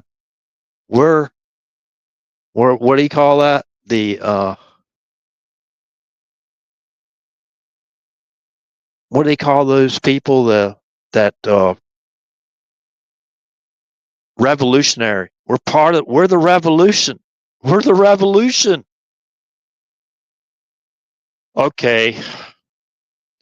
So y'all understand I kind of like talking about this a roundabout way. Probably gonna have to delete all my YouTube live streams. So if you go back into YouTube to listen to some of this stuff, it probably won't be there anymore. Getting kind of tired of the what do you call that?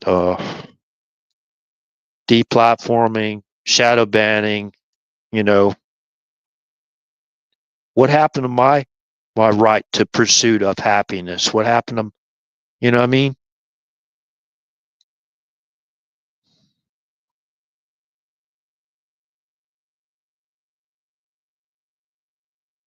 This is President Trump, right? Can you please donate $5? I don't think President Trump has time to actually message me like about 15 times a day wanting money. This is Donald Trump. Come on now. Golly. You have to love capitalism sometimes, right?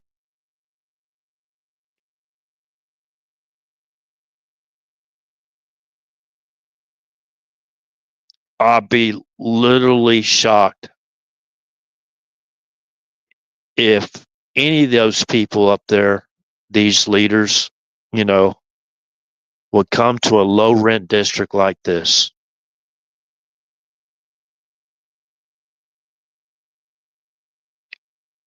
You know, I'm not talking about harvesting pieces of paper.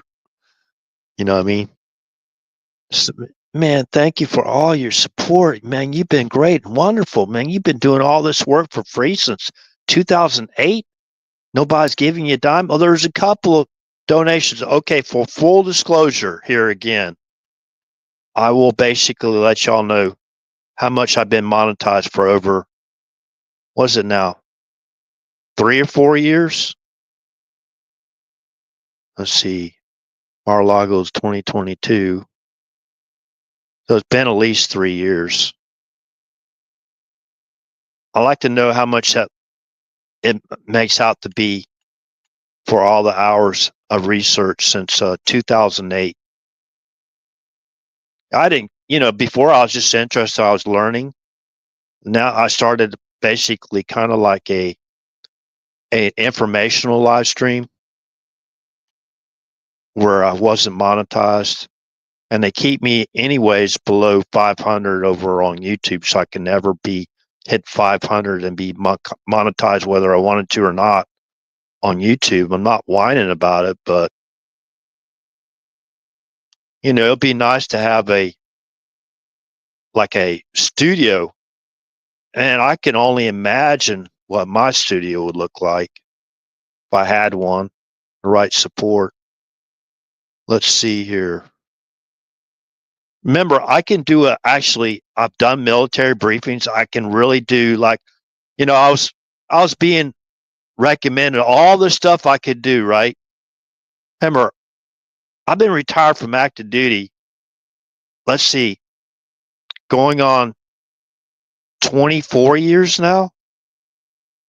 Going on 24 years, I've been retired from active duty, over 20 years active duty. Golly, I can't believe it's that long already. And I've been doing this kind of work since 2008. So you're required to, when you're at a certain level in the military, you're required to do briefings. I've done briefings before, training sessions, all that kind of thing. I led training sessions. Let's see here. So full disclosure, let's go.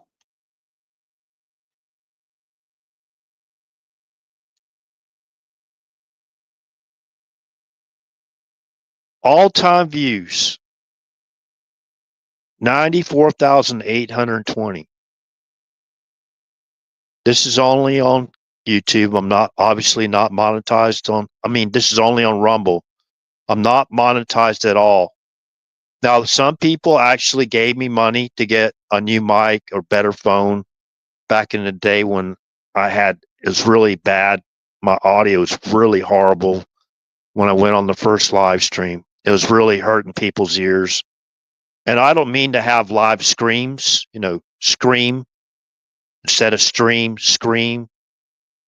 I really don't want to do that, but I have a living soul and I get upset just like other human beings do, especially when it comes to murdering women and children and all kinds of stuff like that, right? I don't support it. I don't support wars, I support, again, national defense and self-defense. Everybody's got a right. As a sovereign country, we have a right to defend the United States of America and the people, us citizens, whether we are in the United States at the time or traveling abroad or stationed abroad, or whatever, working abroad. So all-time earnings for over 3 years. Brace for it. Brace for it. $54.75. Man, I've been letting that grow. That's my 401. That's my 401k. Okay, my 401k. $54.75. I could cash out. I don't even know how to cash out. Full disclosure. That don't sound too bad. All-time views, 94,820. That's not bad. Let's say about 2.5, 3 years ago, I was having like thousands of people on a single live stream. Could you imagine how many views I'd have? Total all-time views on Rumble alone. If they didn't shadow ban me, throttle me back, and deplatform me.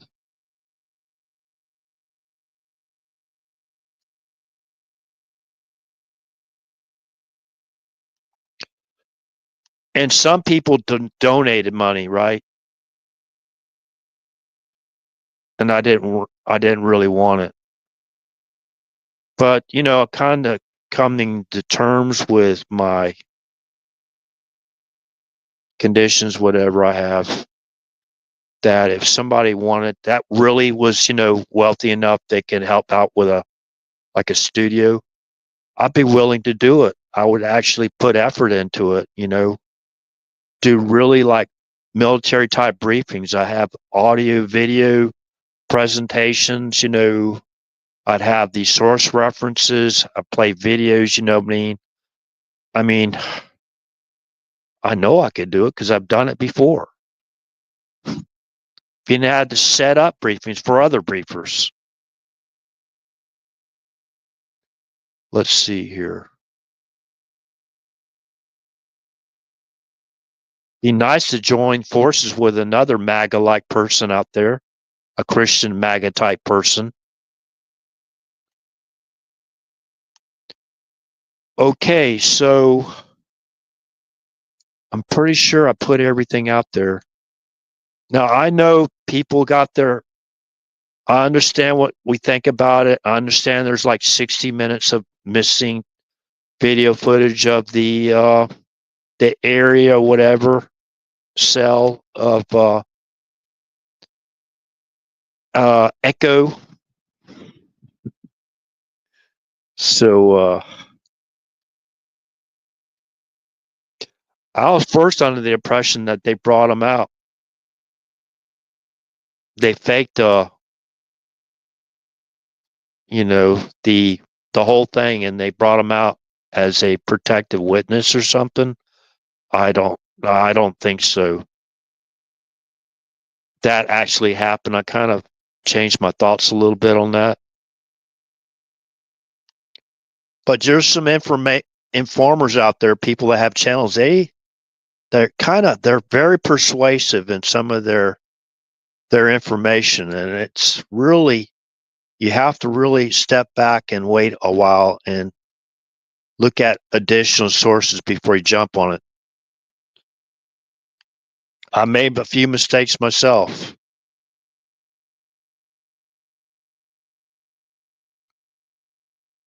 That was mainly from another social media platform.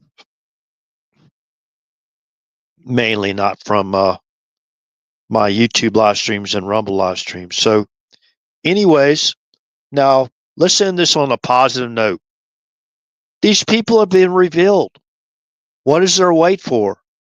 I don't know. Okay, so you got to protect the victims, right? So if you expose the people on the clients list, if there are sealed indictments, that could mean endangering other lives. They can't do it. They have to do it in like sequence. Whoever's running that, looking over this stuff, they have to run it in sequences, right? And if they drop the load of, manure trying to incriminate President Trump, which they've already done many, many times, that's their MO, you got to weed through all that BS to find their pile of, what. So they've already done it with the documents. They've done it with everything else, even using a natural disaster, people. So please wake up. Stop allowing that guy with the horns and that pitchfork and the red leotards and that spade tail, right? Got a little, spade on the end of it.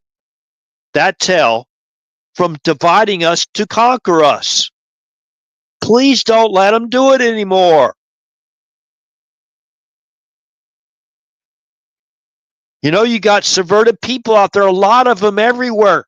They'll do anything for money. We need this person. We need this celebrity, that celebrity. I don't listen to any of them. I listen to a few people and I give them, the thumbs up and all that stuff, likes, whatever, and give them the views.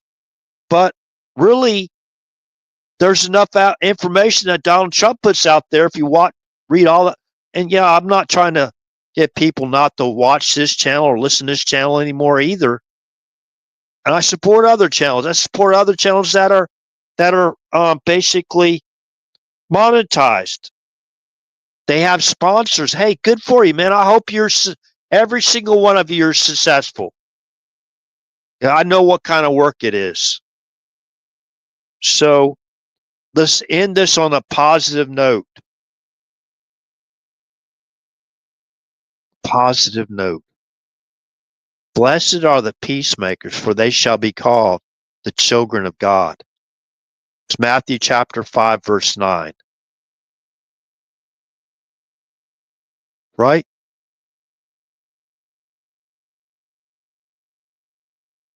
What was that, 3.5 years of peace? Yeah. Trust but verify. That means everybody.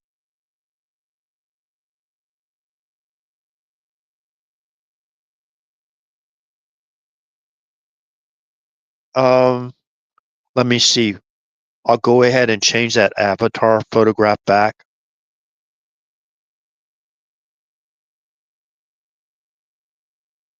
Let's see here.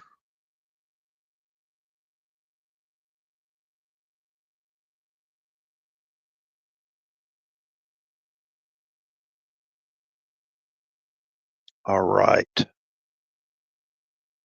This is what I remember. If we're not on the same team, as far as Christians go, God-fearing, God-fearing and respecting people, right? We got to be on the same team.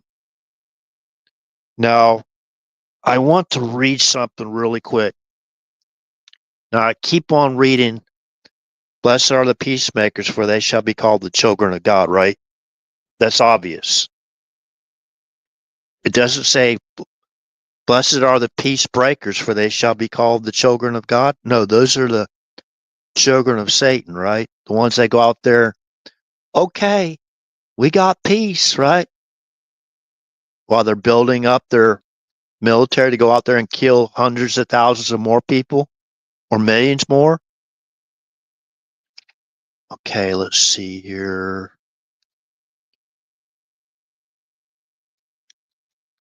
I want to read something really quick because I don't know why people, they only read from the New Testament anymore.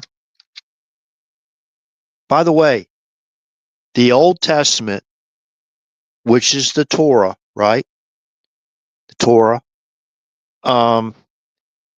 The Old Testament and the King James Authorized Version Bible was translated from the original Hebrew manuscripts, right? The original Hebrew manuscripts into English. Okay?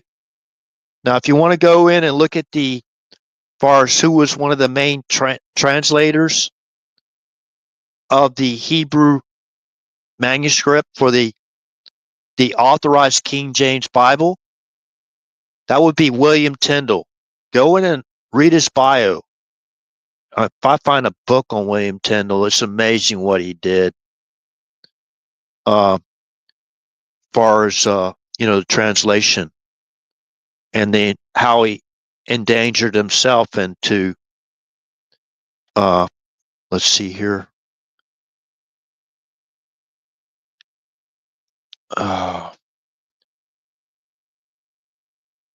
Man, and how he was murdered at the end was horrible. So the original. Okay, we go to. Let me go to Luke chapter 4, verse 16. I believe it is, real quick, before I read the main.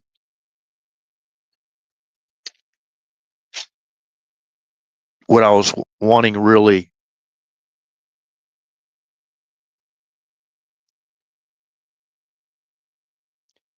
And when the devil had ended all the temptation, now this is, I'm going to start on, to give you a little bit of background, Luke chapter 4, verse 13.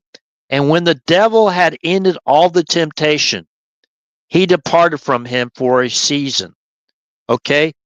Now, Luke chapter 4, verse 14 begins another paragraph at verse 14. And Yeshua returned in the power of the Spirit into Galilee. And there went out a fame of him throughout all the region round about. And he taught in their synagogues, being glorified of all. And he came to Nazareth, where he had been brought up, and as his custom was, he went into the synagogue on the Sabbath day, on the seventh day of rest, where they gather and stood up for to read. And there was delivered unto him the book of the prophet Isaiah. And when he had opened the book, he found the place where it was written. That's Isaiah chapter 61, verse 1 and 2. The Spirit of the Lord is upon me, because he hath anointed me to preach the gospel to the poor. He hath sent me to heal the brokenhearted, to preach deliverance to the captives, and recovering of sight to the blind, to set at liberty them that are bruised, to preach the acceptable year of the Lord. And he closed the book, and he gave it again to the minister, and sat down, and the eyes of all them that were in the synagogue were fastened on him. Okay? Okay. So, as it was customary, being brought up in a Jewish home, since he was a child born of Mother Mary, right? And, Joseph was, we call it like what? A foster father, right? So, okay.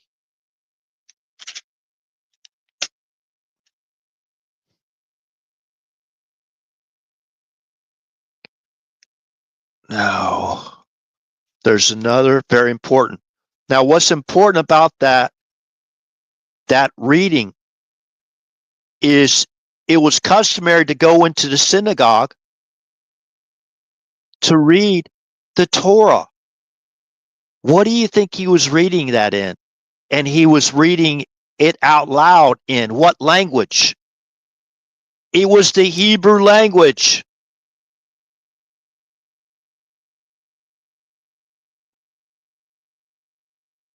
Okay?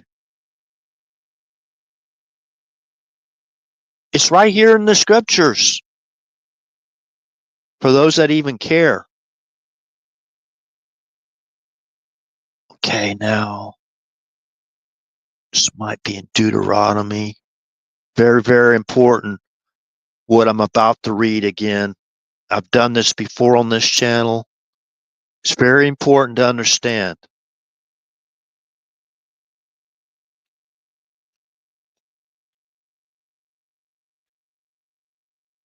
Okay, this is Deuteronomy chapter 18, beginning with verse 15. The Lord thy God will raise up unto thee a prophet from the midst of thee, of thy brethren, like unto me. Okay, that's Moses talking, right? The Lord thy God will raise up unto thee a prophet from the midst of thee, of thy brethren, like unto me. Unto him ye shall hearken, according to all that thou desirest in the Lord thy God in Horeb in the day of the assembly, saying, let me not hear again the voice of the Lord my God, neither let me see this great fire any more, that I die not. And the Lord said unto me, they have well spoken that which they have spoken. I will raise them up a prophet from among their brethren, like unto thee, like unto Moses, right? And I will put my words in his mouth, and he shall speak unto them all that I shall command him. And it shall come to pass that whosoever will not hearken unto my words, which he shall speak in my name, I will require it of him. But the prophet which shall presume to speak a word in my name, which I have not commanded him to speak, or that shall speak in the name of other gods, even that prophet shall die. And if thou say in thine heart, how shall we know the word which the Lord hath not spoken? When the prophet speaketh in the name of the Lord, if the thing follow not, nor come to pass, that is the thing which the Lord hath not spoken, but the prophet hath spoken it presumptuously. Thou shalt not be afraid of him. Okay? It's very important.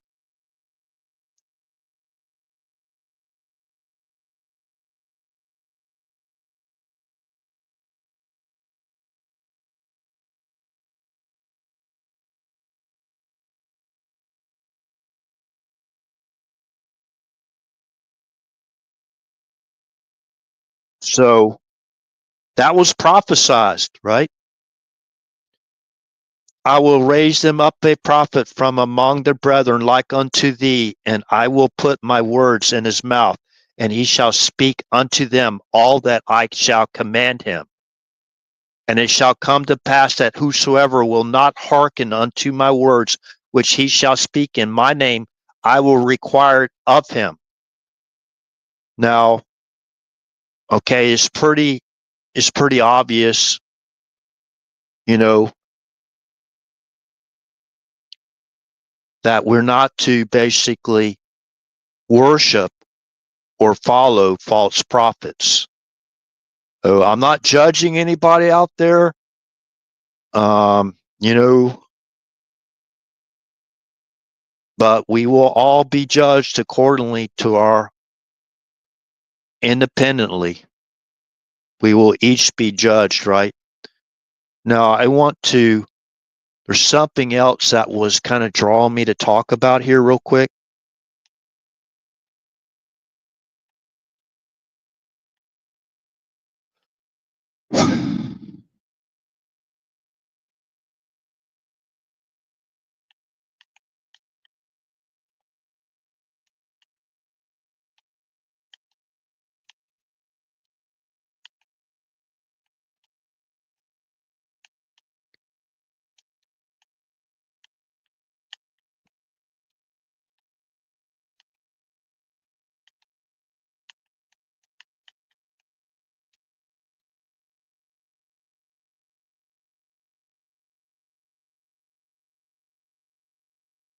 Okay, I want to go to 1 Timothy real quick here.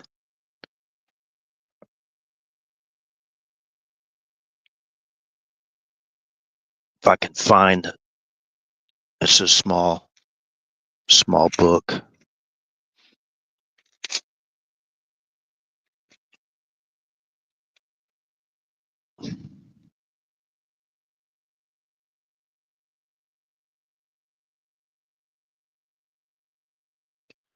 Okay, 1 Timothy. We're talking how, like a bishop, you know what a bishop is, right? I don't think we need to basically talk about that. What a bishop is.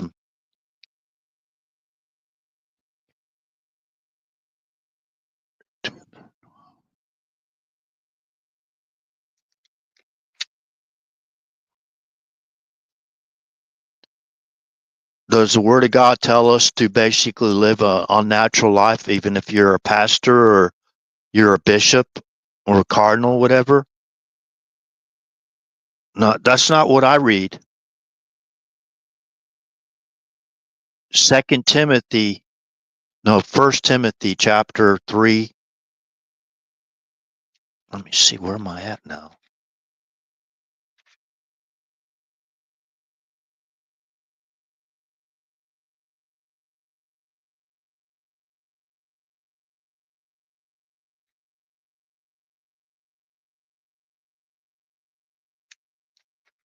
I think I was in 2 Timothy. No wonder can't find it yet. Okay.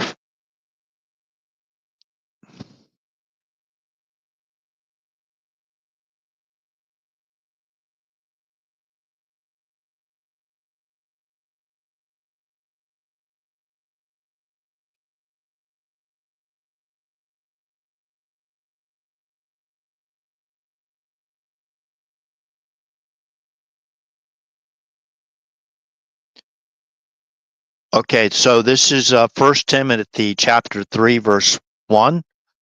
This is a true saying. If a man desireth the office of a bishop, he desireth a good work. A bishop then must be blameless, the husband of one wife. Okay?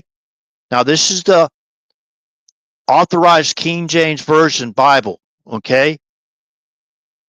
A bishop then must be blameless, the husband of one wife, vigilant, sober, of good behavior, given to hospitality, apt to teach, able, right?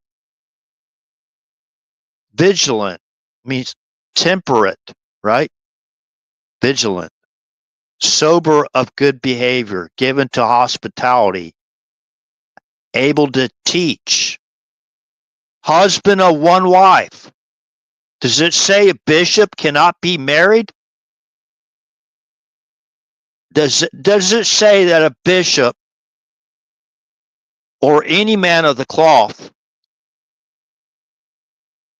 The high priests were married too back in the day. The priests of the Most High, they were married. Not all of them were married, right?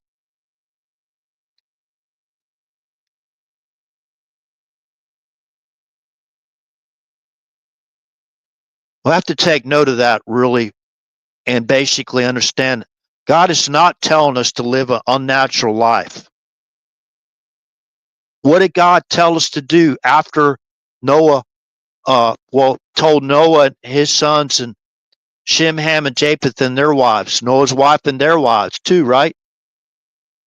To be fruitful and multiply, right?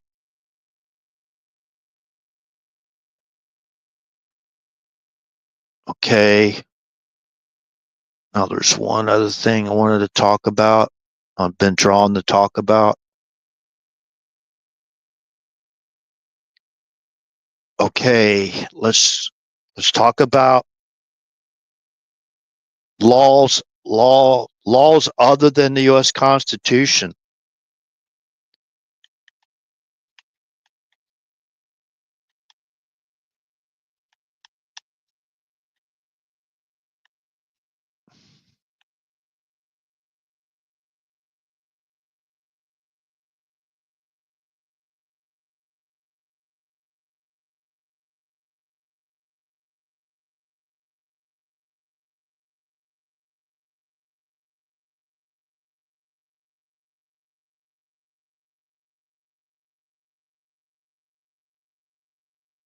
Let's see here. Hold on a second.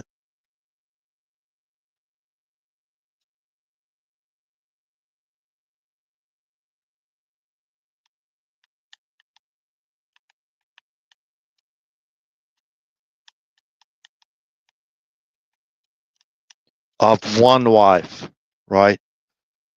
Bishop must be of one, married to one wife.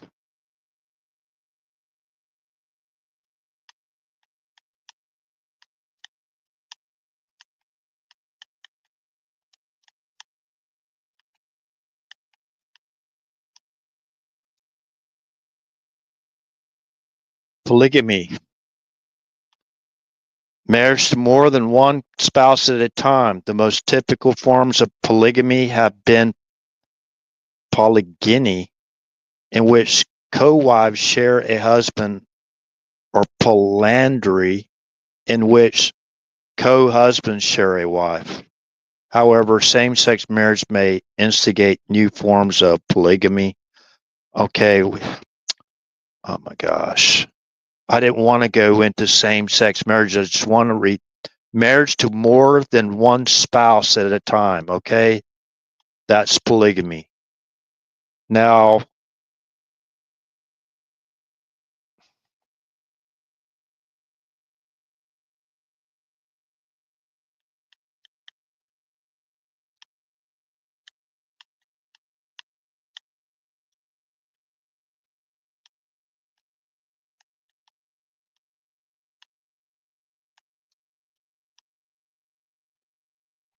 I want to bring this to people's attention.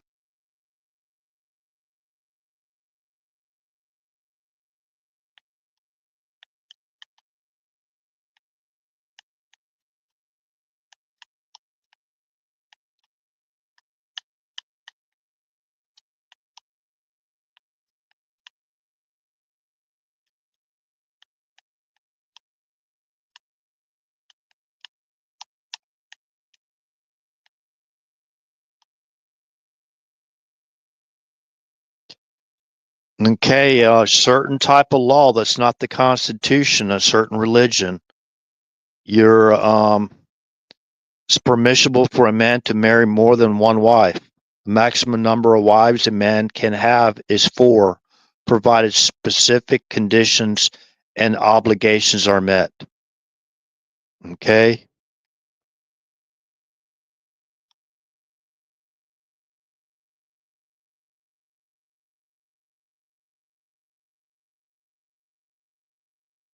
Okay, that's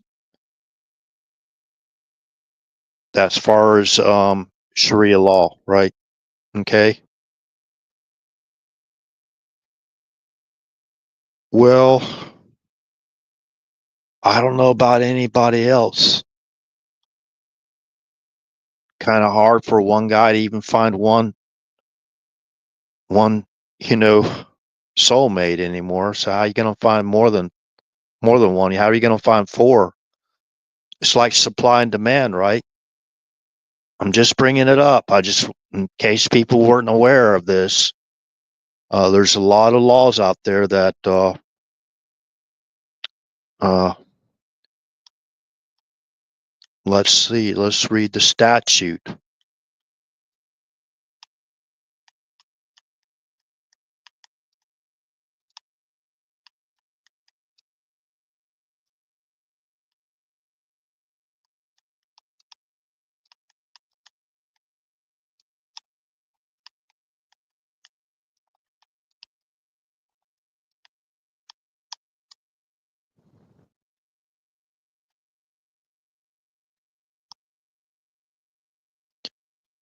Polygamy is the practice of having more than one spouse at the same time and is considered a crime in the United States. Polygamy was declared unlawful through the passing of the Edmunds Anti-Polygamy Act of 1882. According to the Edmunds Act, bigamy is punishable by a fine of not more than $500 and by imprisonment for a term of not more than 5 years.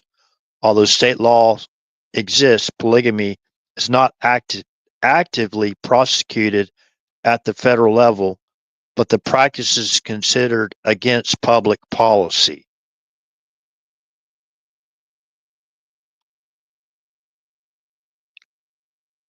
Okay, legality of polygamy in the United States. Polygamy was outlawed in the federal territories 1882 at Munns Act, and there are laws against the practice in all 50 states as well as the District of Columbia, Guam, and Puerto Rico. Because state laws exist, polygamy is not actively prosecuted at the federal level.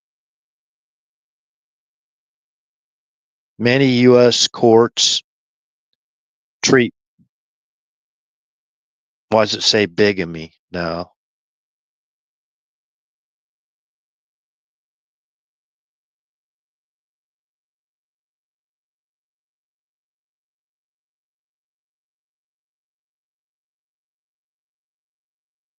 Many U.S. courts treat polygamy, that bigamy's got to be a misprint, as a strict liability crime.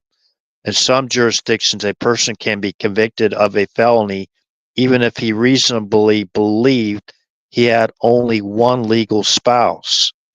For example, if a person has the mistaken belief that their previous spouse is dead or that their divorce is final, they can still be convicted of bigamy if they marry a new person. Bigamy. I thought that was okay.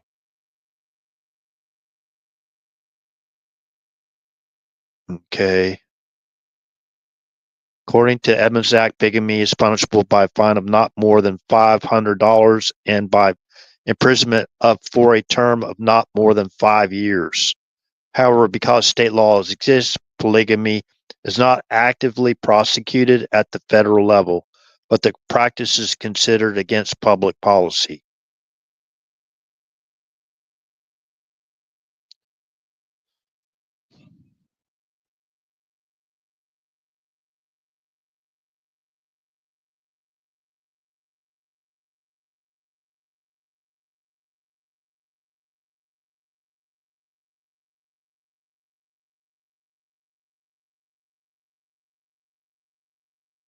Well, some people are basically trying to enact another law and the U.S. Constitution, whether some individuals like it or not. That's the law of the land. So I was sitting there wondering, I was just sitting there thinking,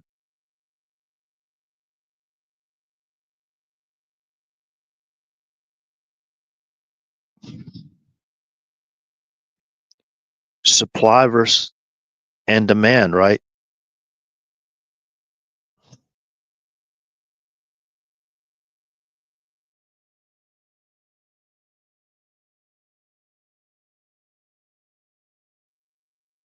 Okay, so we talked about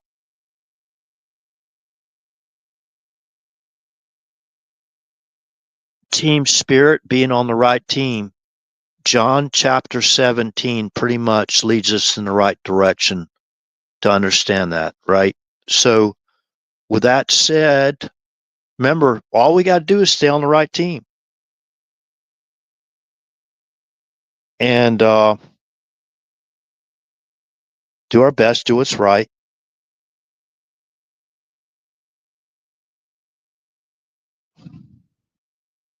In God we trust. With that said, good morning, good day, good evening, wherever you're from. This concludes the live stream. Thank you.